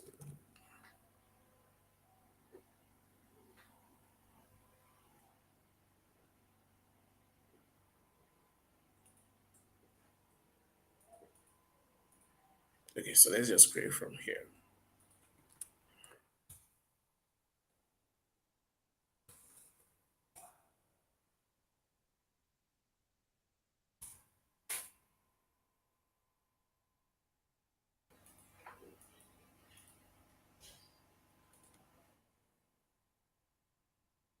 You could either decide to head over the other way and create it from there, or you could just create from here.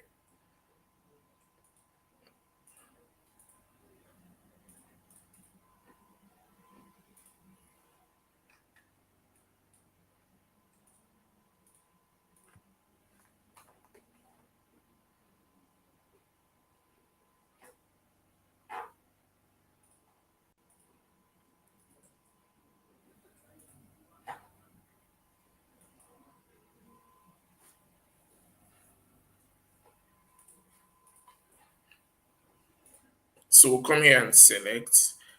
So I know we're running out of time already. Rounding this up soon. So once you have created your project, it's going to take you a portal to a section or a portal where you can then input all of the details you need to input.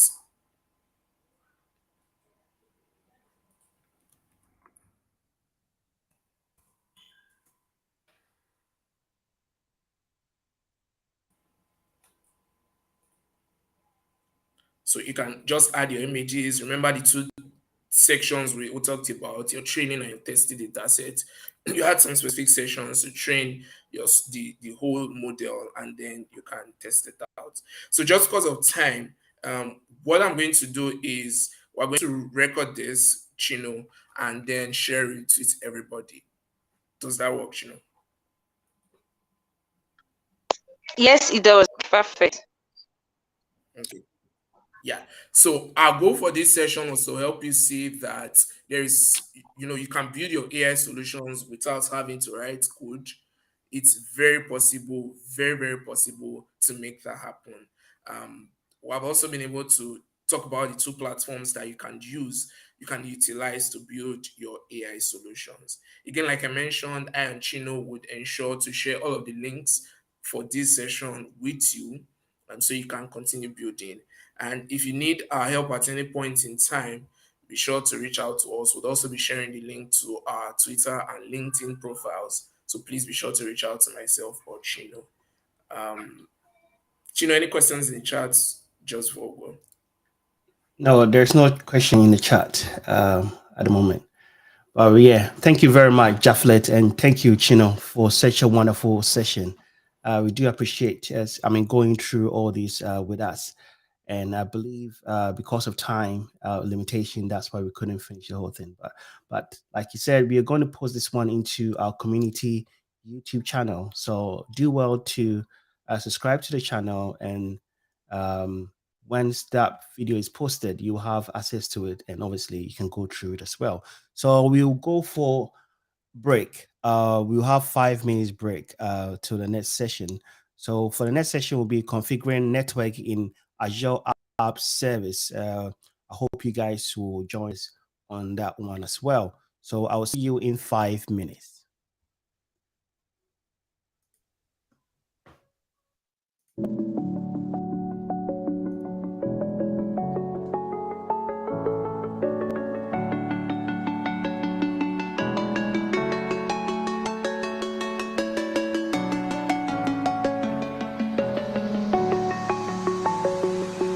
I'm alone, I'm a broken home. I gave you all the bricks that I own and know. I'm letting go, I'm breaking these walls down, breaking these walls down. If you want adventure, then fly to home. But if you wanna travel, then go alone. Yeah, what's the point in us if I never know? Yeah, if you're gonna leave, I'ma let you go.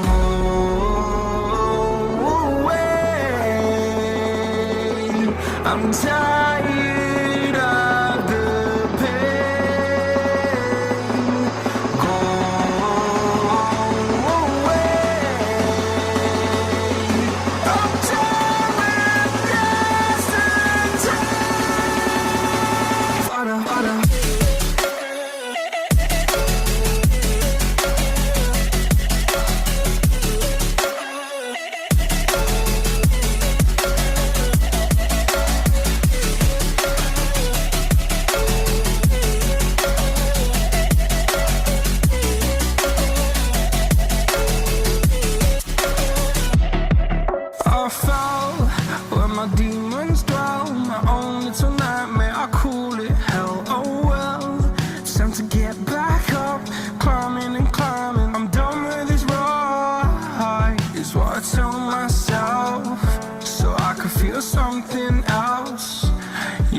I had my bad days, but it doesn't mean I lost my style. Darling, where were you when my heart was on the ground? I thought time would prove that you would stick around. I guess time stands down, a king without his crown. Now I'm breaking and you're faking, girl. You never made a sound.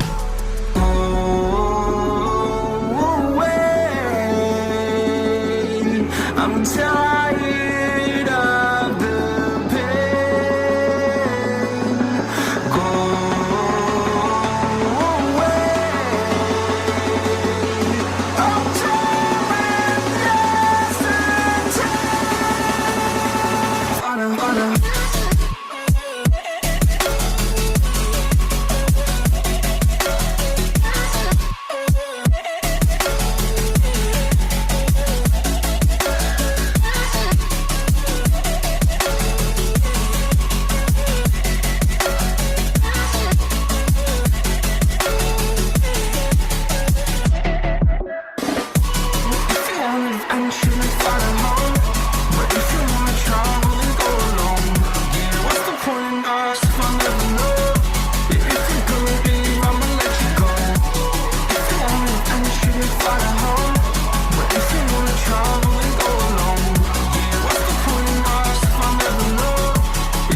Hello, everyone. Welcome back to our session. So this will be the last session for the day. So thank you for joining all the session for today. So we had 7 sessions. So if you've stayed here throughout the whole session, congrats.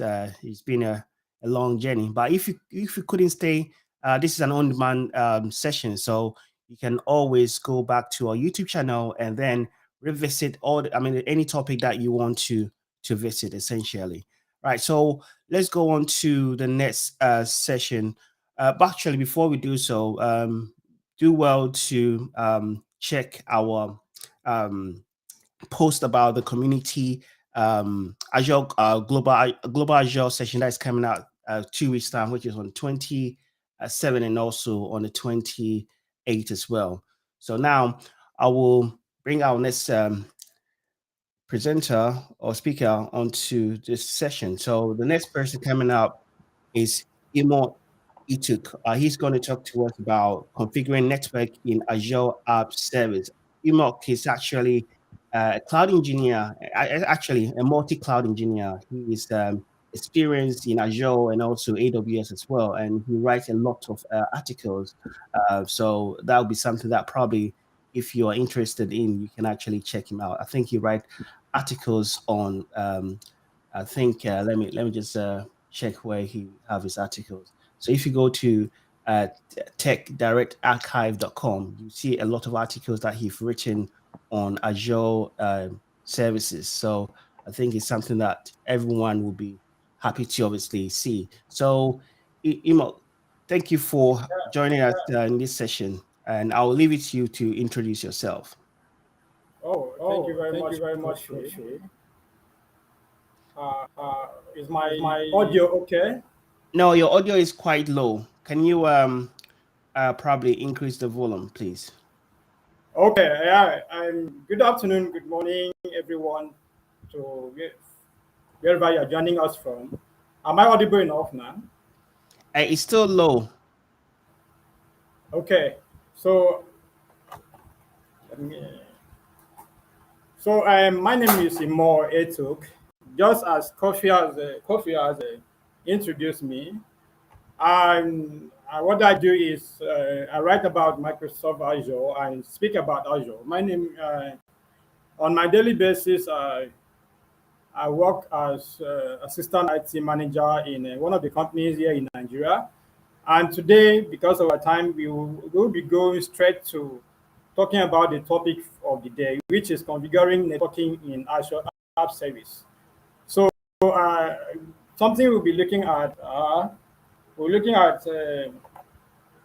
some of the thing we cover is we'll need to know the introduction to app service, Azure App Service, and we will also learn how to create app service and also creating and adding custom domain to your app service, to your app, and also enabling TLL and SSL for your app. Then we'll go on lastly how to control the inbound and outbound connections to and from your app on Azure. So we move on straight to the next slide, which is we look at what you need to do before you can enjoy this service. For you to have, at least you should have some basic knowledge of Azure App Service and Azure networking and the domain name system.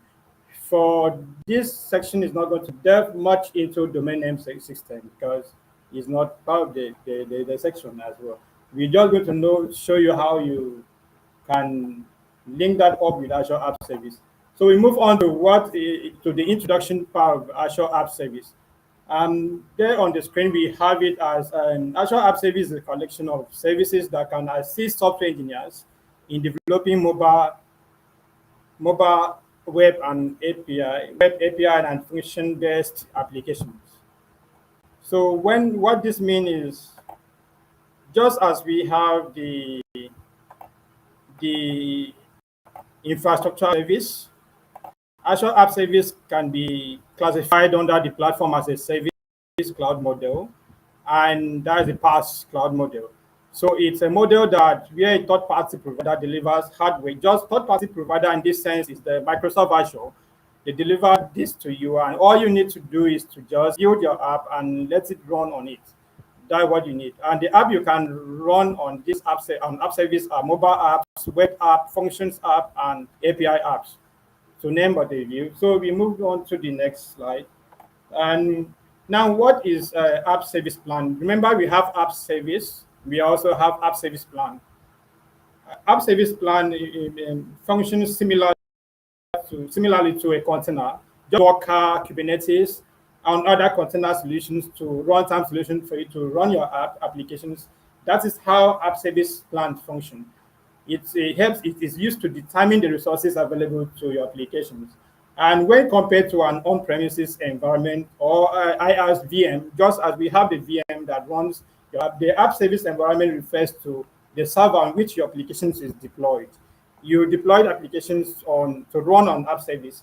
The app service plan specifies the hardware specifications on which your apps runs and the number of servers you have. For instance, all the things you need to do, just as I said before, you don't need to do any underground work. You don't need to do any backend infrastructure patching or anything. Microsoft does all these things for you. What you do is to write your app and bring in the code, then host on app service plan. So for the purpose of this section, we are going to look at how you can link up a domain name so that your app can be accessed via a URL, just as someone entering a website, maybe www.azureglobal.com. So before you can set up your app service plan, your app service, and make it run, all you need to do, there are some prerequisites, there are some things to do, which one is create an app service plan. You're going to create an app service plan and have it run. Then create an app. The app will serve as a platform whereby you host the app is what you need the app service plan to host on. Think of a name that, in fact, the name must be unique, because app service plan, if the name is not unique, it might not go through. So you need to set up a custom domain name, and by default, app service plan comes with a domain name that looks like your domain.azurewebsite.net. So you need to, once you add your custom domain, the Azure website will be taken away, and we'll be having a custom domain that are presentable, that are more enterprise and kind of more business oriented for your business. So we move on to the next section now, the requirement for adding a custom domain to your app service plan. Before you can add a custom domain name to your app service plan, there are things you need to do. You need to upgrade your app service to a paid tier. We have the basic, which is the free. We have the standard and premium and other ones like that. So you need to upgrade it to a standard, at least to a standard plan tier that can be able to allow you to add your custom domain. Then you need to register a domain name, maybe with a third-party registrar like GoDaddy or Namecheap and all. Then there are many out there. So you can also know how to, at least a little knowledge on how to edit DNS records. We are not going to delve so much on the DNS record for this training, but it's one of the criteria. So we will move down to, for you to add a custom domain name to your this thing, you need to first of all, when you create your app service plans, which will enable your app to be hosted, so you need to copy there will be a unique ID that will be given to you by Microsoft, and this ID is what will enable Microsoft to verify that you are the owner of that domain. And also, when you are adding the domain name, you need to also add what is called the TSC record. That will enable you to prove to Microsoft that yes, this domain actually belongs to you. So you need to also take note of the IP address and the URL of your app service. You copy this first of all into the text editor. This is going to come in a handy section. So what you need to do the next thing is for you to go to your domain provider website. Let's say you are using a GoDaddy or a Namecheap. So for the purpose of this section, I will be using my own. There's a hosting firm that hosts one of my demo websites called Host. So I will be making use of Host. So we have when you open your DNS records, if you want to use the root domain such as globalazure.com, In this case, you can only create an A record alone. And if you want to use a subdomain like www.globalazure.com, you need to create a CNAME record. The CNAME record is canonical name. So in the third section, you need to also in the name column, when we're doing the demo, we're going to get to see all this. In the name column, you need to add the at, which means the name of your app service, and type in the IP address, which you copy in the previous section, and paste it in the value field. So under the CNAME record, that is if you want your website to be accessed as a subdomain, as www.globalazure.com, you need to add the CNAME details and set the details to www.worldwideweb and set the URL under the value field to the existing URL of your app service, that is the globalazure.com, and click save. So in this case, all these things are going to be done in a demo section for us. So let's move on to, so please, if you have any question, feel free to drop it on the chat section. I will respond to them as we are moving on. So adding a TXT record, remember why you need to add a TXT. After creating an A record and adding your CNAME, you need to prove to Microsoft that you are the owner of this domain by adding a TXT record to it. And what they call a app service unique identifier, you need to add this. It's we are going to get to see it as we are creating the app service plan. Under the name field, and set the value to custom domain verification, which you copy in the previous section. For the subdomain, set the name column to your app service unique identifier .www. And paste in the same custom domain verification. Now you head back to this thing and create. So we move down to the demo section, because this is a handy section. It's not something that there's not so much theory to be talked about here. So I'll bring up the Microsoft Azure portal where everything will be done. So that is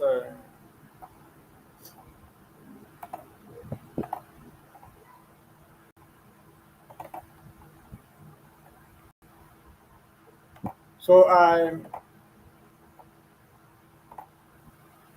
when we move down to, if you are with me and you have your own system with you, what you need to have is Azure subscription, and you also need to be able to use the Azure portal, because you are going to work directly there. Can you all see my screen? Still see my screen? And another thing is we need to move down to, we have already created my plan here. Remember, one of the part of the criteria for creating having your app service is to have the plan created. I already have a plan. I've already created my plan here. So what I need to do is to create app service under my plan. So app service plan is what will power your app. So I will just move down to,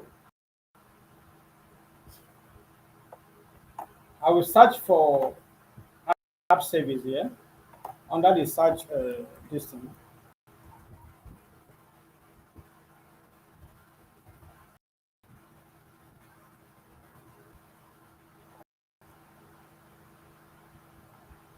So we have a app service plan here.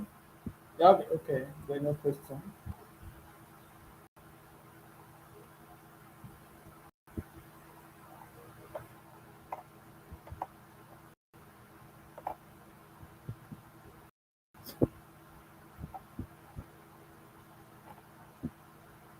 So while that is loading,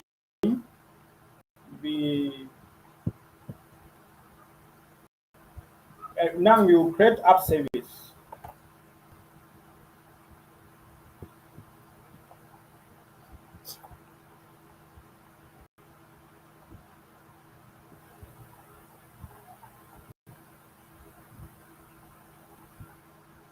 So we have the resource group that there's a resource group that I put the resource group that I put the plan is my plan LG. So if you do not have a resource group already, you create new. So the app web app name will be AZ Global Demo. So we have you can now the kind of thing you want to publish, if zip code, a Docker container, you want it to be a Docker container, or you want to have it to be a static web app. That is up to you. You can choose anything you want. So you can also choose the runtime stack. This is not what we actually you can use .NET, or maybe you are running ASP.NET, which can only run on Windows and all that. So you go straight to I have already created app service plan that I created in the before now, which is my plan, and the tier is standard tier. At least to have a domain name hosted on it, you have to have a custom domain. You have to scale up your app service plan to a standard plan, so as to carry it. So we have the app service plan selected already, and we move on to review and create. There's no time. So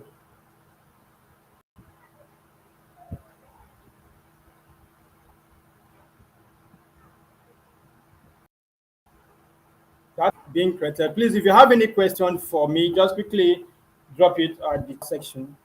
I'll respond to it. So you create now. Quickly, let me pull up the domain.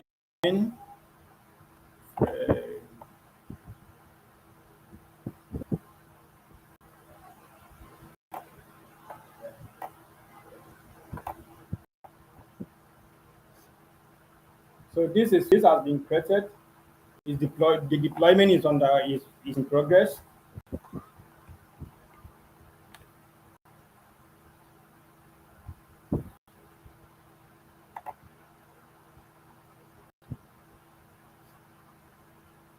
So just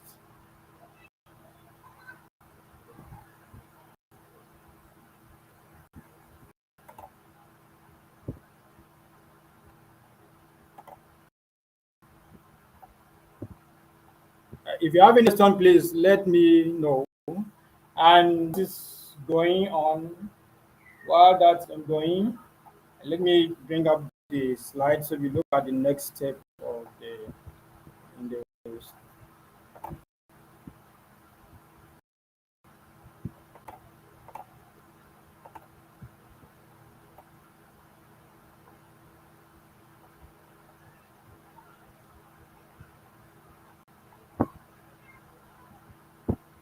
so the resources is ready.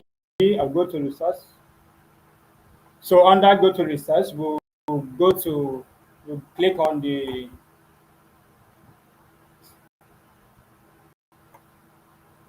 go to the custom domain, tap so custom domain. Under custom domain, these are the things I told you earlier that you should copy down, which is the domain verification ID and the IP address. So bring up that. We will need that while creating our A record. So we will create an A record, which is this is under my domain registrar website. So you will have one like that, and under the name you're going to put @ here. So this time to live can be TTL, can be default. We are creating an A record. Then the IP address which comes with our Azure App Service, which is this. Copy this and quickly come to this and paste. Here's the IP address. So save. For the purpose of this demo, we are not going to save this because this is actually a live domain name. So for your own test environment, you click save after this place. So in this place, I'm going to click cancel. But since we are also creating the CNAME record, I'm just going to change this to a CNAME record, and under the name, under the this thing, I will put a fully qualified domain name, which is globalazure.com.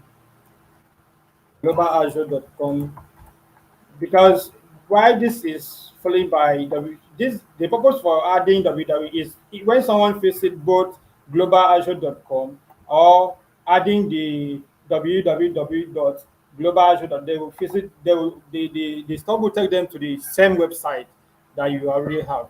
So in the this is how to create the CNAME record. So you save it in your own case, but here we are not going to save it.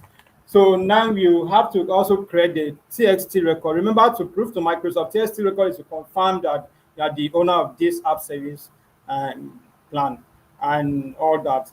So under this place, we're going to select TXT record. Now, what you need to paste on the record field is the app service ID, which is here. You copy on your own end, go to this place, and paste it. So once you paste it, and in this name,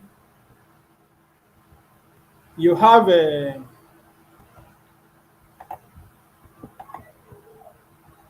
now you set the name. This name here will be set to the app service unique identifier, which is abbreviated as ASUID. So you set it there, and also you keep it like that. So in this case, click save. This is for the A record. This particular TXT record confirmed, verified the TXT record. So for you to verify the CNAME record, you need to also add the TXT record for the CNAME record as well. So in this case, when you are creating the TXT record, will still remain the same. So, but in this case, I'm going to add www.asuid. That's all, and save. I believe that is clear. So now we having done that, you've verified everything and save all you need to save. So now you have to return back to your app service plan here. Return back to the app service plan. Then and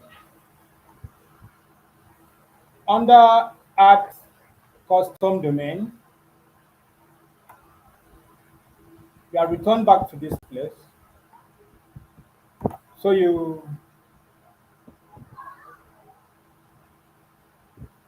need to add. Sorry, this is taken out to another place.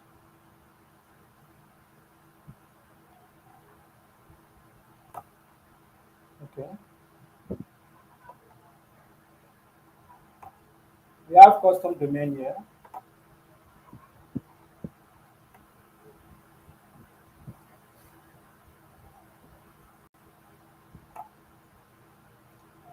Click on add custom domain.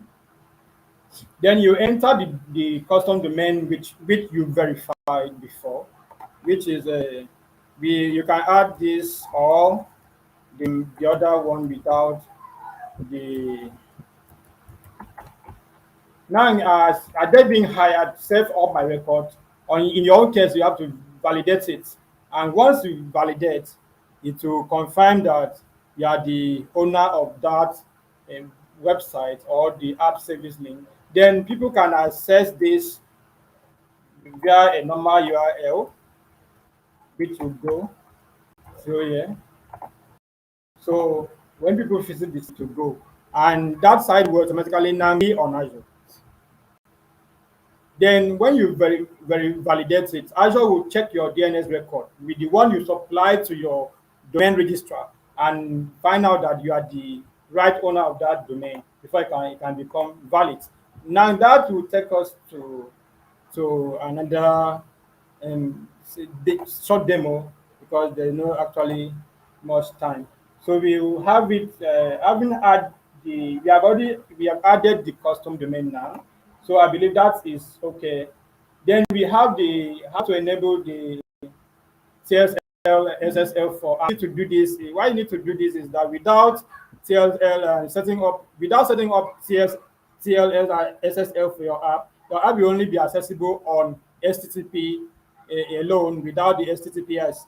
So, and that may throw in a kind of error when potential customers or clients are trying to visit your business website. So you need to enable the TLL and SSL for your app. So you need to have first of all, you need to have the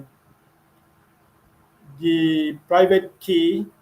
Maybe you can use a third party you need to have the TLL underscore SSL dot PFX, which is generated to you by the SSL third party certificate, which contains the private key, and the certificate will be public with the public key. This key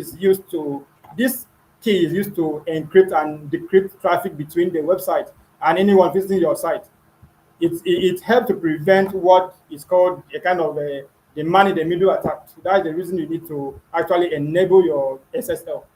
And this is via another computer. If you have maybe, for instance, you are sending something and another computer is intercepting the information you are sending across between two parties, the web server and the browser in this case, is listening on the conversation.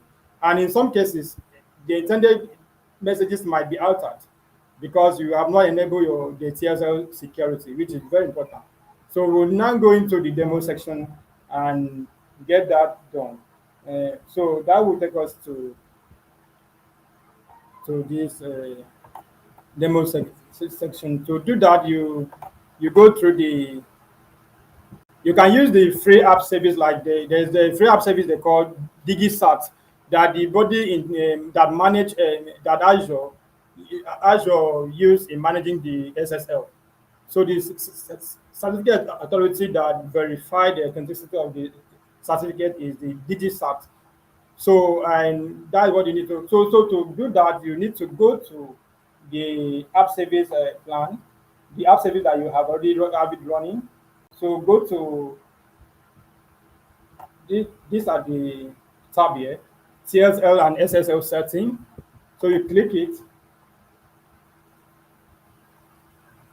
Once you click, you look for the private key certificate, PFX, and click on it. Then doing that, we have the create app service managed certificate. This is the option you should go for. So having done that, you in this place, to report there is no custom domain because my domain was not validated. You understand? But in your own case, when you get to this place, you choose either between there are kind of two types of SSL. You can choose between the IP-based SSL or SNI SSL certificate. The choice is yours. You can anyone you want to choose between. The reason why you need to choose the one that is recommended, which I will recommend for anyone, is the SNI SSL. And that one is a kind of, it binds the certificate using the website host name, while the IP-based SSL binds the certificate to the website IP address. SNI SSL gives you more flexibility and it's easy to set up. So I would advise anybody to go with the SNI SSL. Though it doesn't work with old browsers, but while the IP-based SSL actually works with any browsers. Since I think in the years 2007, that was when all modern browsers started supporting SNI SSL. So now your site can be okay. So now your site can be accessed via SSL. Once you add the SSL, your site can be accessed via HTTPS. So because of our time, we'll head back to the last section, to the last demo section of this, by showing you how to create that. Now, due to our time, I will quickly run through something. There's what they call a TLL multiple authentication. This actually helps you to So if you require much level of authenticity, then you can enable multiple authentication, also known as certificate authentication. This is varies based on organizational policies. Like what this simply means, for instance, an organization may require that all client devices should have a client certificate. For this to work, you need to add some code to your website, like all the app service, or the app code, the code that your app is running on. So you have the app service does not handle Azure App Service does not handle client authentication. It will forward the it will be forwarded to your app immediately you create that. So you can decide if you want a client that visits your own application or website to be authenticated by adding the client side certificate to them. So now to enable the client side certificate, to enable this, you need to go to settings. Under settings, go to general settings and click certificate, then require it, which is under our app service screen here. So now what you need to do, the next one is we'll go to how you can actually control traffic using the inbound and outbound connection. So inbound for communicating to the app. Inbound simply means all the communication that comes in from the outside to your app is an inbound, while the outbound is what your app, when connecting to other resources, like you may have your database on premises and you want to connect from run your app from your Azure App Service to communicate to your app service, to your on-prem database. So that is when outbound communication comes in. And service endpoint is enabled in a subnet. There's what they call service endpoint, and that is very necessary. Microsoft recommend using a private endpoint rather than service endpoint anyway. You will need to, before you can enable service endpoint, you need to have a subnet and network gateway to set up the inbound connection. So we move down to this. Under the outbound connection, we have the hybrid connection method, and hybrid connection method is what it provides secure access, express route or VPN connection not necessary. You may not need them. So in the VNet integration, regional VNet integration and gateway required integration. So those are the two types of VNet integration. Then we have regional and gateway required VNet integration. So benefit is that you don't need to install anything to enable the VNet integration on your app service. So we'll move down to, okay, this is actually the end of my slide, but let's go back to, I think my time is already up. Let me find that out. Yes, Oh, the my time is up. the So time is up. do you have any question for me? Yeah, Or it's there's no questions in the chat. So guys, if you do have any questions, feel free to ask away. okay. Thank you. Yeah, we'll give them probably just a minute to see if there's any question coming up. But Imon, thank you very much for Yes, this I'm wonderful done. session. Yeah, I have You're learned a welcome. lot in regards to this. I like the You're way welcome. you added the custom domain name and also adding TLS for security. So I believe Okay. a lot of people probably will rewatch the whole session again to really practice and understand. So that's the whole point. Okay. All right, Thank thank you you. once again. Thank you for such a wonderful session. Okay. Thank you. Thank you. There's You're one welcome. question coming up, so we might call it a day. All right, so thank you guys, and we do appreciate that you joined this session. It's been a long day. We started at 10 a.m. and it's almost 4 p.m. So we are glad that you did join us. We know the last session was an interview with Popola, but unfortunately they have to join another meeting, so they will not be able to have that. We will not be able to have that session. But what we will do in place of that is to show you the event that is coming up on the 27th and also on the 28th. So 27th, which is Friday, that event, which is the Azure Nigeria Community Conference 2022.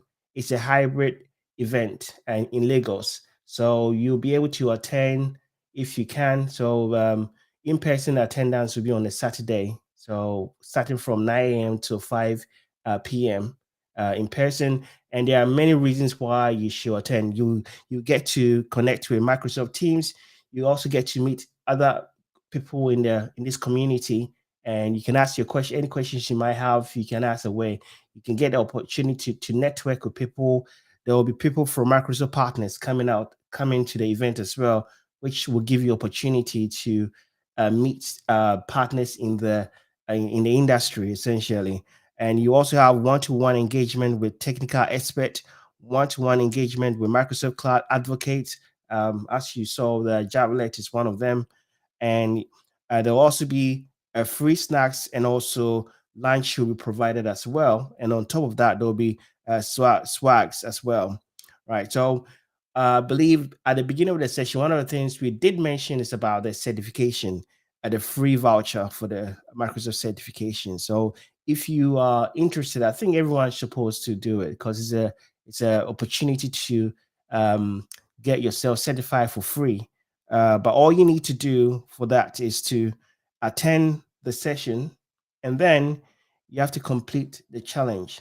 So those are the prerequisites. So once you complete those two, you have the opportunity to get the voucher as well. And for the session, there will be 20 sessions from Friday to Saturday. And there will be a panel discussions and also Ask Me Anywhere session. So you can get the option to ask any questions you have to any of the audience, especially if you are getting yourself into the tech industry. It's an opportunity to ask people that have already taken the journey. So this will be a very good opportunity for you to ask any question that might be bothering you. And you get the opportunity to meet mentors as well, so that you'll be able to know how their journey was and how you can use that one to guide yourself to another successful journey into the tech industry. So this is the end for this session. So we will close here. But like I said, we do have these events every now and then, like almost every Saturday. There's a 1-hour session where we talk about Azure services. So this is more reason why you should join our meetup group, so that you continuously educate yourself and up your knowledge in the cloud industry. So once again, thank you everyone for joining us, and we hope to see you in the next one. And also we hope to see you in the Azure Nigeria Community Conference coming up on May 27 and also May 28. Once again, thank you, and we will see you again next time. Bye for now.